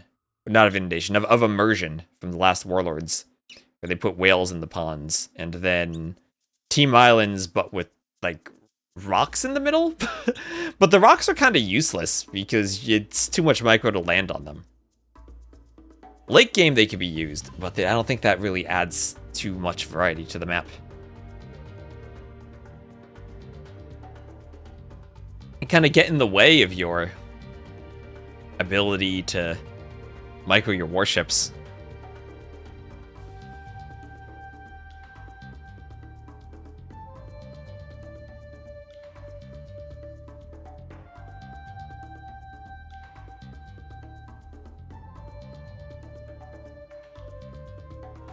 Full water is sadly boring still. Yeah. I probably should not have listened to Arbase when he said to add a water map to the Brazil map pool.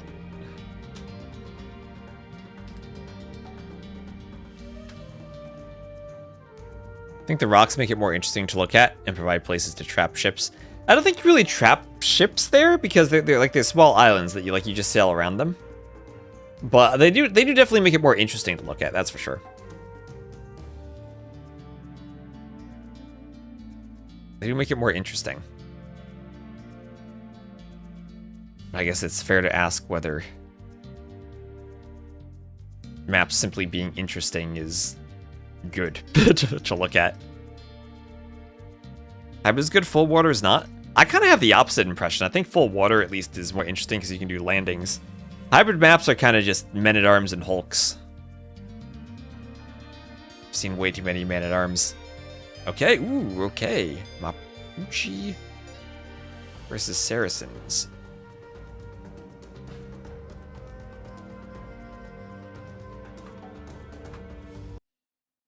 And here we are. We will have Hearttt to the south-southwest as the Red Saracens. And Yo as I misspelled the Civ. It's in the wrong place. There we go. Yo as the blue Mapuche appear to the northeast. As we can see, ooh, what is that? The Champy runner killed by the scout in the feudal age. We can see the lumber camp graphics. We have lumber camp graphics. Look at that. Usually they make settlements, but in Empire Wars they start with lumber camps. Do they have a mill? No, they have a settlement instead of the mill. The blacksmith, we can see this blacksmith and the settlement. I'm gonna get confused. At least the blacksmith has like the back over there. This is it over there. That's gonna confuse me though. Yeah, the lumber camp. I kind of go back and forth. Sometimes I look at this architecture and I might think that it's nicely done and looks great. But then other times I'll look at it and I'm just like, no, it looks kind of sloppy. So I think my overall feelings of the architecture set is that it reminds me not of official AoE 2 graphics, but rather graphics of a very well done mod. And that's what it feels like to me. We had all those individual civilization graphics for Wololo Kingdoms back in the day that were nice, but definitely didn't look official. That's what this reminds me of. It doesn't look like it belongs in the game. Like, it's just something that's slightly off about it, and I can't really place my finger on it other than maybe the proportions of some of the buildings, the angles that the roofs take. I don't know how to say it precisely, but I simultaneously think it's well done and also something uncannily weird about it. I don't know. So, anyway, we have archers coming in on the berries. Berries of Yo. He's trying to save a Vil. Oh, he does save the Vil. 1 HP is all you need, but last arrow for Hearttt kills the Vil. On the other side, we have a spear for Yo poking a villager. Remember, Yo did lose his champion scout. On the inside, you only have whales and oysters, and then in the middle, there are oysters in the central pond. On the outside, there is now a dock from a Hearttt on the outside fish. Yo doing a dock there too. The Saracens will have faster firing galleys, but they do not have fast fire ship. They do have incendiaries, but then they don't have shipwright. So probably either Saracen or Portuguese galleons would be the best in the game. Or do the Portuguese still get extra armor now that they have circumnavigation? I need to rethink my water tech trees. But forward dock from Yo wants to disrupt the fish from Hearttt. Remember, 5 fishing ships can garrison in the dock and make the dock shoot arrows, and Trezini should have, after I messaged him, updated the maps so that the oystering ships not shooting arrows should be fixed now. This is also a situation where Hearttt might just want to pull back slightly and garrison the dock and shoot some arrows at the archers. Maybe he doesn't want to disrupt his gold income. But you can use your dock as a defensive tower on this map. And Castle Age for Hearttt. Yo will take a brief score lead as Hearttt is up first. Yo doing a market, maybe realizing he will be behind. And forward dock not stopped, but Hulk is there for Yo. And this is now, you only make Hulks because there's not enough room to micro galleys in this pond. Look at the synchronization on those whale animations. This one's a bit off.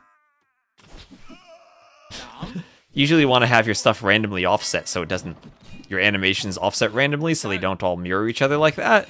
But sometimes the randomization still results in the same animation. Especially since DE, or the same timing, since DE seems to have bugs with timing of stuff.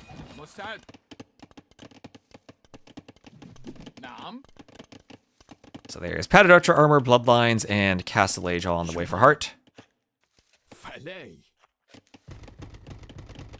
And Palisade Walls up at the front for Yo. Castle Age also here for Yo. And we'll have a settlement for Yo. Yeah, synchronized swimming on. See, these ones are offset randomly, so they don't all look the same. Right, but I think with the whales, it's easier to tell that it's the same animation for all the whales and the fish, because the fish all are a bit jumbled up and jump at different intervals. So Yo, still with his initial dock, Hearttt not going for any other middle docks. We'll go for more docks on the outside for the fish. Part of the struggle of this map will be getting your farm balance measured properly, along with the fishing ships on the outside. So 12 to 7 fishing ships, more fishing for Hearttt. Castle, stone, and gold mining all in for Yo. Go Saracens. Oh, look at that Mamluk emote. Nice. The lumber camps look good for something you never really see. Yeah, the lumber camps look... You can definitely tell that they're different and that they put effort into modeling ropes on the stone in the back to look different.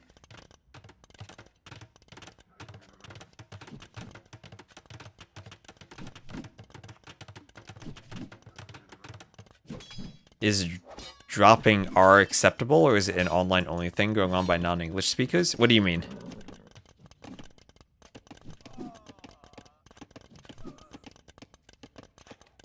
If I said they training, does it sound like I don't know my English? That depends exactly on the context, but I would say helping verbs like that are usually an English thing that, in my experience, don't show up as often in other languages. So that does feel like a non-native way of kind of dropping it there, yeah. Or a non-native speaker. What's that? Cem. Belay. Mari Mari. So Vills go down to the knights. The present continuous in English has a lot of subtleties because there are ways to write the same sentence with the exact same meaning, but only with a very subtle difference. And you can natively use one or the other, and they both make complete sense and they both sound correct. But then there are also situations where it's more important, and I genuinely can't give you great examples of the differences. You're not dropping any more R's then?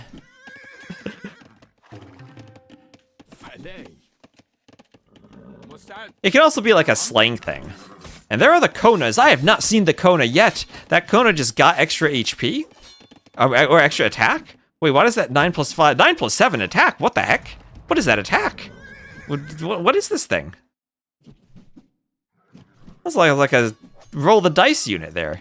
Now it's 9 plus 1. What the heck is the Kona?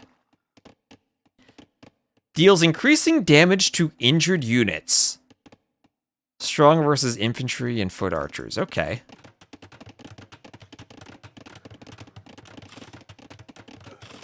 Saracens? Yes, Saracens. Looks like the same building put into way too many shapes. I could see that.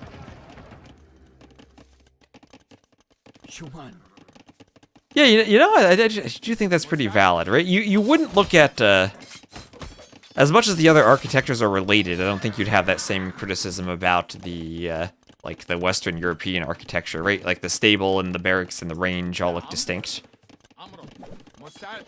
That's an interesting point. That all the buildings look very similar to each other.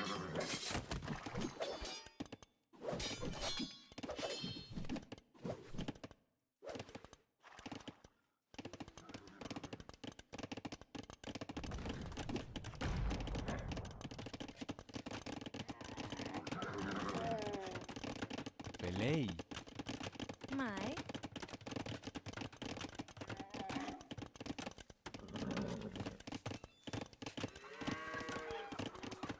So more farms here for Yo. On the outside, Yo will find the Warhulk from Hearttt. Hearttt can look to attack Yo's fish on the outside. And I mean, what's the other one? The Bolas Rider. So Kona and Bolas Rider both should be weak to Saracen camels, if I'm thinking about this correctly. So why would Yo go Mapuche on this map? Foragers drop off more food, not really relevant here. Settlements can make the spears and skirms. Maybe relevant. More HP for them. Mounted units generate +3 gold when defeating military units. When killing military units, not when defeating them. What is that wrong terminology there? When killing the units. Someday soon, AoE 2s will be updated to say when unaliving units.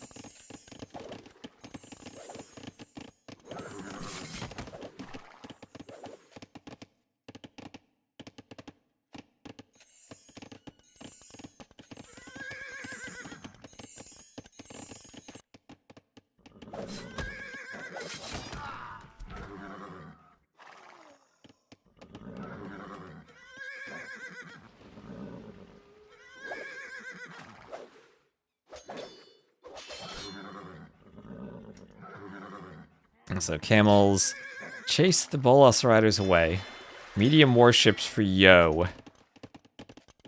And on this map, you only have 2x2 tiles of gold in your main base. All the other gold occurs in these little pools with the whales.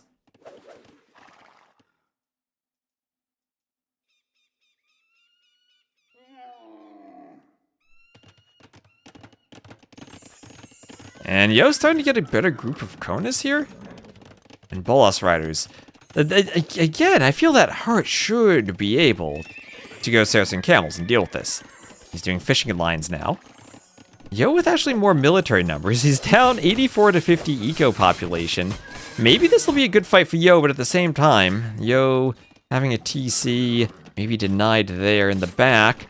Alright, Hearttt gonna lose some Vils here.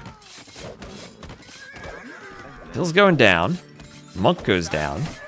Skirm goes down. And here's a forward castle from Yo, as Hearttt tried to take this final pond. And thank you, Fortune's Chaos, for the raid. This does look kind of deathball-y. I still think Hearttt as the Saracen should be able to fight this with simply going camels. It's 145 HP in the castle age, but there's the castle on its way up.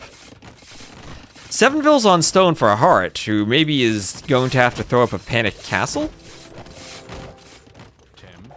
Over here, more camels are raiding the back of Yo's wood line.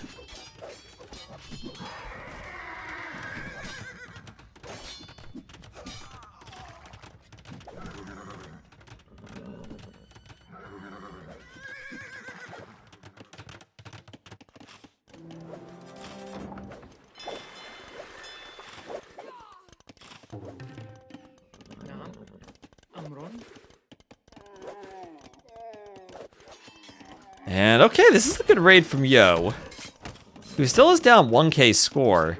Can't really get under the TC, and still really doesn't want to fight camels head on. But the castle play for this unit, is it enough? And he's getting under the TC. What's the pierce armor like? 3 pierce armor. And wait, he doesn't have cav armor upgrades. So you can't do the armor upgrades here. The camels are going to get us around. They will be fighting underneath the castle. Hearttt deletes the palisade to get a better surround, and this deathballish looking army from Yo from earlier will be defeated by the camels. But Hearttt will lose some camels too to the castle fire. However, 96 to 58 eco units, Hearttt can replenish the losses much more easily than Yo, and Hearttt, 634 stone, almost enough for a castle. I think he simply gets a castle up. He's the Saracens. He can buy stone at the market if he needs to. And with a castle, a few Mamluks should then dominate this. What's the range on these guys? Yeah, only 6 range, so Mamluks still should be effective against them. Nope, there are no armor upgrades or cav armor upgrades for them, Mapuche.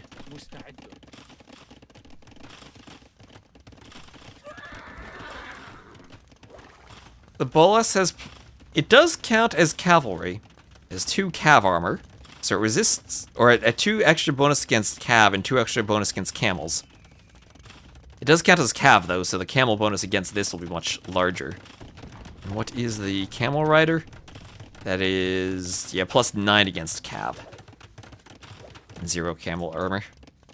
So camels from Hearttt are in still not a great raiding unit with their low attack, but the HP they have as the Saracens, they can sit under some TC fire for longer than most camels.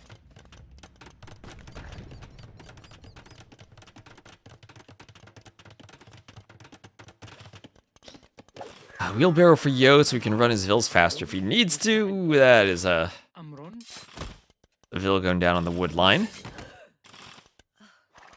Another Vil picked off.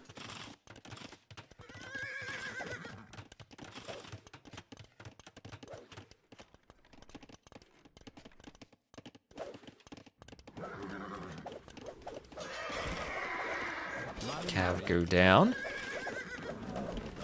Camel's going down. Okay, Yo's still raiding. I mean, despite having half the Vils, Yo is still fielding a decent military. But I think everything will change when the Mamluks attack. Oh, Hearttt sending Vils to their deaths. This is the type of thing I feel that you never see from Hera and Liereyy.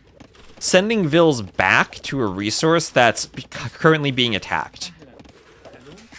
Not using that go back to work hotkey and instead sending the Vils manually. There's a castle race here. Second castle for Hearttt. This will be the 3rd for Yo. Yo deletes the house because he wants to fight the camels?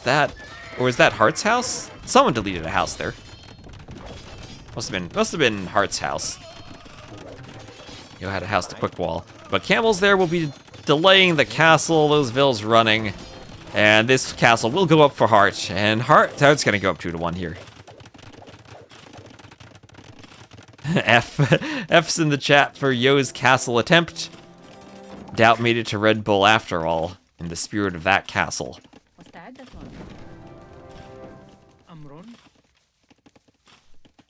And Hearttt calmly able to farm in the back.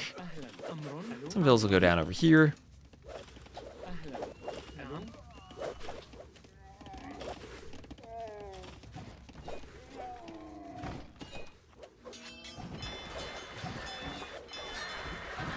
And Town Watch for Hearttt.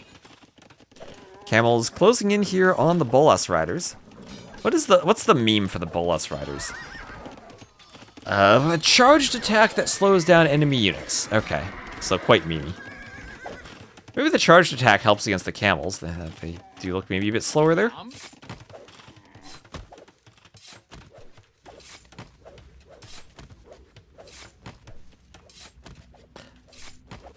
Oh my gosh, I see. No one told me that I had a typo. People just started typing it.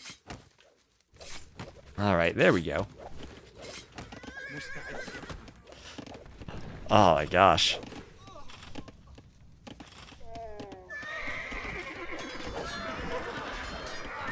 It is a charge attack, it looks like. No, put it back. No, we fixed the typos here. At some point, I'll update my UI so I can only type valid civ names. I've been working on other things first, though. That should be a quick change for me, though. I'll do that when I get back from Red Bull.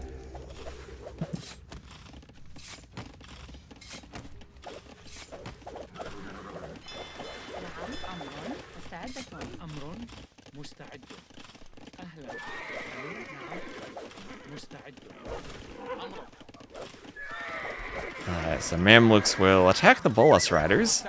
And Mamluks all go down there.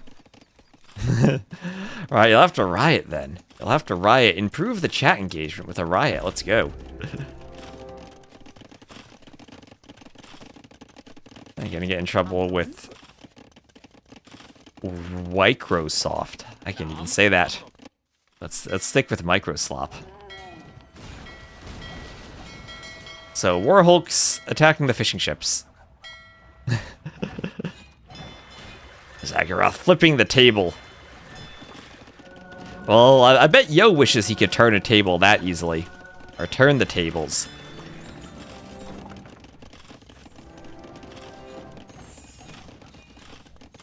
As Imp will hit for Hearttt and will probably be GG once that comes in.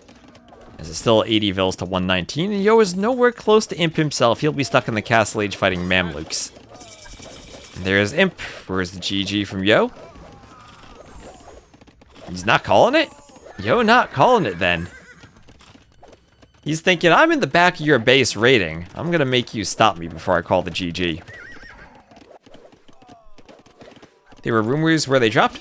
So the rumors are, if you look in the Battle Royale map scripts, you can see if statements added to the map scripts. So in RMS, there are statements, if 2-player game, if 3-player game, if 4-player game. So, you can generate different numbers of resources based on the number of players. And the Battle Royale maps, for whatever reason, go up to 16 players. There were also constants added for different map sizes, so they support larger map sizes, more fine-grained tuning up to the full ludicrous size. So it looks like there will be map support for higher numbers of players and Battle Royale support for 16 players. But that's been in there for at least a year and a half at this point. I imagine it is a huge architectural change to AoE 2 for 16 players. And unless it also comes with a huge friend system overhaul and lobby system overhaul, I don't know if it's the best use of their time, but it's there. I can't imagine the lag of a 16-player game, but yeah, 16 different colors, 16 distinguishable colors. We talked about how hard it is to see mini-map colors properly already. It's like, no matter what color you pick, there's always someone who's going to have an issue with it, or some map that's going to have a problem for it. Blue versus green on a desert map is probably the best we can do.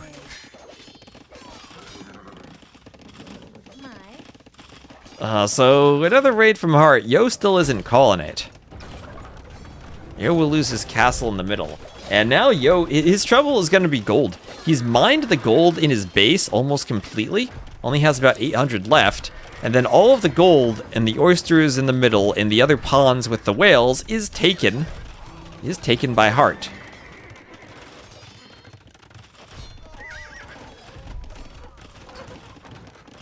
Really not a fan of these civs that seem to field exclusively unique units. I 100% agree with that. I do not like the civs that field exclusively unique units. In some sense, yeah, I guess the Maya were like that. And going eagles and plumes. But I think that is by far the most extreme example from the AOK and AOC civs. Unique units are always part of what the civ did, and not really the only thing they did. But yeah, you have the Mapuche doing unique units. Jeep Paloo Jeep, how you doing?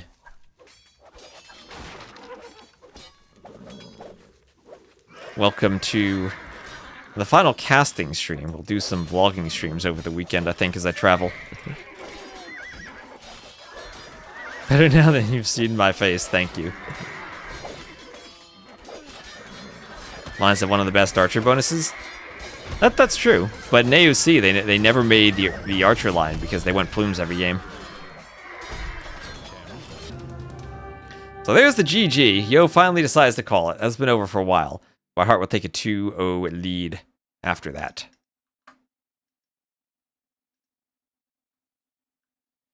So there we are, military 200 to 191 KD. KD oddly close for how dominant that was for Hearttt, but the eco tells the story there. Faster Castle Age 2 with the Saracens in the market, so GG and Hearttt goes up 2-1 over Yo.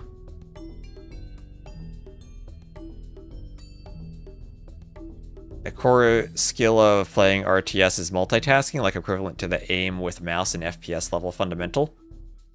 Yeah, so I'm gonna this is my thought on an RTS. The core skill of an RTS is knowing it well enough that most of your tasks that you do are somewhat automated, so you're not spending energy thinking about them, and you can spend, because the like more core than APM in an RTS is the ability to have time to think about what strategy to do. And having your macro set up in a way such that you know what you're doing and you have fewer things to think about gives you more time to think about the things that you do need to think about.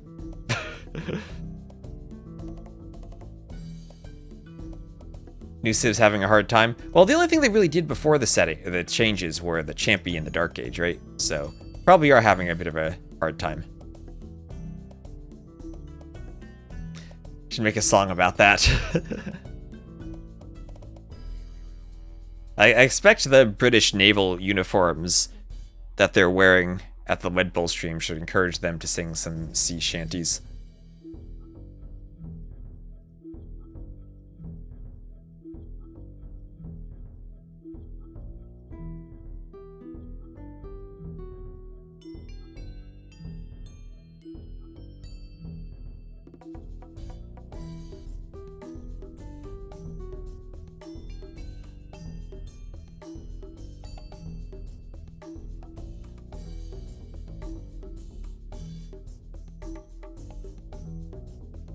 Oh, a bug on Orlu's stream where something's over 100.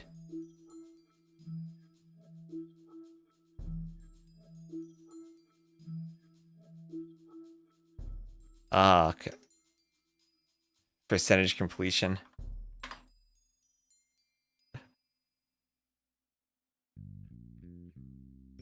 Oh, we click until after tonight's stream?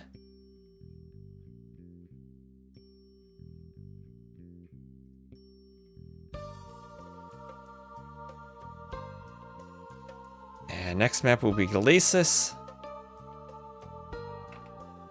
Here will be the Ethiopians against Hearttt as the Romans.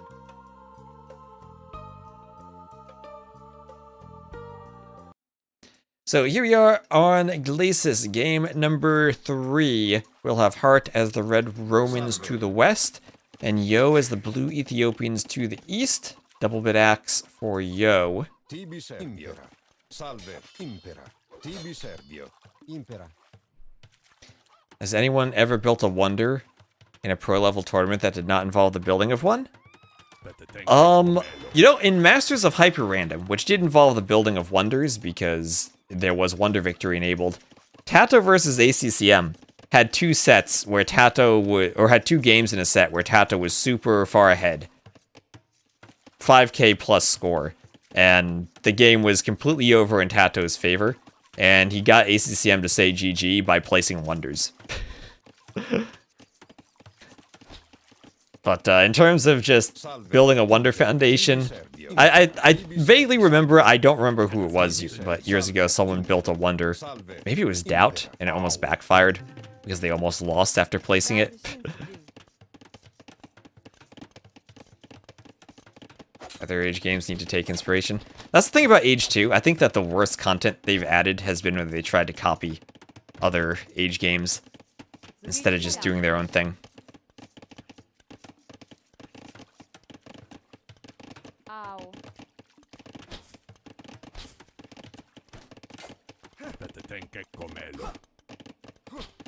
Tibi Servio.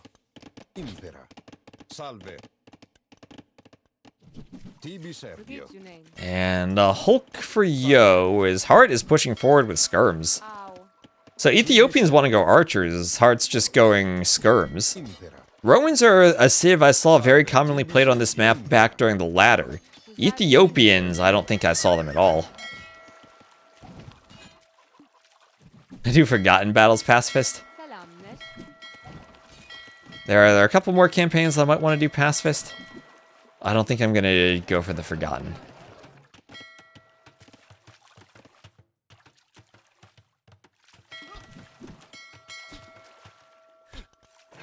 And we'll have a market on the way for Hearttt. Impera.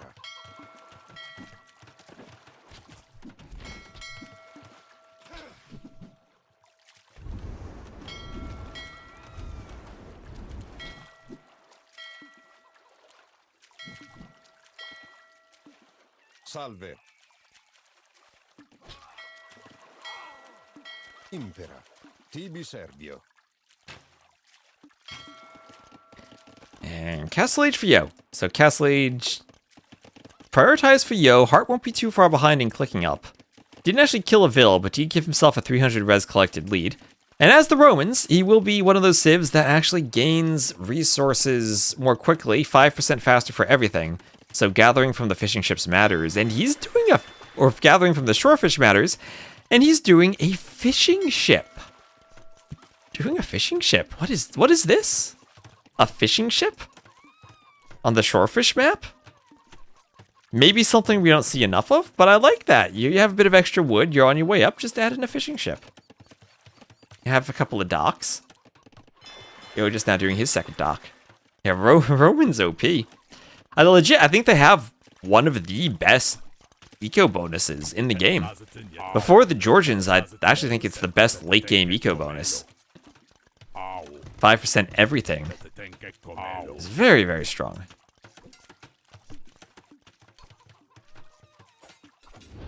This thing here, that's the mill for Yo. That's what you're asking about. An abandoned farmhouse? Mill is for the shorefish initially. I think that spawns with the map, the mill.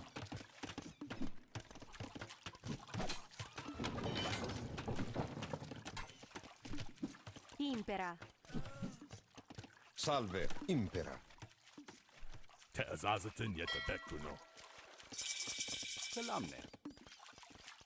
Go up to the Castle Age. No, a Burgundian ambush.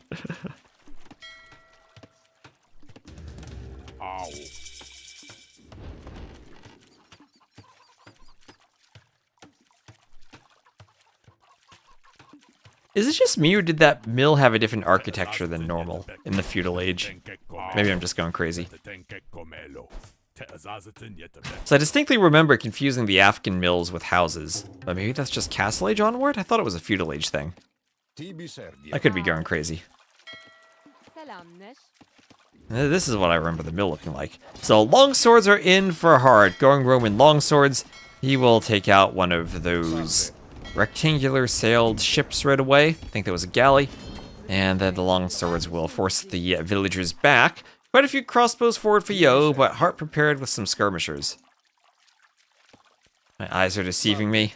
They might be. Maybe I need to get some glasses soon.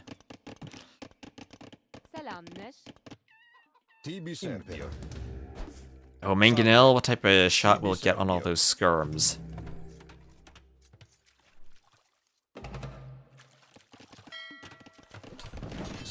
Oh, longswords are in! Longswords are in! Yo doesn't get the walls up in time. Oh, 2 vills slaughtered at the mining camp. And he's trying to run to the TC with a longsword. Okay, the longswords won't catch them. Those 2 vills are a bit too slippery. And now here are the crossbows for Yo, but not quite in time to stop the initial damage. He'll add in a second TC, as Squires for movement speed is being clicked for Hearttt. And Yo had a middle of the map workshop where he had made a mangonel or 2, but now the longswords will be able to stab that, fight it down.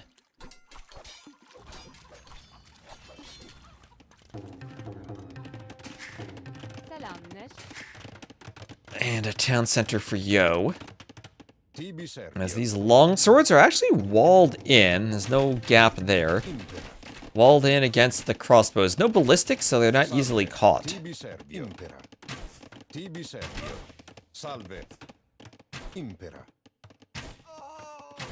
Oh, a bear is gonna chase the longswords. Let's go. Let's go, bear. Bear get a kill? Can the bear help the crossbows?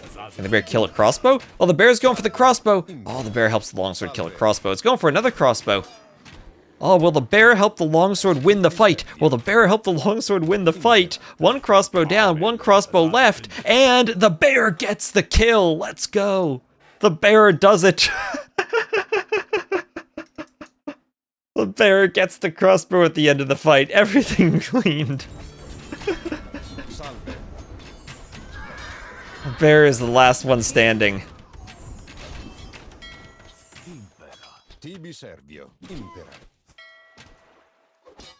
MVP Bear.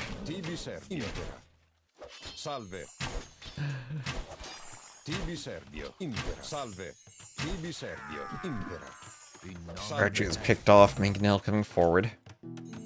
And there's a university for Yo. Yo just now doing a horse collar. Well, to be fair, I guess he wasn't farming too much earlier. Hearttt doesn't have that many farms either. So if Hearttt just keeps doing more docks for more shorefish, then you can probably avoid farms for a while. Need less military population for their units. What do you mean, Saracens have one of the strongest late-game eco bonuses? I mean, they have the market, but that's about it. Unless you mean Romans. Unless you mean Romans.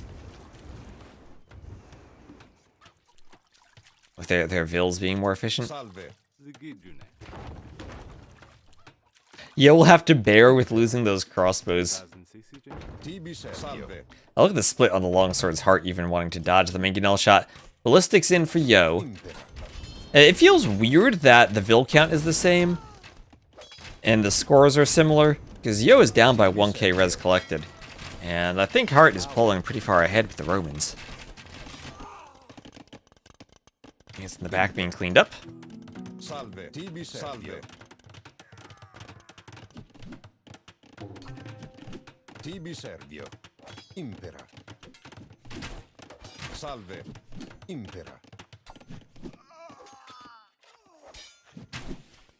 Tibi Serbio.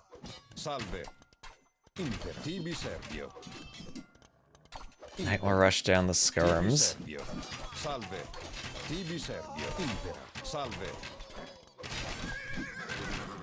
Tibi Serbio. Impera. Salve. And skirms getting kind of walled in. Well, walled in a spot where if they fight, they're still fighting crossbows. So another knight for Yo as he's trying to clean that up. His dock at the front will go down. Goths plus 10 late game should give you plus 10 extra vills. Depends on how you manage that. I think Goths actually... Goths probably need to be explored more for Thames. The one late game I saw of them with 235 pop was insane.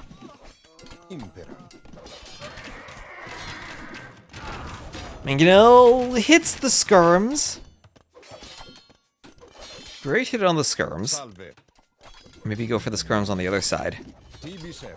We'll get a hit here. Hearttt not microing, tanks a Mangonel shot. Okay, there's a way for Yo to get back into this game despite the eco difference. It's about landing Mangonel shots like that. Oh, is Hearttt microing one skirm now? He is. Goodbye, skirm. So Hearttt has forward docked, and we'll destroy Yo's dock. So Hearttt with all the map control, starting to pick up relics. He has one. Ballistics on the way for Hearttt.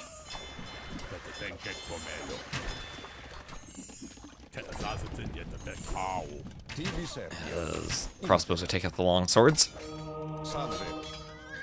Monks would like a conversion on the knight. Oh, demo for Hearttt. Demo for Hearttt. Just keep it in the dock. Yo, crossing with the crossbows, forward across the shallows. Oh, he's gonna be right by the dock. Hearttt, this will be a good one. This can be a good demo. Give us the demo, Hearttt. Hearttt, go for it. No, you missed. The crossbows will kill it now. Oh, he's going for it. It's too late. Oh, Hearttt. What is this? Oh, Yo has a demo that'll get converted. It kills one skirm at least. Oh my gosh, what are these demos? These disappointing demos.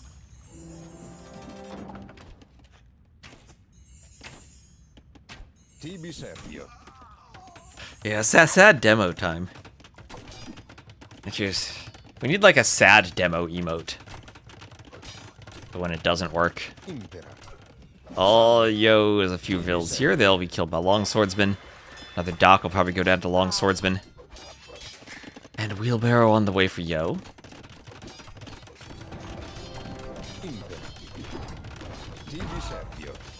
Mangonel hits some skirms.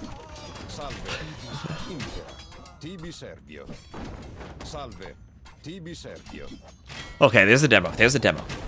What will this demo do? Nothing, because Hearttt already controls the water.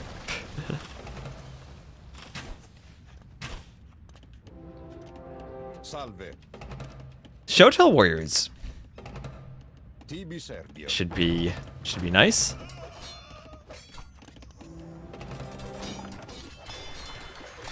More demos for Yo. More demos for Yo. But that dock will go down before the demos come out. Actually, wouldn't mind seeing a couple of showtells. Protect the Mangonels.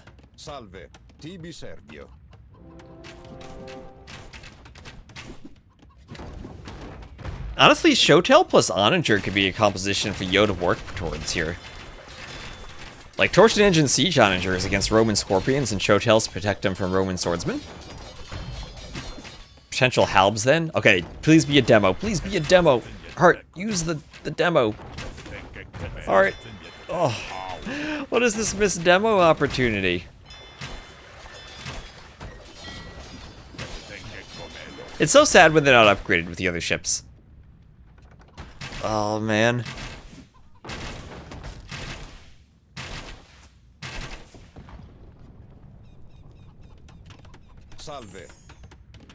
As the dock sinks into the water, we'll have another castle for Hearttt. Imperial Age and Horsecaller both clicked for Hearttt. And a castle in the north for Hearttt. And Imperial Age for Yo.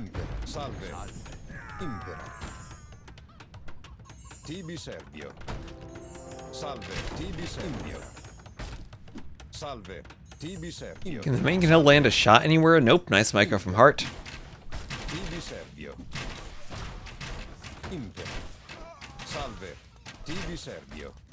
And longswords with 5 pierce armor, holding up quite well to some crossbow fire.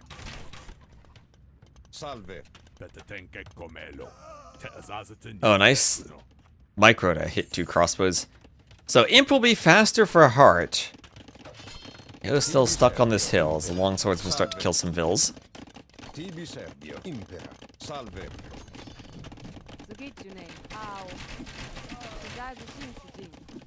And husbandry also for Hearttt.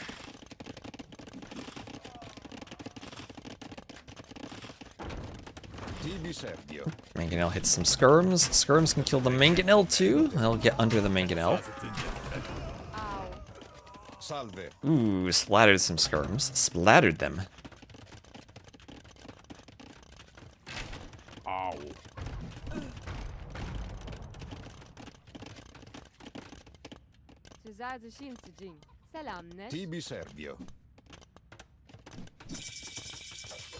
Miss Hearttt up to Imp. Cavalier and chain barding armor and handcart. Well, finally a Mangonel shot somewhat hitting something. No bracer for the Romans, so Hearttt losing skirms at the time when he wouldn't be able to get bracer anyway. All of them cleaned up.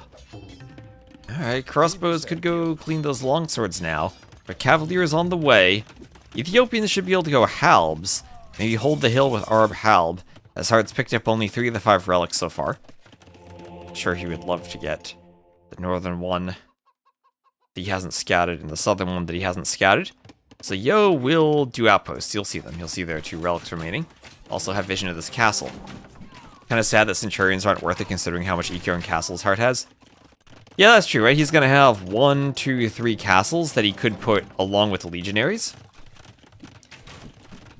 But usually not worth it. And I mean, if you get committed tenseis to give the Nightline and the Centurions faster attack and charge attack, but or faster, yeah, attack and the charge attack.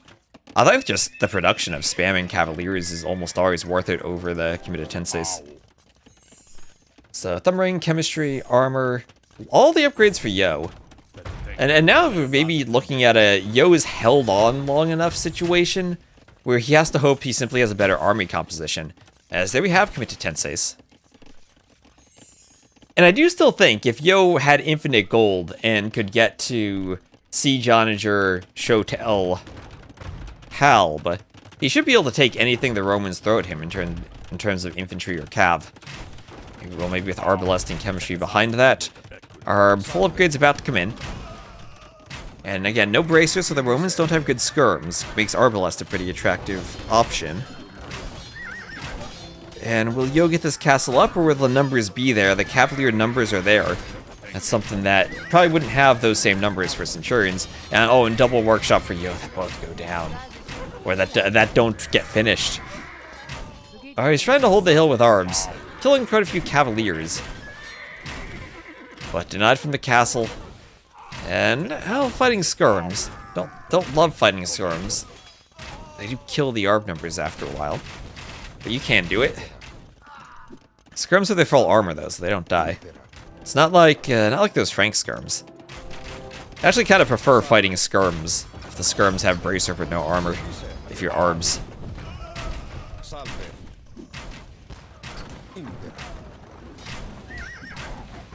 You be doing extra damage.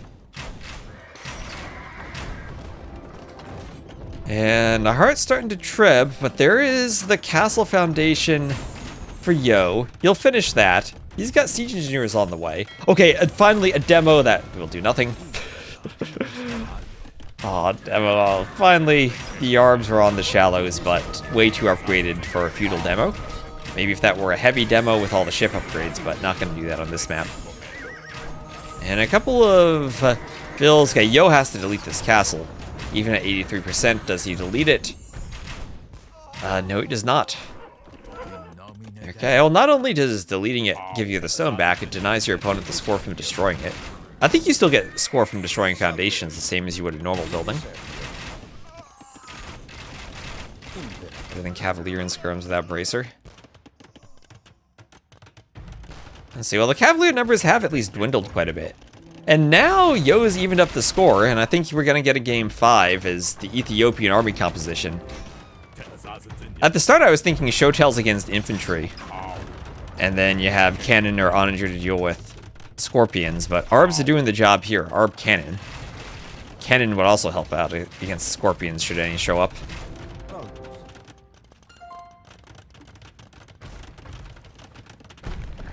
Relic in the south still accessible for Hearttt.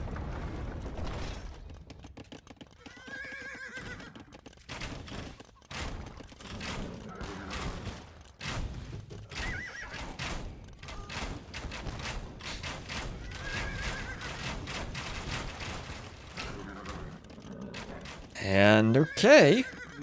Cavaliers run past the vills and that gold. There they go. And we'll have a southern castle from Yo as the Arbalests are dominating in the middle. The cannon are killing skirmishers. The Cavaliers not able to take a fight, even with committed tenseis and a charge attack. 12 plus 7 with the charge attack.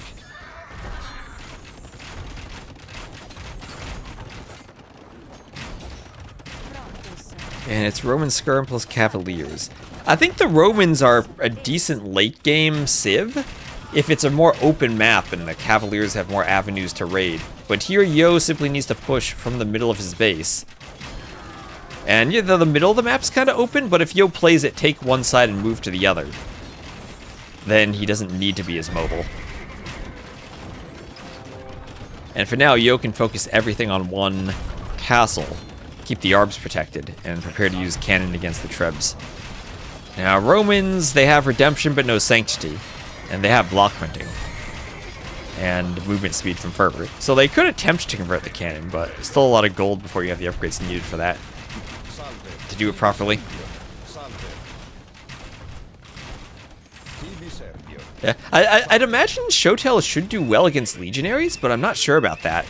I remember seeing the Berserks kind of die to legionaries in that Liereyy Hera game, and legionaries typically should be good against infantry units. So I've never seen that matchup before. I would guess the Shotels win, but I'm not exactly sure.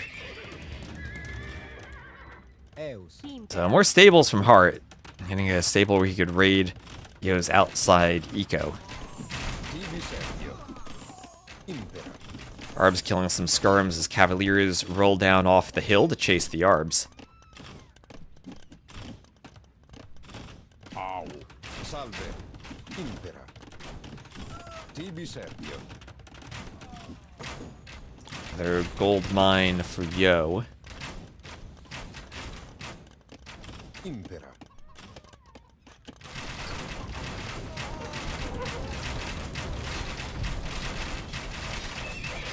As light cav pop out from that stable. And it'll be 1, 2, 3, 4 castles for Hearttt. Tibi Sergio. As a brief lag catch up. Arbs going into the skirms. There are enough Arbs there and few enough skirms. It's not too devastating. And Cannon backing up the Arbs. Can't do... With Torsion Engine Cannon especially, with splash damage. Against normal Bombard Cannon, I think that Scorps are actually okay, because the splash damage from the cannon isn't large enough to pick off too many Scorps all at once. But with Torsion Engines, it helps. And especially with that Bracer, the skirms against the cannon is not particularly scary. Wait, Yo's eco's being raided. He's gonna get some halbs over to stop this, but his eco is being raided. This is open. The forward stable from Hearttt is causing some havoc in Yo's base. That'll disrupt the farms a bit. This is actually a big raid for Hearttt. Wait, what is this? Yo had basically won the game until Hearttt manages to sneak into the eco. Heartt's still up by 8k res collected. And this is where if the Ethiopians can keep this match to one area, they're able to limit the mobility of the Cavaliers, but this is what mobility gives you, and Yo has no farmers working. When he's down to 21 on food, more of his farmers are exposed. He needs to add more vills again. He is queuing vills. 5 queued right now. Does have 4 TCs, he's adding a 5th in the south. The Cavaliers are there and Yo isn't running the vills. Now he goes, just now notices.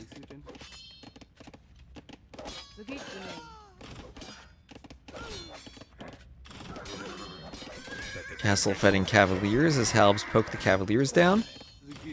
Yo needs to garrison the TC. Yo at least has Bracer for all of his arrows. And Yo will be destroying the monastery housing Heartt's relics and starting to put his own castle forward. And Heartt's raid looks like it gets cleaned up. That TC is spotted in the south. Yo still has southern control with that castle. Here's scale mail armor from Yo. Cannon taking out the TC.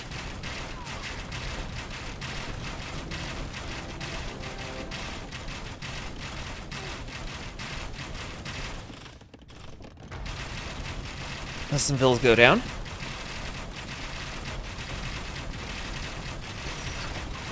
And what is that? Oh, that's a monastery. Let's go. The wonderful Ethiopian monastery architecture to grab the relics. That is a really cool building. It doesn't look like a monastery, but it's unique enough, and it actually is a real type of building that it works for them, I think. One of the more unique architectural designs for AoE 2, but it totally works. What can Hearttt do except GG? He can admire the bodies of his dead skirmishers. Well, I mean, Yo's only on 100 vills. He needs more. Heartt's gonna do what Romans do late game, try to raid. And the Centurion is finding some vills in the north. Hearttt did find the final relic. This will be weird. It'll be Yo having both plateaus. Oh, a bear in the back. A bear in the back. The vill wins. The vill wins. I think we need some type of predator that gets stronger over time somehow, so that vills can be threatened in Imp. As this castle will crumble to dust, and Yo's push maybe can stall out a bit. Attacking the Trebs. And one Treb down. Can Yo pick another Treb? Okay, Treb down. Is there torsion engines in? There is torsion engines in. The blast radius is increased. And that does help killing repair vills on Trebs, too. What is this? A Cavalier raid. We have another monastery from Hearttt, who'd probably like to grab the relics and bring them here now, as his forward monastery was destroyed. But not enough repairs on this castle. 3 cannons should be able to destroy it. That goes down. The cannon could take the Treb too, but they want to go for the skirms. And missing, not getting an attack round. Arbs here need to defend themselves. Nice micro from Hearttt. More skirms being destroyed by the cannon. Or killed by the cannon. Oh, there we go. The cannon bowling there, knocking down all the skirms. Yeah, one of those Yo games where he lives long enough. It's with the Civ matchup too. It was a Civ matchup where Yo held on just enough that Hearttt couldn't push him. The defensive castle at the front of the very closed opening. Also on Hearttt, he didn't have all 5 of the relics either. Maybe more spread out stables and a different setup in the middle would make it easier for him to fight. Because Yo being able to get down here and establish a base has now given Yo at least half of the map under his control. That's half of the map with a score lead, so by the time we get towards 75 minutes, it looks better for Yo. Gaia now researches Loom at 30 minutes in game time. Yeah, give him Loom. Give him Loom. Or the same way there's that tech, what is it? Atheism for the Huns now makes your relics generate less gold for the enemies. There should be a tech you can research that wild animals attack the enemy units with more damage. I'm dehydrated now. I need to refill my water while casting. Some water pouring ASMR. There we go.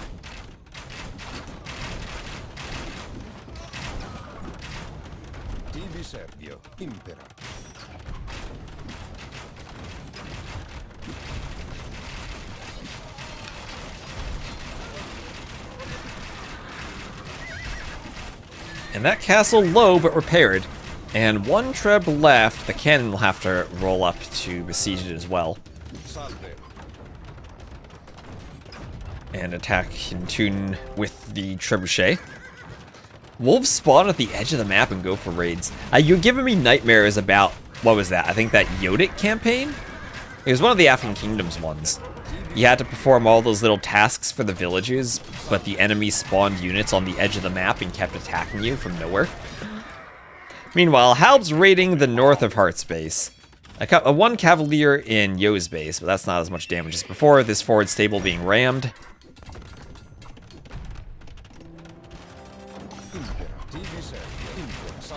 And Hearttt doing what he can to hold on, but I think it's almost inevitable that we're heading to a game 5. Unless there's some way the Roman eco could carry Hearttt in the late game when gold runs out for Yo. So I think the map is out of gold. Or just about out of gold right now. The foxes are still there. Relic and some gold and stone that could be taken in the north. Yo taking some raids in the south. And Yo down to 93 villagers. And Yo needs to keep replenishing his vills from these raids. Down to 86 vills. Yo. Is there a way for Yo to throw this game if he stops vill production? No stone left for Hearttt, so that castle will fall down. Yo can do another castle himself.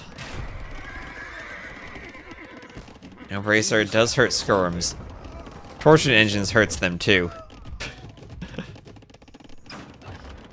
Yes, Hearttt can win. Ready Cliffy not calling the GG in the chat, saying Hearttt can win. Yo's population is dropping. Yo has the stone for a he's putting the castle in the north. Part of me feels Yo needs a castle in his base and more farmers, but he's maybe past that point. He's down to 63 vills. And the light cap from Hearttt are doing this. I feel like, I mean, this is 4K plus score advantage for Yo. But Heartt's got 25k more res collected. He's doing crop rotation and he's getting ready to hold on. No more gold for Ethiopian Arbs. We do have Halbs now.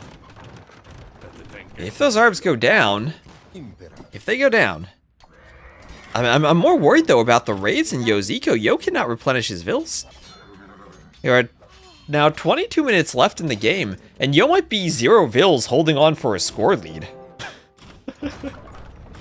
As Hearttt is closing the gap. Yo trapping the castle though. This is where Hearttt needs to make sure he's doing the delete your castle so you don't give your opponent score strategy. And oh, nice hit on the skirms. Nice hit on the skirms there. Yeah, time is on Yo's side. If not the vill count. Hearttt at double the vill count when Yo has 76 vills. Yo will lose a castle. Okay, Yo, delete the castle. Yo's getting pro players aren't going to know to delete the castle, are they? Alright, down it goes. Down it goes. Yo's gonna lose the relic that he has. Has Hearttt recovered relics? No one has the relics. The relics are at the start of at the front of Heartt's base. So Hearttt could get up to 4 relics now. With the hard part about that is training a monk in the first place. So Hearttt will probably lose a castle up here. This is where the cannon should probably try to get a hit on the repair vills with torsion engines. But I guess you're fine with maybe bleeding Hearttt dry of stone if he has to keep repairing. As long as you eventually destroy the castle. You can grab 1 relic here. And now he has a gold mine again. That means he will have gold for Arbs. Is it Arbs he needs or is it Vills he needs? Because Yo is down to 160 pop. He is struggling with his resources. At the limit, as some would say. And for Nap, what did you miss after Viper's games? This is the set after his games, right? Yeah, Viper ACCM was number 2. I might need a nap later today after casting. Oh, nice cannon shots. You missed a couple of good torsion engines cannon shots on skirms. Everybody to the limit. The cheat is to the limit. Halbs taking out some of these light cav. Okay, that's a good fight for the Ethiopian Halbs there. Protecting the vills up by the gold mine. All those light cav melted.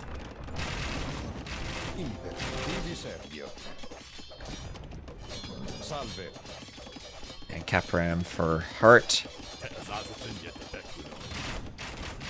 Yeah, attack the gold units. Well, TC in the north for Yo. Yo has but 2 vills there. Can Hearttt get around the back of the gold units? Go for the Treb, go for the Arbs. Go for the cannon, maybe? He's trying to make his way through the Halbs. Cannon getting shots near the skirms. All the... the light cav all go down. They're not getting anywhere close to the gold units. Oh.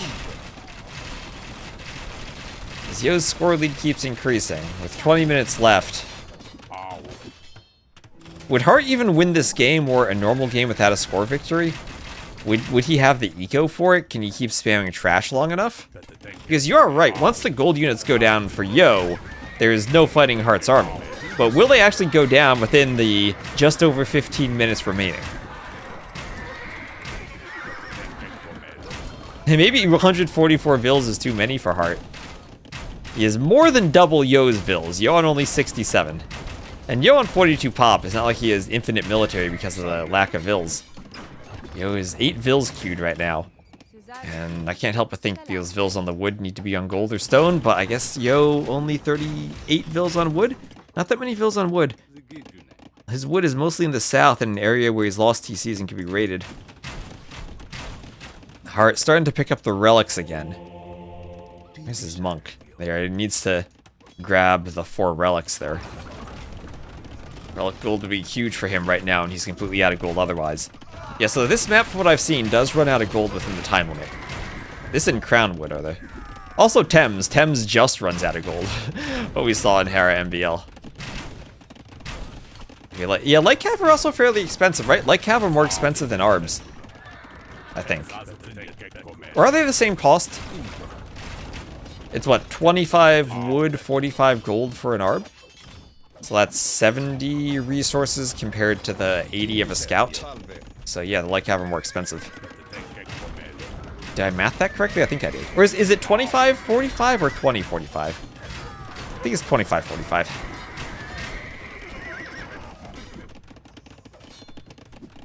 Yo, maybe Heartt maybe slightly closing the score. Yo, up to 70 plus vills now. 25.45, yeah.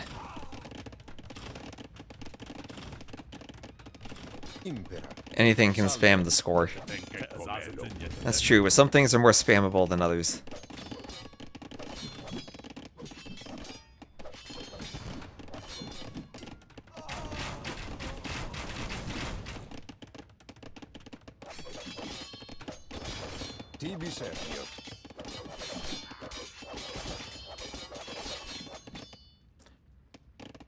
K is not easy to get in 13 min, but doable.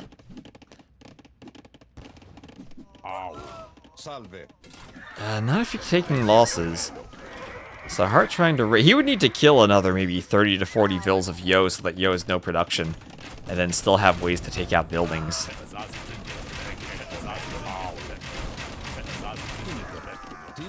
Oh, the torsion engine bombard cannon are doing great this game against those skirms. Without Bracer, the skirms are much less able to pick off cannon than they normally would be. They do only 1 damage instead of 2. And they have less range. So half the damage and less range. And the cannon shoots over the heads of them. Are they being attacked ground? Okay, the skirm's still dodging. Heartt is not... yeah, and now that we're closing in on about 12 minutes left, Heartt's not ready to... I don't think he's going to be in line for a score victory. Yo's not at the take the hands off the keyboard stage yet. But he's almost there. Ram. So one last push from Heartt as he attempts to go siege Ram. However, cannon also do a good amount of damage to Rams as well.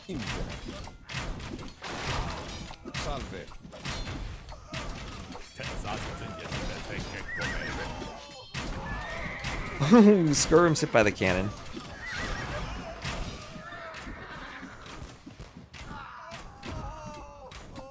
Okay. Where's a good cannon shot on Skirms? Looking for one more big one. Kills his own Halb. Light Cav raiding. Yo, losing more vills. Down to 83 vills. Heartt has no way to kill the Arbalest blob. 851 to 622 KD for Yo.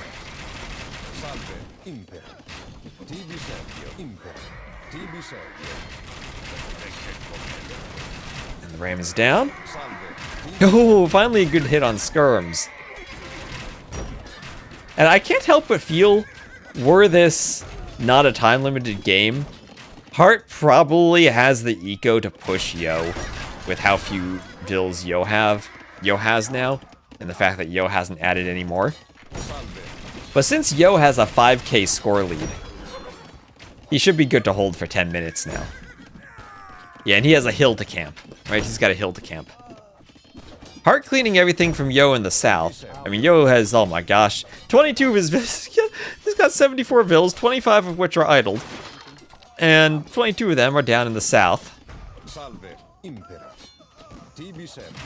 Cannon's still trying to pick off skirms. Yo doing what he can to keep the Arb mass alive. Push from Hearttt. Yeah, I think Yo actually has a better chance of being defeated in the next few minutes than he does of losing the score lead. Imagine that, being defeated when you have a score lead. Time limit at just over 75 minutes. I don't think you're going to close 4K with a score by researching text now. Again, a situation, Yo needs to delete the castle when it gets very low. Halbs pop out though, they can stop the rams, and show tells for Yo to get a unit that quickly can do a lot of melee damage to a ram. A couple of show tells, and they'll help defend against the rams. Very low HP, only 45 hit points. Glass cannon. But doing melee damage, so it actually stops rams. Cannon there for torsion engines against... Cannon also pretty good against rams, since they do melee damage. That's 40 damage per shot to a ram, despite the slow attack speed.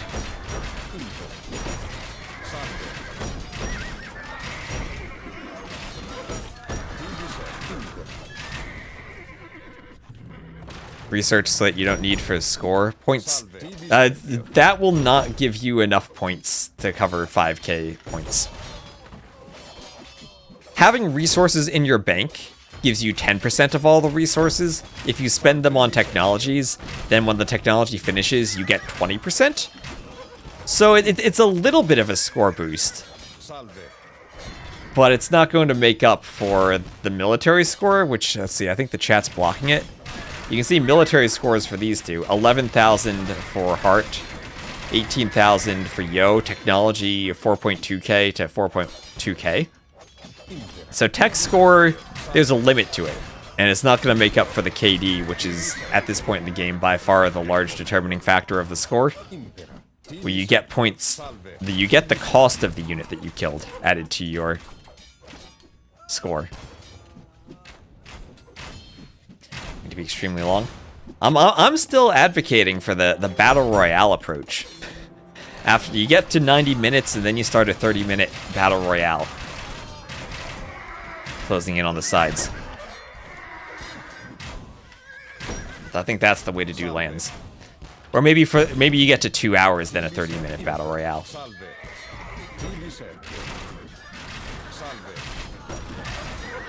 Battle royale. There's a battle royale game mode in AoE 2 they added years ago. Actually, we had done stuff like that in custom maps on Voobly. They added it to DE, where starting from the edge of the map, there's a corruption terrain that closes into the center. So you end up forcing players to the center. Maybe you could even customize the direction of the corruption. Maybe you can start at the top of the map and go in one direction. Or like on 3 sides and circle in on one side. Yeah, back when every franchise was adding a Battle Royale mode, AoE 2 added a Battle Royale mode. I mean, to be fair though, this was like 2020 to 2021 they added it? I think it was 2020, yeah, a year after DE came out that they added it. They had planned to add it during the development of DE. We were talking about the 16 players earlier. Same thing if you saw Battle Royale in the map scripts. So Yo is basically dead. Yo, there's no way in a normal game that Yo would win this. He's got 56 vills to 121. The raids from Hearttt were effective. The only way Hearttt wins this game is if in the next 3 minutes he defeats Yo, kills every unit of Yo's, destroys every building. And Yo with a clandestine economy in the south, that's not going to happen. Yo can stand up, go AFK, get away from his keyboard now, and he'll win the game. A game that there's no way he would ever win, realistically. If this were 90 minutes, Hearttt would win. If this were 90 minutes, Hearttt would win here. But no, Yo did enough. He did enough. He'll have the score victory. We'll get to see the exact second. It's not exactly 1:15, it's a few seconds afterwards.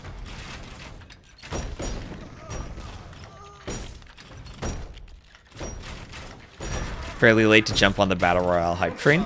Hey, I remember AoE 2 had those in-game events where you would unlock cosmetic graphics where they tried to jump on the whole microtransaction thing. They weren't like microtransactions, but it was the same user engagement thing, where you have these really poor tasks to do, like hunt the boar to unlock the skin.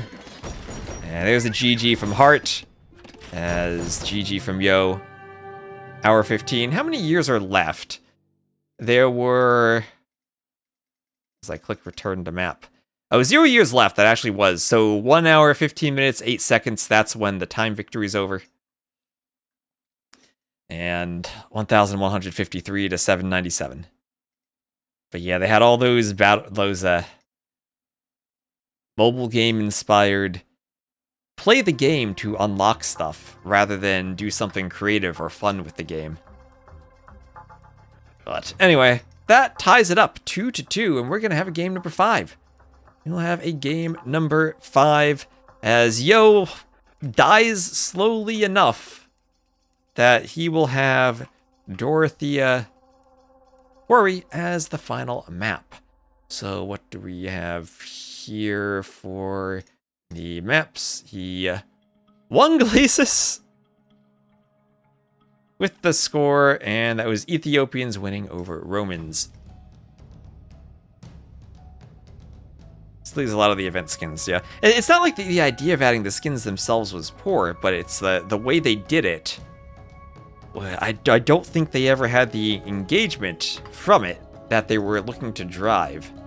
And I imagine the reason they stopped doing it is because, well, at least before the days of AI generated stuff, that it was probably more expensive to have someone develop the skins than it was actually that they got from the engagement stats when they didn't have a microtransaction driven game economy.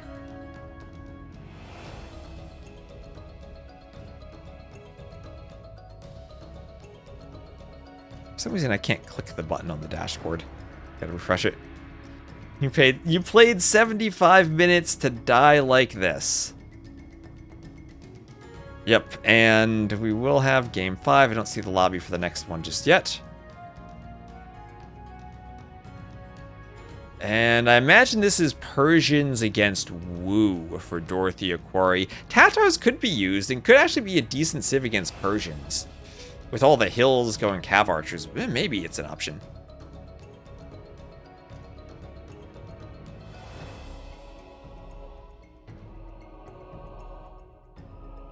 Ah, no, those things they added with the Teutons, that was so much better. That was so much better. Imagine they had, like, continued doing those instead of the silly events and stuff. The Barbarossa Brawl was great.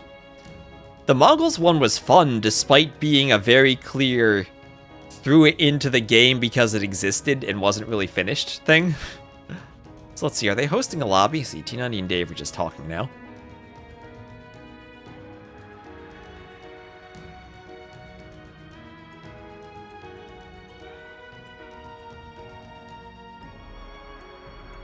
Yeah, the challenge maps are great.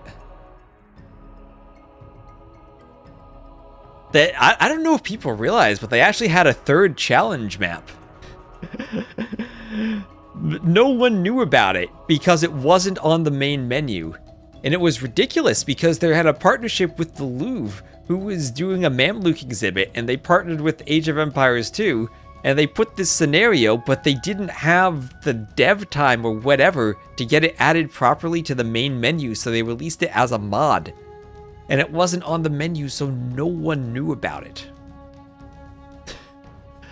Legit, no one knew about it.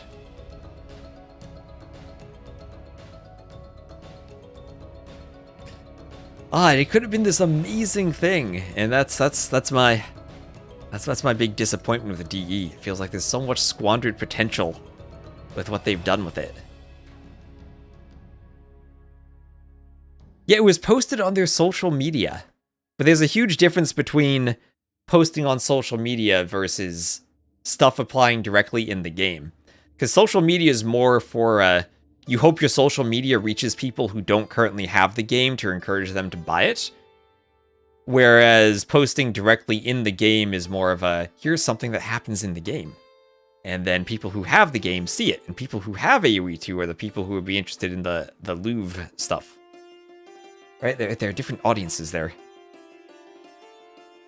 I don't think I realized it was actually a good mod to play in the game. Yeah, I actually have no idea what the quality of the scenario was. All I know is that it existed as a mod, and if you were at the Louvre, you could have actually played the scenario at the Louvre. Yeah, I think it was in their news pop-up on GameStart, but let's be honest, the news pop-up isn't an effective way to communicate. You're spamming people, and then they just, delete it. Alright, Dorothea Quarry, they're in the lobby. In the lobby now. Just about ready to get started.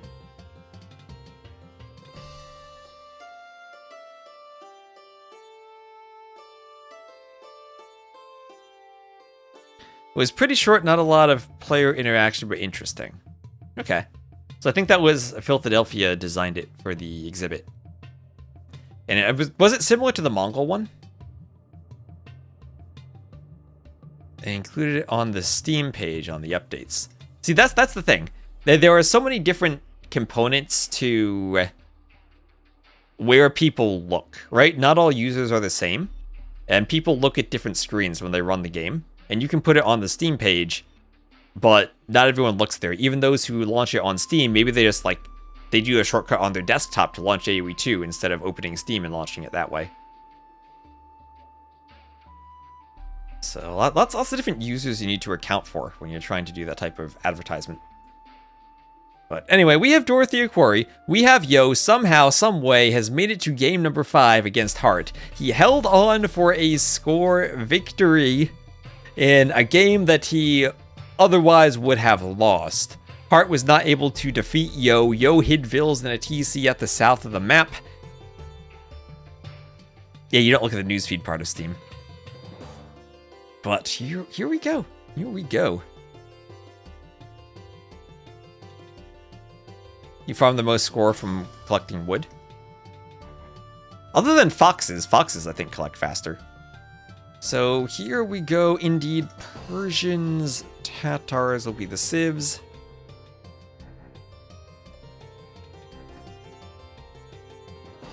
And here we are. We will have Yo to the west as the blue Persians, Hearttt to the east as the red Tatars, and the map will be Dorothea Quarry. Immediately, Yo sends his scout forward, and he will see that Hearttt is doing a stable. And, ooh, he runs into a spear. Oh my gosh, why pick the Tatars on the map? We saw it right there. The map has a crazy hill around it, and the Tatars get an extra hill bonus. Their bonus is an extra plus 25% damage when fighting from higher elevation, and that spear showed it right there. That scout down to 18 HP from 45 to 18 with one poke. Hearttt now, trying to kill a Vil with his scout. That Vil down to 10 HP. Alright, the Persians, a great early game water civ. Faster working docks, horrible late game water civ usually without bracer for the galleons. Hello Tundra Blitz, how are you doing? Hello, hello. I do think Yo played his push for score rather than actually winning, so maybe if there was no score, he'd have done more damage. Well, that's a good point, too. And there are different ways to play, and if he's playing for the score, that's differently than playing to win, right? So there are different setups you can do. Plus 50%, I think it's multiplicative, so it's times 1.25 squared, whatever that number is.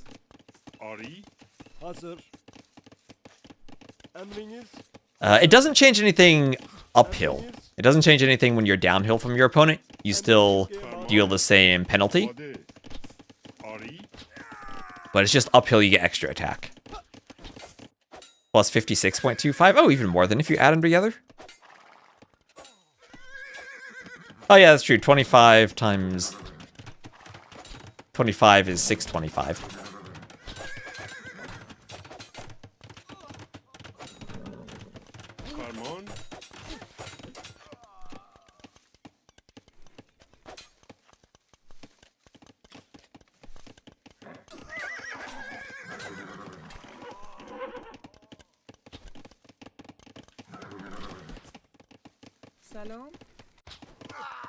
So, some fights on both sides. Vils at the top of the hill die to the skirm. Extra wonky AoE stats. Everything about AoE is wonky. And we do have Hearttt on the water, so what are the Tatars' tech tree now? They don't have heavy demo, that doesn't matter. They have fast fire ship, they have Karak, and they have Galleon. What they do not have is shipwright. They don't have any fire ship upgrades. Catapult Galleon, I think that's just a capture age bug. I don't think they have that. They do have cannon galleons. No Droman. They have the fishing upgrades. They have dry dock. Persians do have Karaks, and they don't have shipwrights. So actually, they're kind of even on the water late game if it's the inner water and you're simply going hulks. But anyway, there's a fight up here. Archers and scouts fighting each other.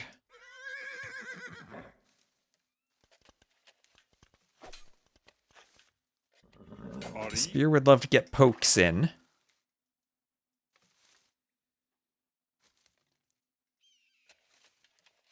Farman.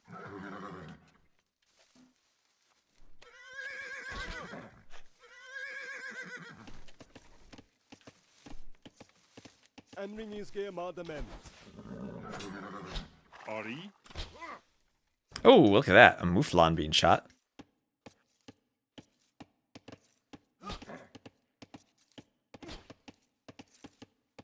Amade.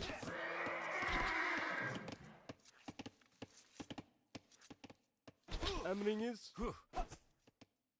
Emrinizge mademem. Hazır. Emrinizge mademem. Ari. So scouts all attacking archers there.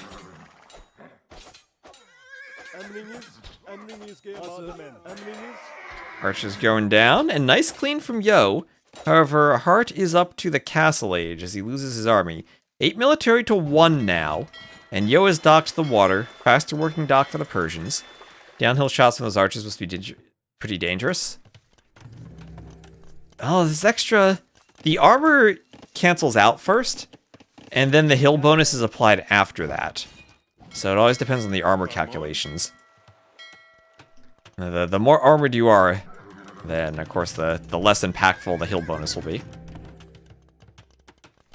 When it has a smaller number to multiply. So Hearttt trying to wall, he's not going to get that wall up before scouts get in. So Yo, as the Persians, has a slightly faster age up. And he will get in on Heartt's gold mine? That's not walled, right? Yo just wants to run around. There's some type of pathfinding going on there. I don't know what it is. Well, one Vil goes down for Hearttt as he's brought a spear over. Heartt's up. 2 spears and he's going cav archers. So cav archers, what you expect on this map from the Tatars with all the hills. Pretty common unit choice here. Yo will find another Vil out on the hill.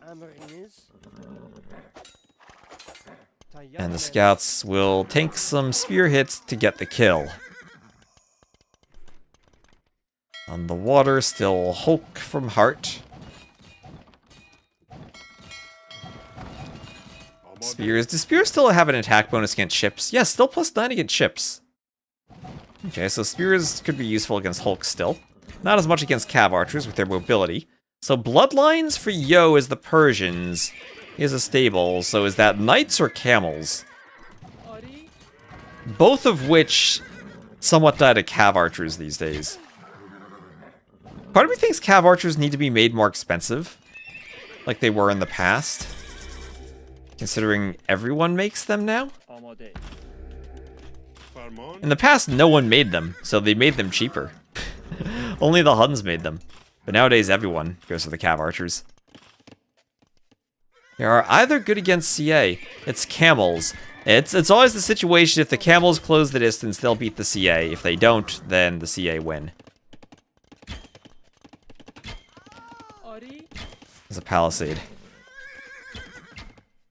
This might be a crazy idea, but going full food and light cav could also be a play against CA. But maybe not when you've lost the water. So Hearttt with a huge score lead from having won the water. And he'll try to carry that into early cav archer raids with his faster castle age timing. And with double stable, triple stable knight production, Yo's goal is to get enough units to fight the cav archers.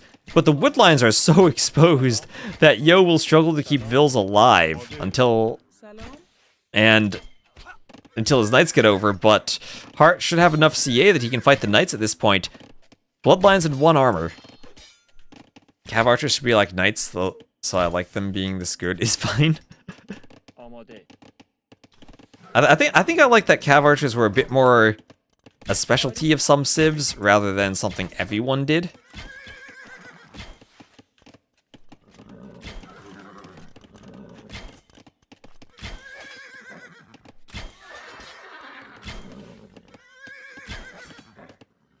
But I guess good to see that civ like Mongols can do them. But I do feel like they're a bit overplayed these days, and because of their prevalence, we don't see knights. Now, knights feel like a horrible unit to me most of the time these days. I mean, Persians should have great knights. They have an attack bonus against cav archers. They have +2 from the team bonus against archers. And cav archers do count as archers.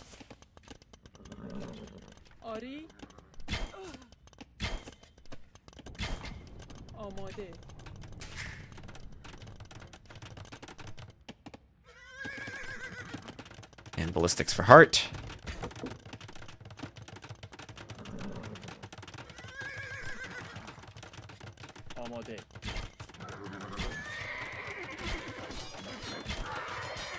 It's going down to the cav archers. And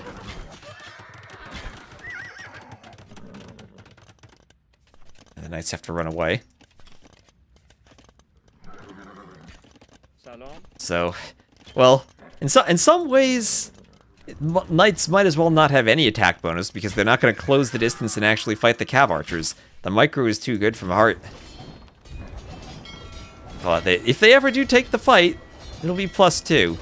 But now you're looking more towards late game Savaras when the numbers are large enough you can force fights. Before that matters. Well, Knight's helping Yo get back on the water as he's adding a Hulk. Well, look at that. 6 fishing ships as there are 2 TCs behind this for Hearttt.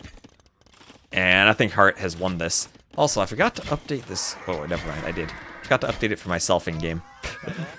I don't see the scoreboard you guys do. I see the normal capture age. That's why I sometimes don't have everything updated, because I misspell stuff in the UI, and I don't see it. So Ville's all going down to the cav archers. There's 1 CA is on the house in the back. Ville's still chopping at that wood line. Knights want to break in through this palisade as Hearttt sends a Ville to repair. And some cav archers and a few camels will come over. Try to fend off the knights.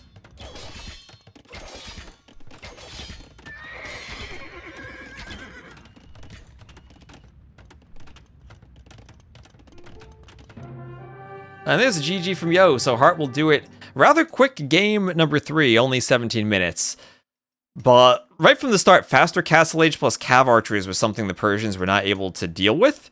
And I had seen that Aztecs-Persians game on this map before, where the Persians don't get off to as good of a start on this map as they might on some others. You think, oh, it's a hybrid map, I'll take the Persians, but docks are honestly kind of rare.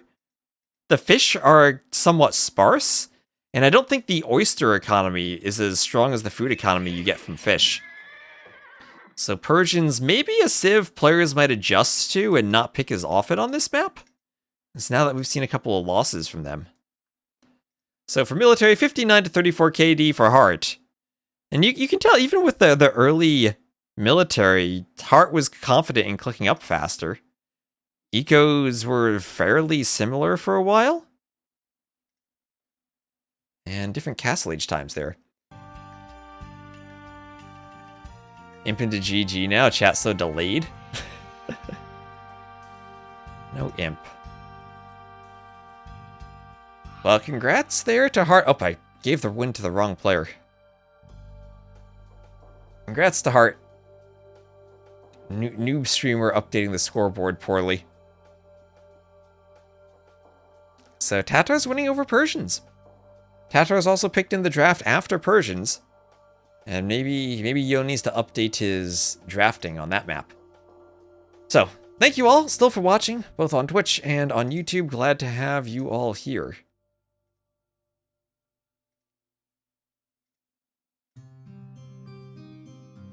And let me just swap over as we'll get ready for Liereyy versus Sebastian. We should have the drafts ready for that. Usually they draft before the previous game.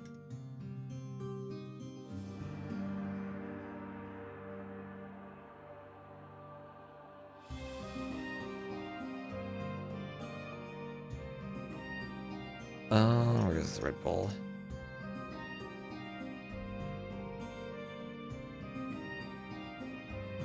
Oh, we don't have the draft yet.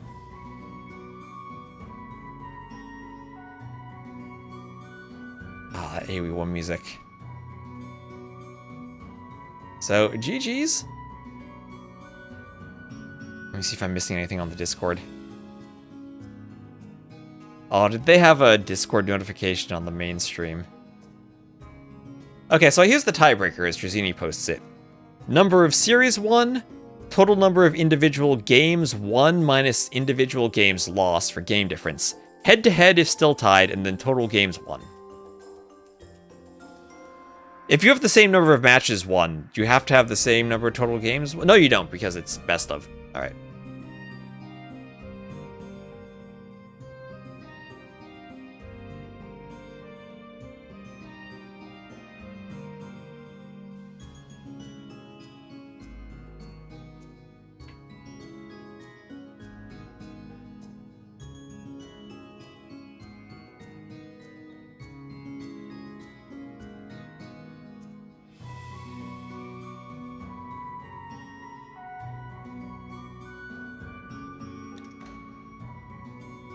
Alright, they have an interview with Hearttt. Mem has the hat on in the interview. Mem is doing it properly with the hat.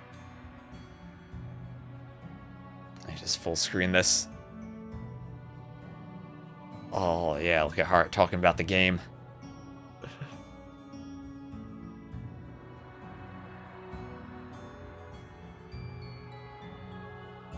Will they announce next DLC at the finale? I doubt it.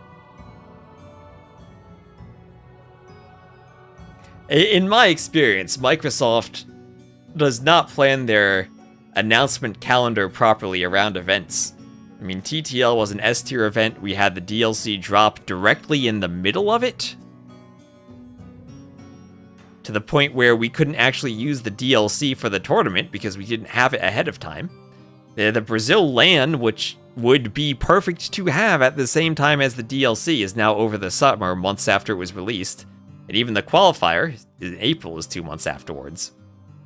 So, definitely no. I just like to add spice. One day, the Age of Empires team will be running on all cylinders. And that'll be the day when AIs can be at the point where you're just like, you prompt it to create Age of Empires and it creates it, and there's no longer any notion of copyright for software. And you won't have to deal with this team.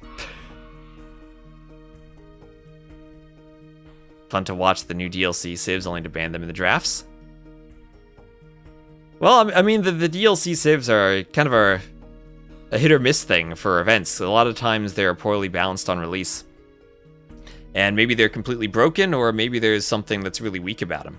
And if you pick them, it's oftentimes because you see what the broken strat is.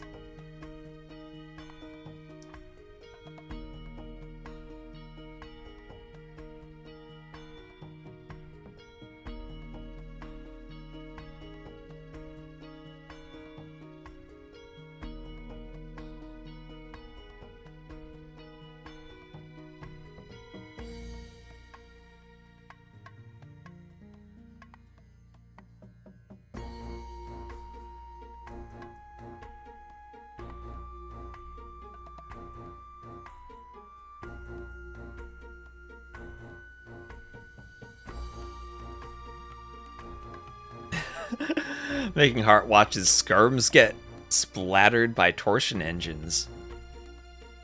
Don't make him suffer through that pain. See, Mem wearing the hat properly, I think they needed to give Mem a better costume. I think that they could have done better for Mem.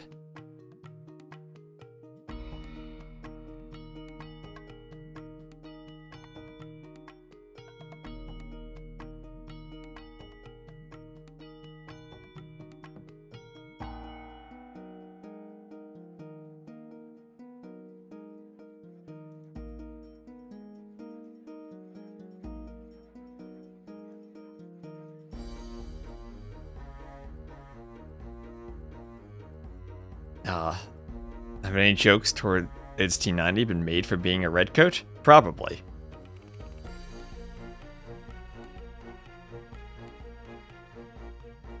Open at 13 BST both days. Begins pre-show countdown 30 minutes before the first match. Arrive early to allow time for entry and seating. Is there going to be food at these things? That's just a question. Usually there's food at events.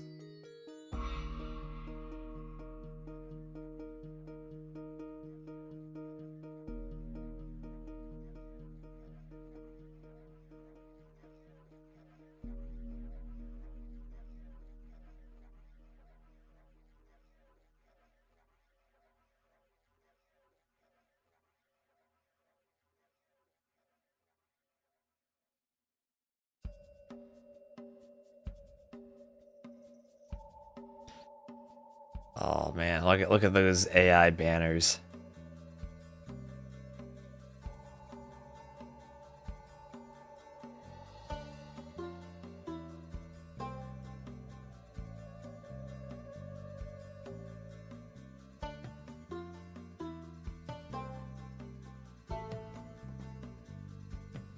Oh, and what is this? What is this that they have? Look at these scenes here. Yeah, I know.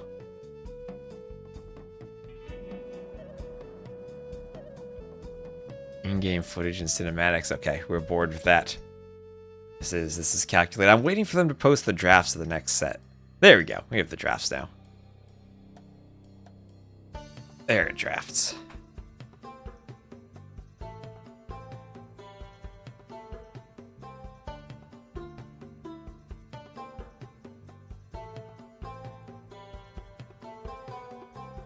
Wait, where is the map draft? There you go.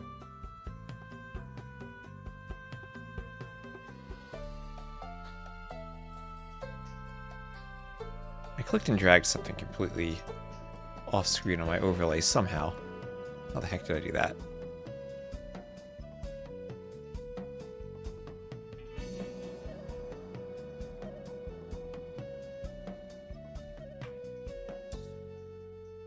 Alright, so the next set will be Liereyy versus Sebastian.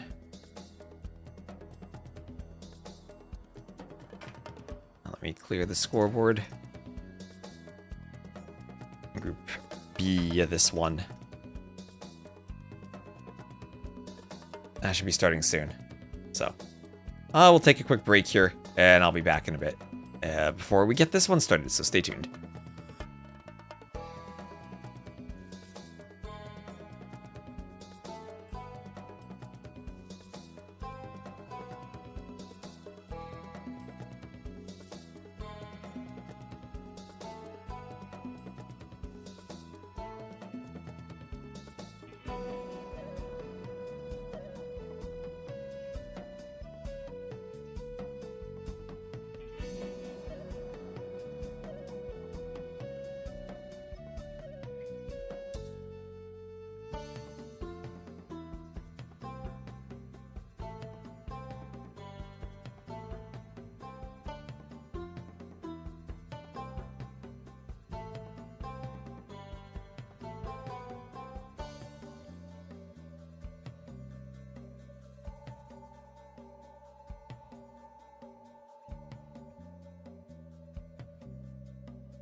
Okay, we're back. Heidelberg would have been so easy for me to attend if you knew earlier.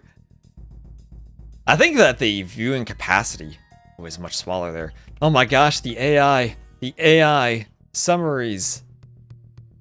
Okay, they got rid of the AI. Time to join the game. As we will start off on Blue Wells. There will be the green Catan, Sebastian, the blue Japanese. The capture age needs to open.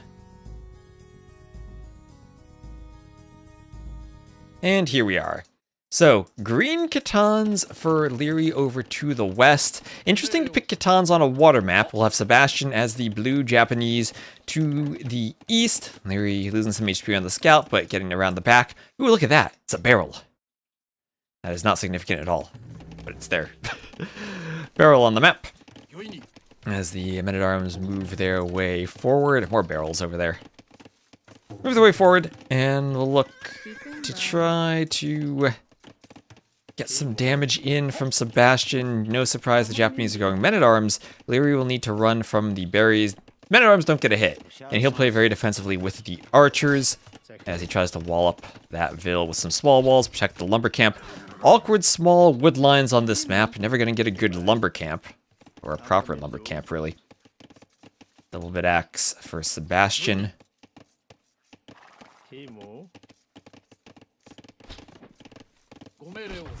Archers will fight the men-at-arms in the back as the scout comes over to find the archers. And they will take down the scout.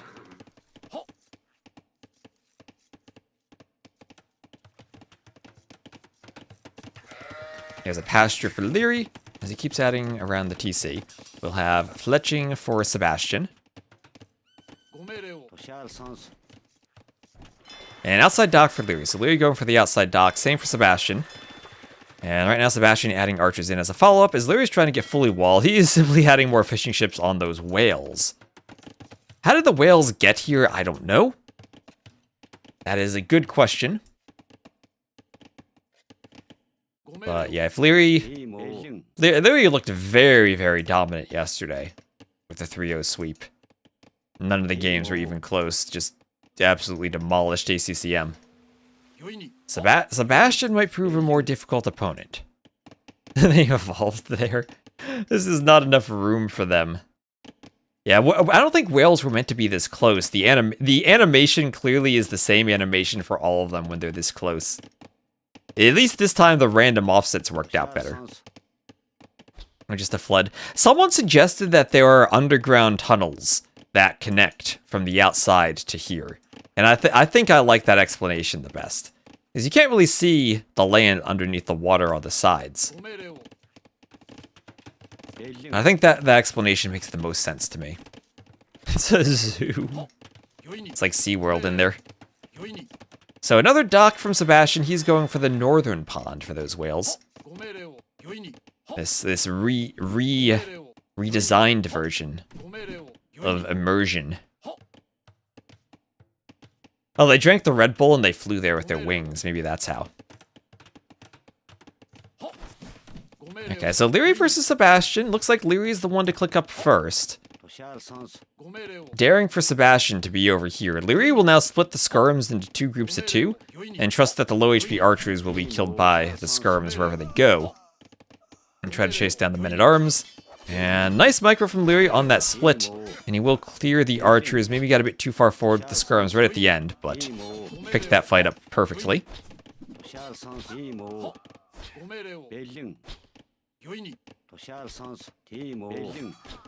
And, ooh, stopped microing there. And he'll do another dock on the outside. So this map, if you haven't seen it before, only 2x2 golds for each player. The rest of the gold is located in these ponds with the oysters and the whales. And also in the very middle where there are shallows and oysters. So you can dock here, you can mill the edges, Vills can collect from the oysters or fishing ships. Japanese, their fishing ship bonus applies to the oysters and to the whales as it does to normal fish. And that's why you'll see the Japanese on this map probably quite a lot. As res collected though, pretty close between Sebastian and Liereyy. Kind of weird to see the Catans with a food-based bonus on a fishing map with pastures. But maybe he's hoping that the Khitans just prove to be a good civ against the Japanese. I'm not so sure about that. It feels like their forging is kind of cancelled out, or double forging would be cancelled by the faster attacking infantry. And then their early cav archers are still probably less than ideal against Japanese cav archers with a +2 attack against archers, so... Not sure what the unit composition will be here for Liereyy. Scoreboard is good. Oh, thank you, thank you, thank you. Got to swap it. Thank you. He's on the left. Thank you. Thanks for pointing that out.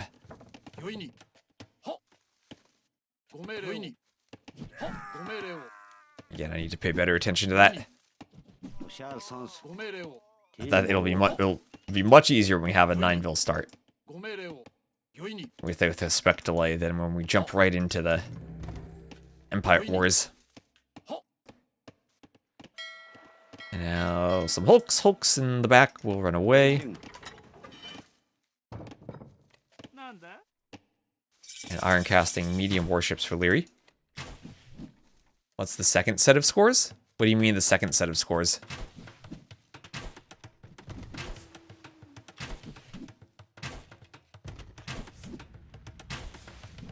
There's only one set of scores, right? At the top. The dots are the score for each game. Oh, the ELO? That is how the current rank of the players on the ladder. Lierey's ELO is not really representative of his skill, though, because he doesn't play on the ladder that much. Yeah. That's the ELO. So, iron casting for Liereyy. There's another vil goes down to skirms. Ooh, rocket cart. The skirms dodge the rocket cart. Vil goes down to the skirms. And we'll have wheelbarrow, bowsaw, and leather archer armor all there for Sebastian.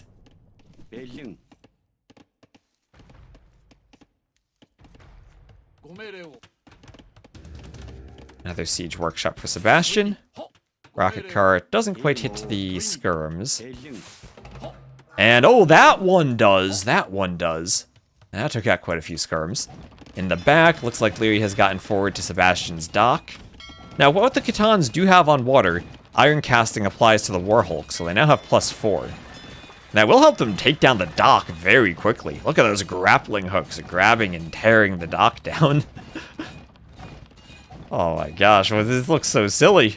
But, however silly it is, the dock isn't laughing. Neither are the fishing ships. Those Japanese fishing ships. Oh, what is this? The Japanese fishing ships take insane damage from the hulks. As Liereyy has gone fires on the other pond. All of a sudden, Lierey's everywhere. And this is looking like the Liereyy from yesterday. Very locked in. And Sanctity from the Monastery. Along with Redemption, Mangonel pops out of the workshop.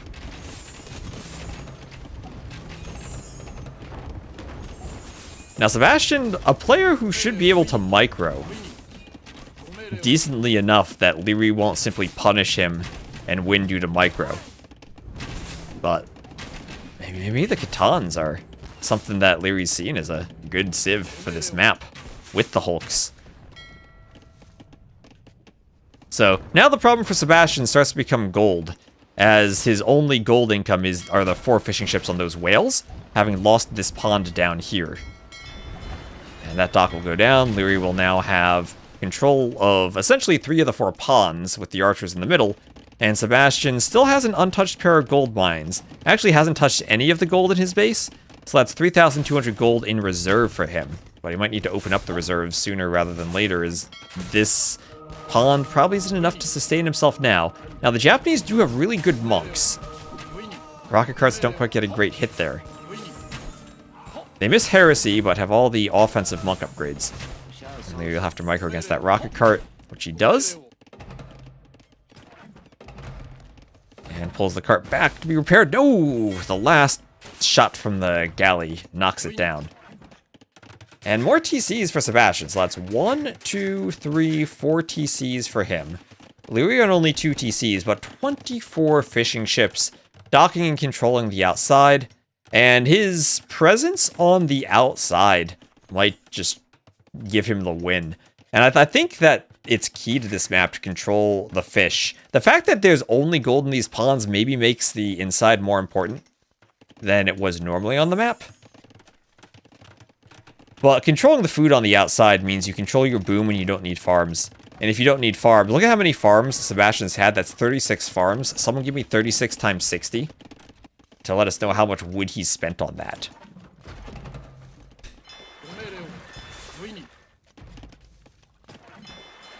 That's what I need. I need like an AI bot that I can ask it a math question and it'll do the math for me in the chat. 2,160. And deleted the ship right away, did Liereyy, so that the monk didn't convert it.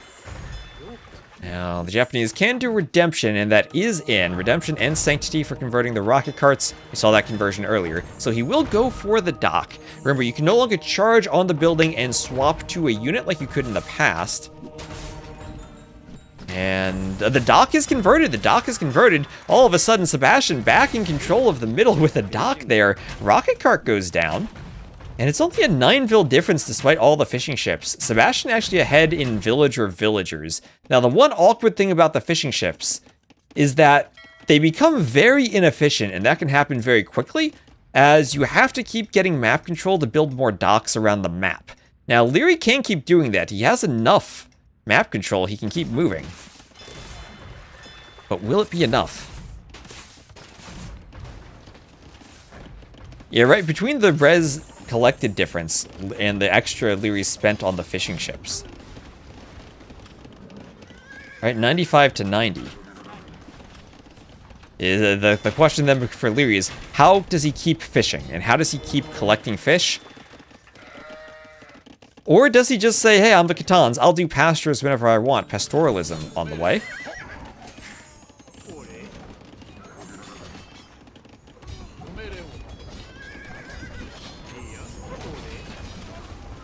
Vills go down to the light cav.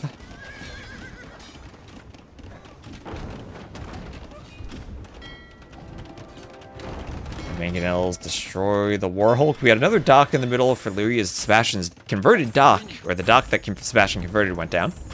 He's gonna try to redock the pond too. And Imp is on the way for Sebastian and for Liereyy. Liereyy about a minute faster. And Lierey's still far ahead in score. Res collected aren't all that different. And part of me thinks the score difference is water.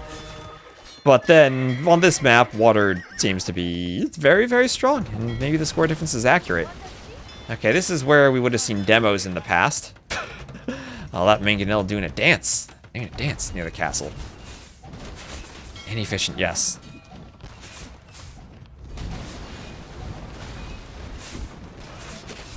Oh, no fishing ships left for Sebastian. So 89 vills to 74 vills, but then 27 fishing ships for Liereyy. And still fishing over here. These are starting to get a bit inefficient. These are still okay, but soon to be inefficient. And Liereyy needs to keep in mind, while you're doing the Treb War, while you're fighting in the middle, that you need more docks around the edge. How did the whales get into the pond? That's the question I've been asking. The best hypothesis I heard is that there are underground tunnels through which the whales swam to get there. Ooh, Skirm's taking some big rocket cart hits. Could see heavy rocket cart, maybe? Khitans should have that, yeah. And siege engineers. Sure, those could be interesting. Heavy rocket cart siege engineers. As we have 3 ponds controlled by Liereyy, and Sebastian has to take oysters from the middle for gold now. He is starting to mine the gold in his base. That was 3,200 at the start. He's taken almost a third of that. Like cenotes, I guess. Yeah, cenotes was updated in DE recently. We're going to use it for warlords. I've never played it, and I'm hoping the DE map script is okay. Because without having played it myself, I don't have a reference for what the current bugs will be.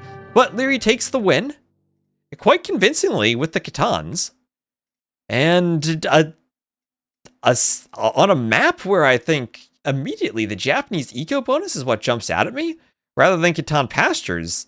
Even with the men-at-arms pressure at the start, Liereyy stayed even with the Japanese in eco, and the heavier focus on water control on the outside is really what won it for him. The fact that he didn't need farms. Even though he has wonderful pastures, he didn't need to add them. Whereas Sebastian did. And the fishing ship eco won it for Liereyy.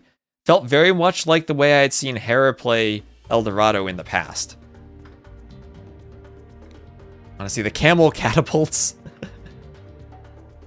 I've seen them occasionally, never really that much though. Right here, so we have maps that were Blue Wells is done. GG for Liereyy for having won that. And that is Kitans over Japanese.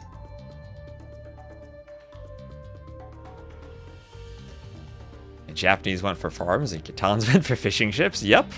And it worked out. So now, what do we have next? Looks like Blue Wells is done, and Henschhold. Henschhold will be next. Henschhold. Picked by Sebastian. So let's guess the civs for Henschhold. Guess the civs. Ooh, Franks for Sebastian. And, Cumans for Liereyy, maybe? Feel like the most Cumansy map. I'm gonna say Byzantines for Dorothy, Aquari for Sebastian against maybe Koreans or Georgians there. Mongols at the end of the draft are an insane pick, but I'm not sure what map they're played on here in Red Bull.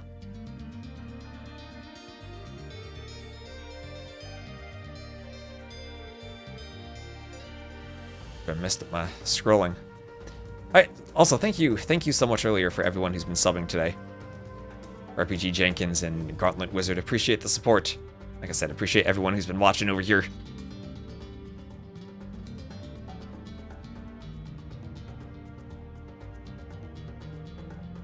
And here we go. Franks Cumans. Okay, Franks and Cumans.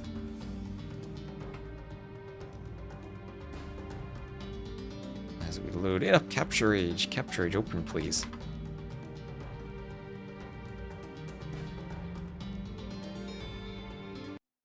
And here we go. So, Liereyy will be the Cumans to the southwest in the green. Sebastian will be the Franks to the southeast in the blue. Both player sends a villa out and grabs, or both of the players send a villa out and grab their own boars. Now, the Cumans will go double ranges. The Franks will do a single range. And, oh, that boar needs to be lured by another vill. There we go. Sebastian will get the boar in, no problem. Kill it with the TC. Down it goes. Don't get how we predict the civs like that. We've seen just enough games that we know what players kind of prefer on the maps. You cast a while and you can kind of analyze what they go for. Magyar certainly could have been a choice here. I think you're anticipating Franks from Sebastian here. His #1 picked Civ, his home map, and they have the berry bonus. And Magyars with Cav Archers also might have been a potential counter to Franks. Cumans are an attempt to be super aggressive with archers. So think about Cumans versus Franks. Cumans are very aggressive with archers early on. And so aggressive with double ranges that it might force you to go skirms as an opening instead of scouts. And that's what you want to do to the Franks early in Feudal. Not let them use the extra HP that they'd have on their scouts. And if you don't do a skirm opening, you're probably dying to archers, and even if you do a skirm opening, you might die to archers, as Liereyy has managed to successfully get 2 archers with fletching to the back of Sebastian's base, where he'll be getting right on the berries, and those vills can't quick wall against archers. So Sebastian coming forward will have probably less opportunity to hit Liereyy. So anticipating the skirms, Liereyy then swaps from archers to skirms. He's done what he's wanted. He's gotten the Franks player onto skirms, and he's picking vills in the back, as Sebastian hasn't noticed this. Finally, he turns and fights with vills, and this is horrible for Sebastian, as he's losing his skirms on the front to Liereyy, who with the defender's advantage has numbers. One scout gets forward, and Liereyy will swap to her stable now. Sheep Cumans have Sheep Cuman buildings at the start of Feudal have options. We're seeing Cumans more and more in Empire Wars use that bonus at the start of the game, and 4-0 Eco KD for Liereyy. And that's the type of aggression you can see from Liereyy. Sebastian simply didn't see the archers that got to the back. Maybe you got to do an early town watch on this map. Because Liereyy doesn't have town watch. But forging now for Sebastian. And you get to the point where if you get to late feudal now, crewmen have the option of doing the second TC like we saw Viper do. They can go for bloodlines on their scouts. So whereas in early feudal, without bloodlines, Frank scouts are 54 to 45 HP. You get bloodlines on your scouts, then you get up to 65 HP and you have the scout advantage. Hello, Wise Turtle. How have the sets been so far? We had a great game between Yo and Hearttt that went to the time limit. MBL had a really good set against Hera. Had a great game with Hussite wagons that almost went to the time limit. Overall, though, it's Empire Wars. I'm still of the opinion Red Bull would be much better if they went to a 9-vil start instead of Empire Wars. Yeah, Yo winning a game where he would almost surely have been defeated had there not been a time limit.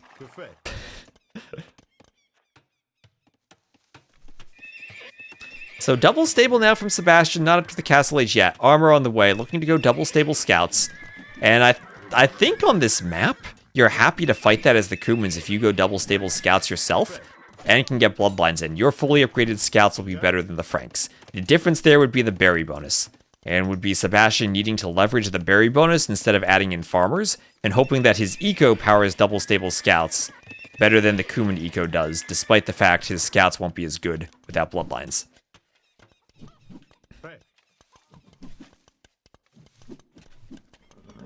There's Sebastian. You can see him hoovering around the TC, wanting to go in. His scouts have all their upgrades now. Now he's doing Town Watch. Still a 4-0 eco KD. If Liereyy just goes full scouts, he has bloodlines now. Could even think of abandoning the gold just for the scouts. Probably wants to keep all the buildings producing so far. And so try to wall his wood line in. Bit of a misclick with that palisade. The skirms make that a bit tricky. But Lierey's still kind of happy that Sebastian's here with skirms rather than archers because they won't hit the wood line as much. Gotta hit delete that palisade. Can't handle seeing the old Tyrant crew not being there. Yeah, Viper did win against Sebastian and against ACCM. So, I think the tournament should be a much better environment for Viper to find success than the ladder qualifier. And I still don't know if he can, at this point, take Liereyy or Hera in a set of Empire Wars. But against everyone else, I think he should be in good shape. So here's a good fight at the front. More scouts for Sebastian, starting to overwhelm Liereyy. And maybe that Frank eco gives him the advantage. He also has forging in the fight. Also has forging. All of a sudden, it's a 14-13 military difference. Liereyy still a few archers here, but they'll die to skirms. And some archers in the fight, forging for Liereyy. All in all, Sebastian a 35-23 KD. Liereyy doing a market. And now Sebastian's starting to get overwhelming scout numbers. And he needs to take fights as aggressively as he can.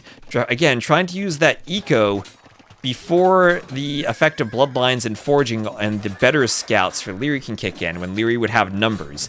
If the numbers ever even out for Liereyy, he'll start to win the fights. So Sebastian needs to make sure he constantly has more scouts. And more scouts is exactly what he has right now, 12-1. And this is looking like exactly what Sebastian wanted. He'll get in on the Vils here. Attack the Vils. Vils will go down. Let's go down. Most Viper fans love ACCM because they play Rage together.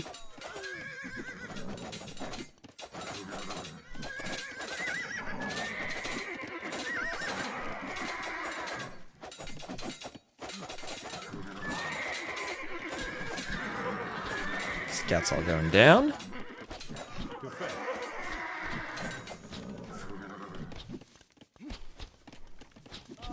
Back in the day, what was his key advantage? There's a GG from Liereyy. Sebastian ties it up. So Viper, back in the day, he was one of the pioneers of many of the like the quick wall and micro techniques that we see. The same way we look at Liereyy and Hera these days and say their micro is kind of far ahead of the field. You'd say the same thing about Viper. A lot of the stuff that people do normally these days with quick walling, Viper was one of the first people to pull it off and do it at a very high level. And also, he had an approach to the game that was, I think maybe Hera and Liereyy have kind of refined it a bit. That was kind of boom and have a better eco while defending. That always worked out very well. But he was also the type of thing that Hera and Liereyy don't really have, is that type of creativity to do very random stuff and have it still work out. So there's Sebastian taking the loss on Hengehold. I mean, taking the win on Hengehold. So I got my players reversed. As he ties it up 1-1. That's Franks against Cumans. Much better draft slot for him. Vikings made the Cumans work. I mean, Viper made the Cumans work in this matchup by clicking up at the right time and just kind of like perfectly threaded the needle of what to do in that matchup. Liereyy wasn't able to get walled enough in time like Viper was to defend.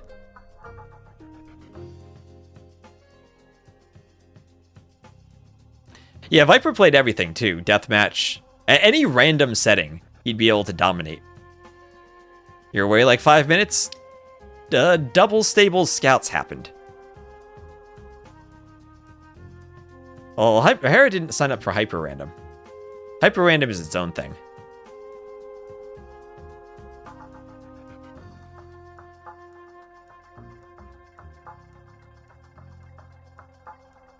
Yeah. And Viper also did that while being a content creator and streaming a lot.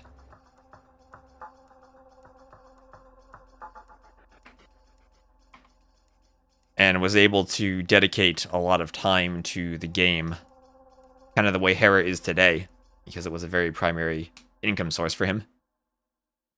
So, what are we guessing for Dorothea Quarry? I'm going to put my guesses in. Byzantines for Sebastian, and now Koreans will be safe for Volpine. Georgians for Liereyy. Be grateful Viper convinced Doubt to start to stream. Yep. Yeah. There's a time Doubt was #1. He basically went back and forth with Chris for years. Then Viper came along. There's a time where Doubt had a hand injury, and then Viper just kind of shot past everyone else. I still think the most memorable Viper moment was the Maldives tournament, where he went down 0-2 to Yo in the finals and came back to reverse sweep him.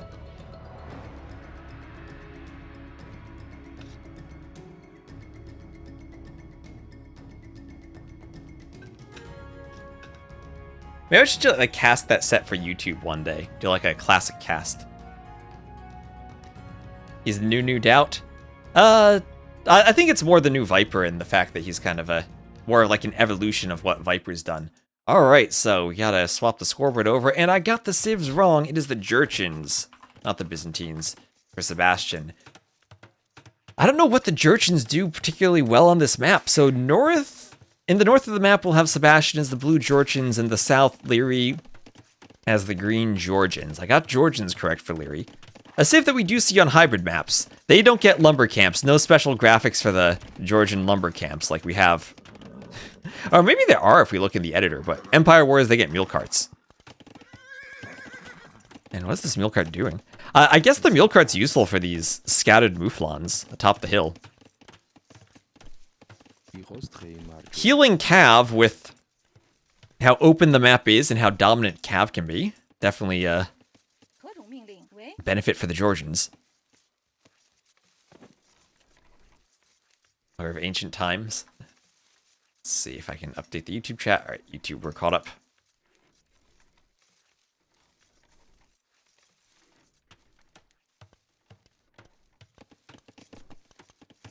Lutrons eventually could be very useful. No, that's true. That's true. Just like the Dromans, you won't need chemistry for them. And I think that they are probably the best of all of the siege ships.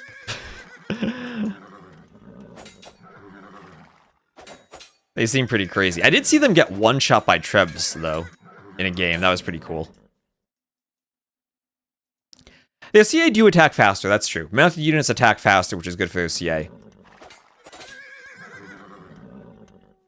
That's true, and CA are pretty viable on the map. I was thinking of a particular map-specific bonus, like the Tatars have the hill bonus. Georgian is just good CA, and that are applicable to the map.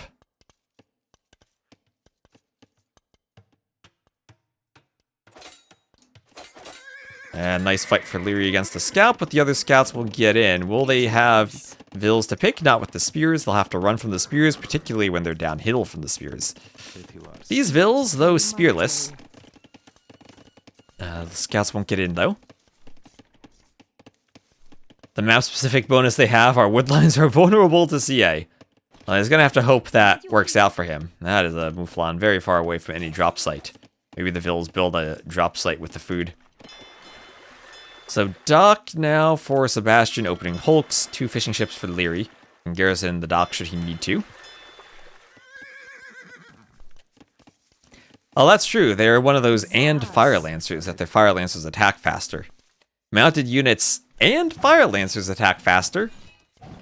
Why do we need and fire lancer civs? I don't know, but that's how the bonuses work. And a fishing ship goes down for Liereyy, not garrison in the dock. Liereyy maybe not microing at the moment, as he's probably paying attention to the scouts. Make sure the intro is in sepia and say they were played a century ago. Spear poking the scouts. I'll need to find a way to do some type of epic intro for them.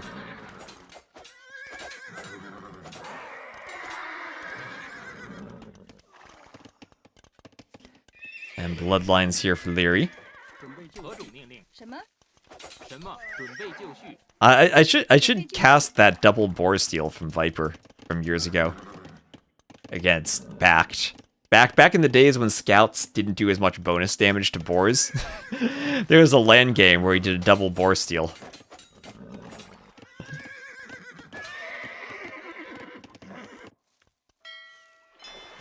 Uses intro. No, I mean like a specific to the series where like I explained the background of the set and the storylines and emotions going into it.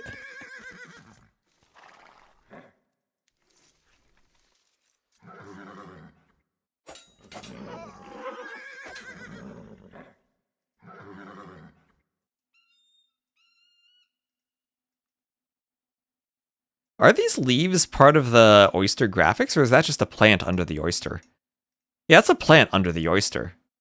Okay. Interesting, the oysters have some plants under them.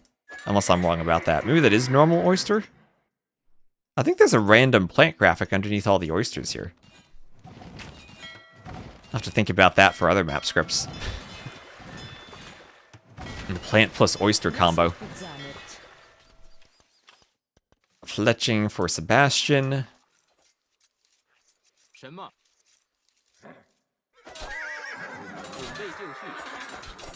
And top of the hill for Liereyy.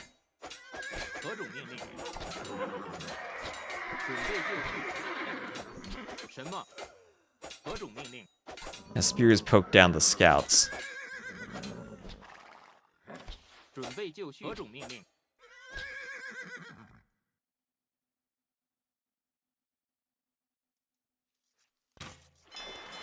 Hulk's in the dock for Liereyy, but 46 to 48 fills.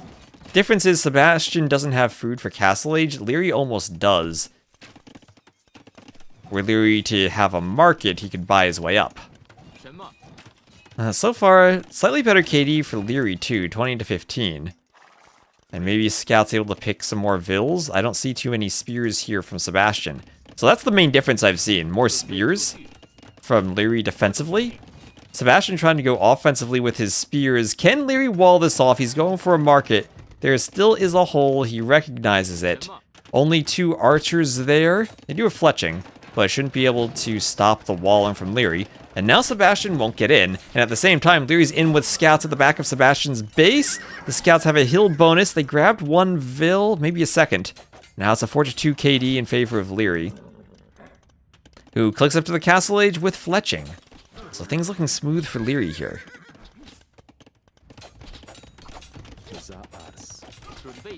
Sebastian can't do damage, he doesn't have food. And if Sebastian's stuck in feudal, he has a ton of gold, too, where he could buy his way up.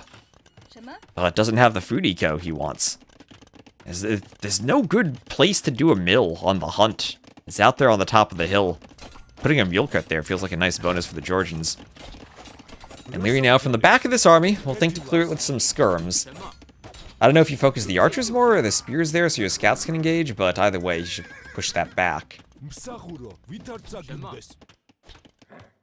何种命令？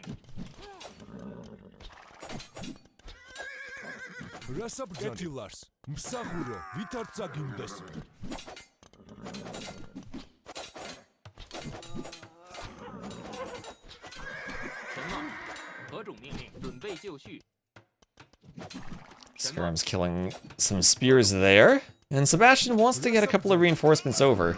But the Skirm's doing work from Liereyy on the spears. Lierey's forces will go down, but up to the castle age, he won't really care. As 3 ranges, it'll be cav archer time, healing Georgian cav archers. What's better, healing or attacking faster? Bodkin, bowsaw, and cav archers queued along with the knight. Whatever it is, getting the numbers out by being up faster and having more ranges will be great. Number is more important than anything. Can't heal if you're dead. That's true. Well, you used to be able to do that if you garrisoned inside a building in the middle of your death animation.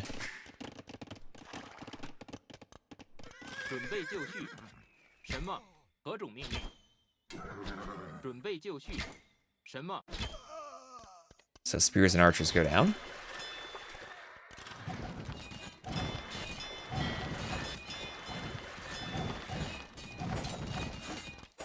Husbandry for Liereyy. I don't know if there are any holes in this wall. Maybe between the range and the stable. I think everything else is secured.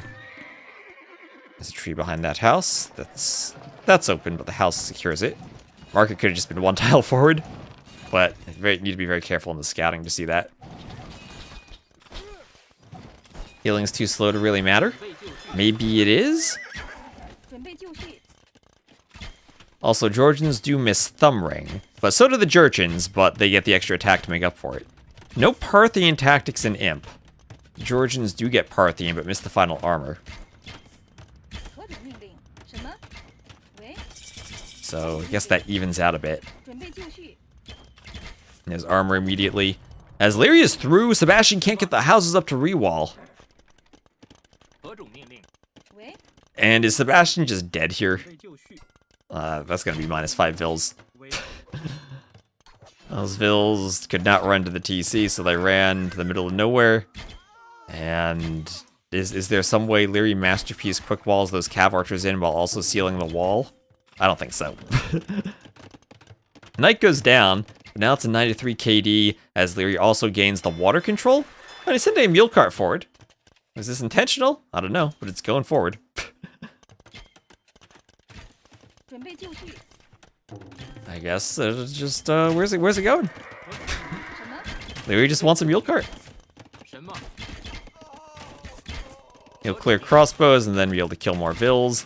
Ballistics is already in for Liereyy too. 就绪。何种命令？ He's just focusing on whittling down the crossbow numbers. Oh no, tower attempt from Sebastian. 准备就绪。喂？ Vils need to dance, more crossbows dying. This cav archer is trying to hit the crossbows. Neither player garrisoning at the moment because some crossbows for Sebastian are trying to get into Lierey's base. But no such luck as Liereyy has cav archers at home. And I think it's safe to call this is 2-1 for Liereyy. Oh. 什么？ Oh. Beautiful cav archer micro with a slight castle age advantage for Liereyy. While also winning the water. And beautifully done for him. 76 to 35 KD. That moment he was fully walled just in time for Sebastian's army to come forward. Meant he took no damage when Sebastian didn't have spears to defend scouts at home. Bunch of little things add up quickly. Liereyy playing like Liereyy. That was a stomp and a half.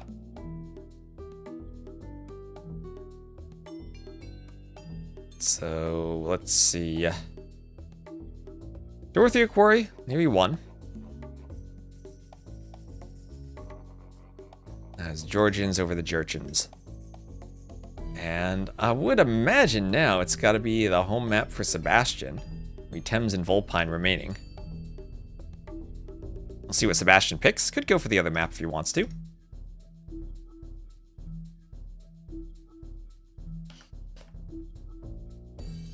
Liereyy is in the lobby now. So 1 or 2 games left for today, and then I finish my packing. Let me double check. I did my boarding pass. I'm checked into my flight. I'm all handled there. I have my parking. I have my train ticket when I get to the UK. I think I have everything that I need.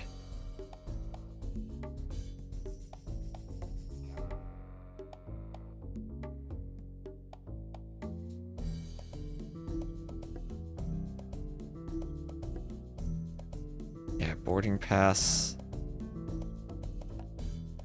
I'm bathed in the white light of my boarding pass. Boarding begins 8:20 a.m. for a 9:10 flight, so 50-minute boarding. I am going to London, yes, yes, yes. I need to also, the rest of my day until I leave for my flight is spent doing map scripting. So I have the Warlords maps taken care of, and so I have maps for the Brazil LAN taken care of. Yes. I do have a US to UK adapter. Even more importantly, though, I have a power brick that I've charged up here, and I will charge my phone using the power brick.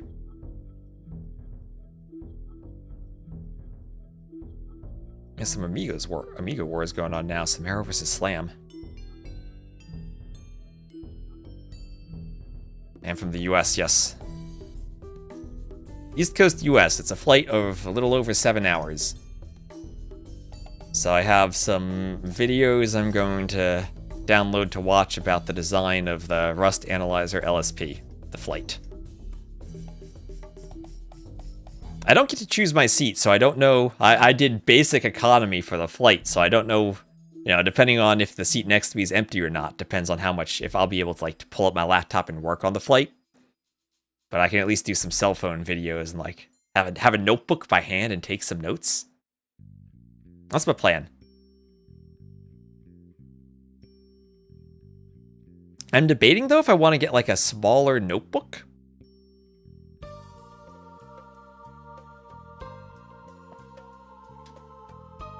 Power brick also guarantees I can charge my phone on the flight.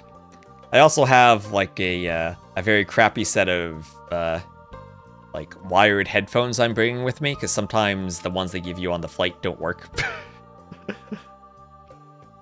Or I mean earbuds. In addition to my actual proper earbuds, I need to sync them with my phone.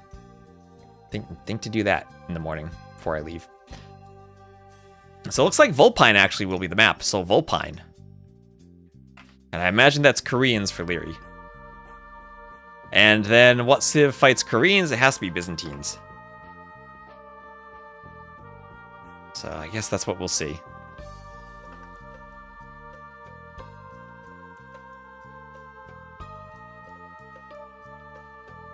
Oh, is that an old clip?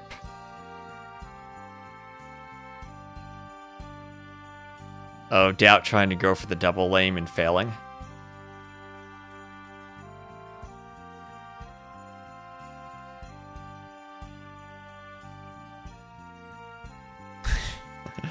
Oh, Doubt.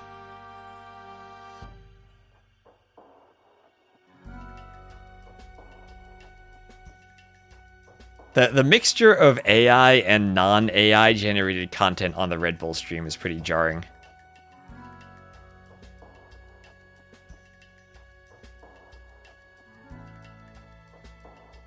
Oh, look at this. They didn't even use the updated name. They didn't call them the Maya. They called them the Mayans. The Maya are an archer civilization defined by efficiency and endurance. Their economy lasts longer than most, allowing them to sustain pressure deep into the late game. Oh my gosh, the AI is strong with this. And here we go into the game.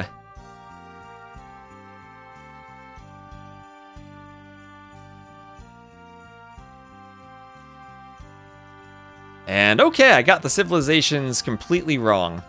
This is what I'll do. I will show my Civ guesses, and then you can judge me. Liereyy went not Koreans, but Magyars. And Sebastian went not Byzantines, but Maya. Boom. Well, there we go. That's how we can deal with updating the scoreboard. You can judge my Civ picks. Oh, Viper 999 fan, 666 fan. Someone who knows the days of the Viper 999 fan.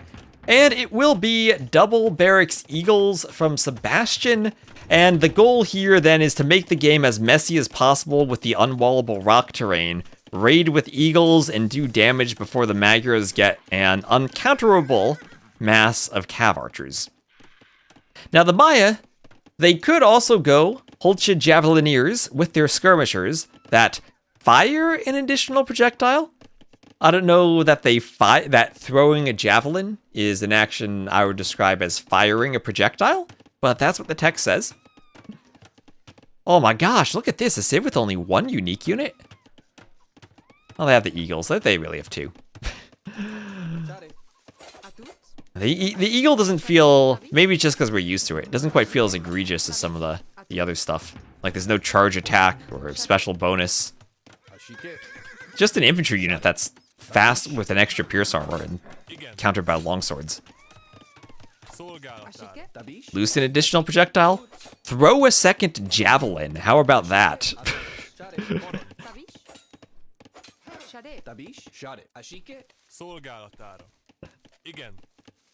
Why did Liereyy make a spear? Spears actually do have a small attack bonus against the Eagles, or they did? Shock infantry, yeah, +1 against shock infantry.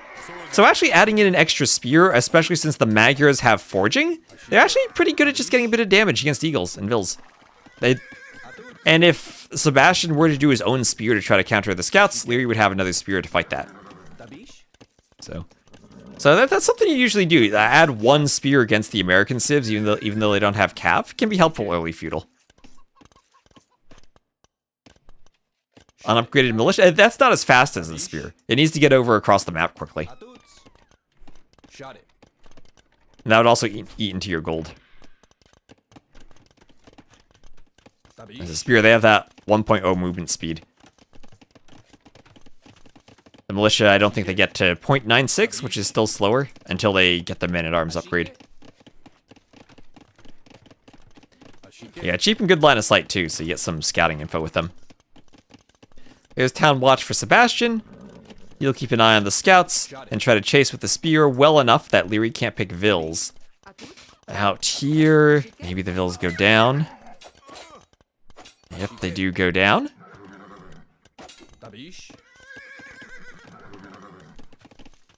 Shot it. Tabish? Shot it.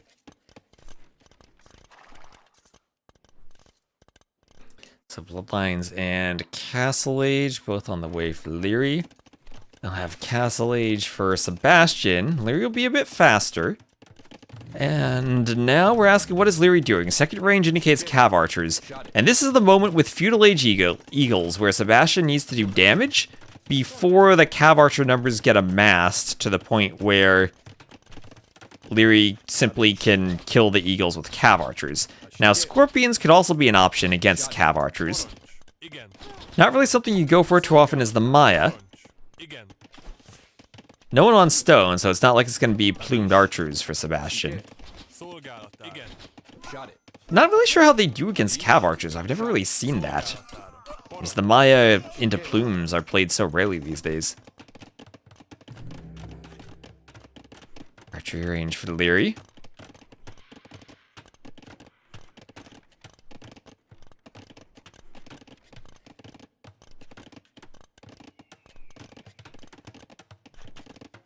Eagles will find a Vil. And the Vil goes down. Won't accept Scorpions as an answer when we have plumes. Liereyy deleted a hole in the... Okay, he rewalls. So there's Liereyy up and immediately queues cav archers. 1, 2, 3, triple range CA, and we have a pause. Don't see anything typed in the game. Pause by Liereyy. He's like, oh no, I probably don't have my cav archer hockey. Sebastian says go. Liereyy says yes. All right. Don't know what that was, but university for Liereyy, so he will immediately focus on ballistics, not on economy. He's viewing this game as, once I get to a critical mass of cav archers, I basically won. Gotta get there fast, though, as the eagles pour in. Liereyy will move out and try to pick reinforcements and not fight the entire mass all at once. There's the Eagle Warrior upgrade in. Arson not in for Sebastian. Maybe something he could have done on the way up if he wanted to destroy archery ranges. But now Lierey's goal is keep all the vills small-walled, camp the TC with cav archers to snipe off eagles, and Sebastian sends the vill forward. And again, the timing there, maybe the vill could have been a bit more forward to get the siege workshop in position just as castle comes in. And the cav archers try to snipe off the eagles. There is ballistics clicked for Liereyy. Squires for Sebastian to make the eagles faster. I think we saw husbandry already is in. Yep. You do need the stable for husbandry. Husbandry probably the most important upgrade you can get for any cav unit. I guess maybe +2 armor for knights or light cav against archers might be more important, but so critical to have that movement speed advantage. And there are the scorpions. There are the scorpions. Now, Liereyy, what Lierey's thinking is, okay, I've walled my vills. The eagles can't do much damage now. I have time to go forward with my cav archers, where if I can get in on Sebastian's base and kill vills, I win. And Sebastian needs to wall this so cav archers can't just run in unimpeded, but maybe Liereyy will simply use the rock terrain. As there are blue dots everywhere in Lierey's base, but he's done such a good job of walling that he's taking no damage, and won't until scorpions come out. But this is... okay, GG. Was a good cast today. Thanks for stopping by the stream. Maybe not. Maybe there's enough eagles there. Sebastian runs all these vills back to the TC. Look at that idle time. That's the type of thing I feel like if this were Hera, he wouldn't have pulled all those vills. Okay, he gets enough eagles. He's surviving. He's surviving. 4 barracks eagles. That is a lot of eagles. Okay, there's 1 scorpion. Okay. The vills now have to run back to the TC thanks to the scorpion. And Liereyy, not getting the damage he needed, was just about there, but needs to bring the rest of his cav archers back. Well, he's not going for it. He's staying forward on the gold, and here he'll pick some more vills. Sebastian actually has a vill lead for now. And the cav archers here not being microed by Liereyy. Liereyy takes some hits. Hera wouldn't be in that situation in the first place. Now, Hera would have calculated that perfectly, knew he had eagles on the way, and not pulled all the vills. Over here, Liereyy fighting eagles with vills. Waiting for the cav archers to come over and bail him out. At least eagles still do have 5 pierce armor. No attack upgrades for Sebastian, not able to afford those. And he is a stable. I feel like Liereyy needs 1 knight to help deal with the scorpions, because he has the attack upgrades too, as the Maya. I mean, as the Magyars. Could be pretty nice just to pop out 1 knight. And Repairville down. That's crucial. The Repairville's down. Scorpions won't be getting their HP back. Cav archers still chased by eagles on the side.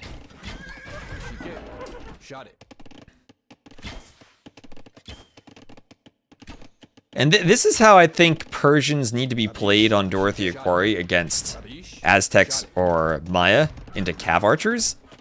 But it's still so tricky there when the eagles flood your base early. And I think that base is actually harder to defend with the hill. And the amount of walling you need to do to be safe. Here it's like you don't wall, but everything is close to the TC, and you can camp the TC and get to all your drop sites easily.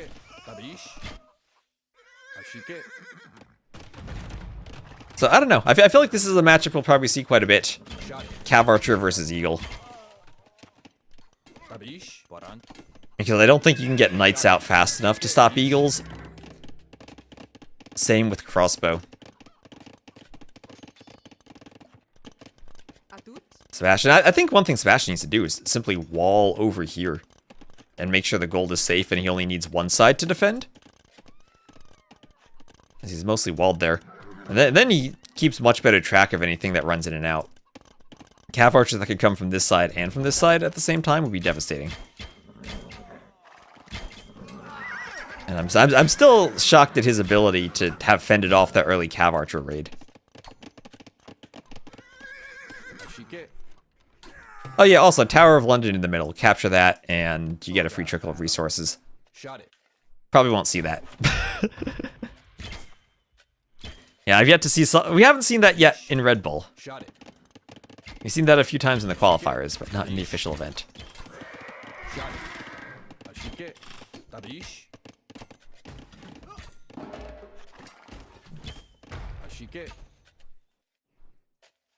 Can you capture it by attack grounding near it? Not that I know. Is that a thing?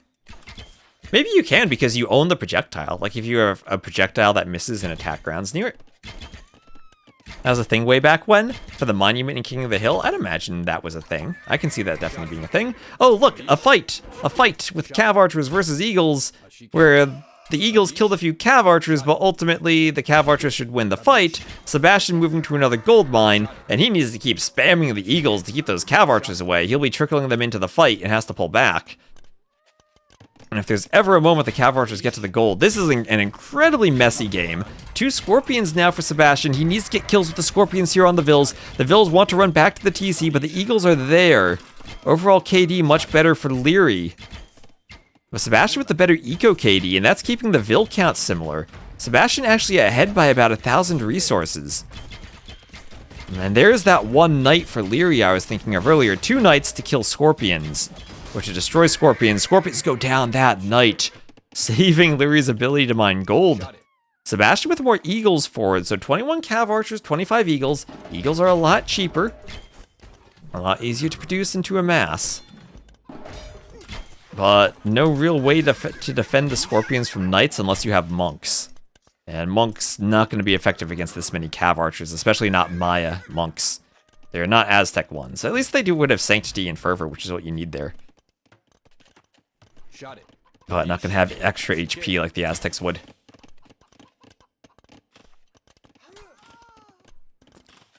The admins pause and figure it out. I don't know what the admins would do. If a player knew that was possible and intentionally went for it.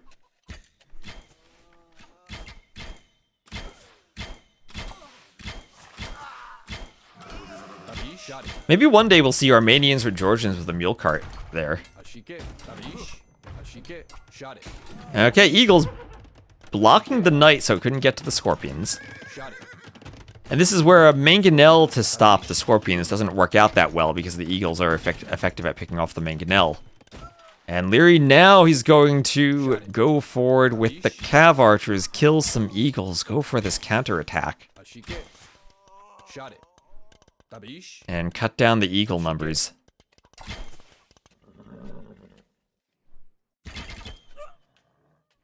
Hoping for Ballista Ellie cut to the middle every time with Khmer. So Eagles getting into Lierey's wood line. They did go around and get in. Liereyy losing quite a few Vils. Actually down by 4 Vils now, but how long will that last? As Sebastian's trying to run his Vils away, Liereyy might split the Cav Archers into 2 groups to chase. Yes, he is. He's also going to find a fight against Eagle Warriors. Some of the Vils will be saved by the Eagles. The Eagles are coming, but they're also going down to the Cav Archers. And Vils over here go down quickly to the CA.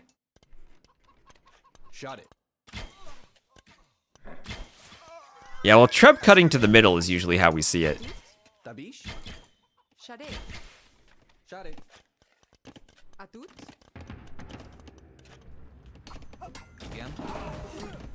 Vil goes down to the Scorpions. You'd think Khmer with farming on a very open map would be good, but I've seen them a few times in the qualifiers, not really something we've seen now. Yeah, and this is Sebastian finally trying to wallop over here. He's basically out of gold though here. What's that? Around 400 left. Should just run to the next gold mine maybe and try not to lose units there. Why is he not taking this gold? This gold seems so much safer than his other gold options. And now Sebastian under the TC with Eagles and Scorpions. Liereyy has found other gold to take. There's a fox in the back you could take too.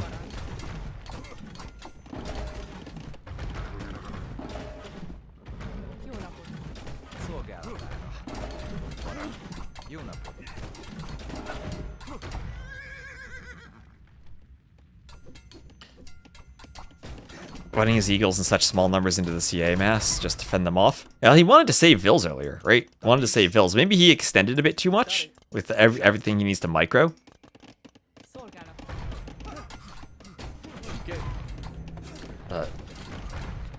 Well, 31 to 30 Vils.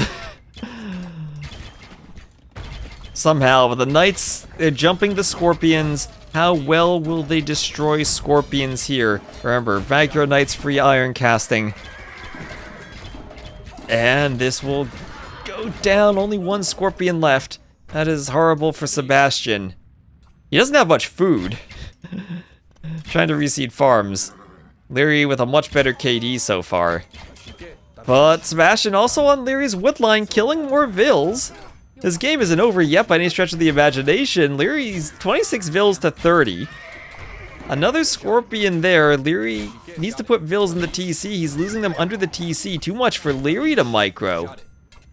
Too much for Liereyy to micro. Lierey's down to 23 villagers. And Eagles are chasing his cav archers. Liereyy deleted a palisade. He's gonna find one little nook where he could stand and fight. Liereyy has no food income. He has 2 Vils queued. It's hard for him to produce Vils at this point. And at the same time, he's finding more Eagles to try to kill. Not getting much arrow fire on them. That gold for Sebastian not taking any gold, and he clearly has scouted that. You can see with his market. He knows it's there.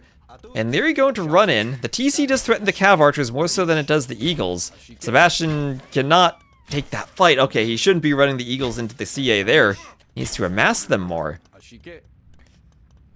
He's down to 11 Eagles to 32 cav archers, but it's 24 Vils to 18. 24 Vils to 18. The cav archers getting kills around here.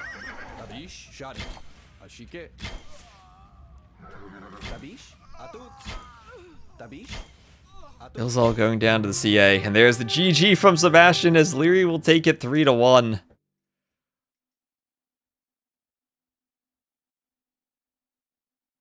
Even the score difference, well, there was a time it was 23 to 30, but then I guess the cav archers found some Vils. Sebastian not taking that gold felt weird from him, but I just think that cav archer on this map should win against Eagle. I mean, that was the build you need to do from Sebastian. Eagle plus Scorpion. But Magyar is a great civ for defending that. And good. Produce the cav archers faster so you get the numbers. The occasional knight to add in to snipe the Scorpions, knowing that the Mire are not a particular monk civ. And then counter raid with the cav archers. So, GG. Magyar is not really using the cheaper light cav there, but do you guess these are 2 top 5 players? Knowing the map, maybe.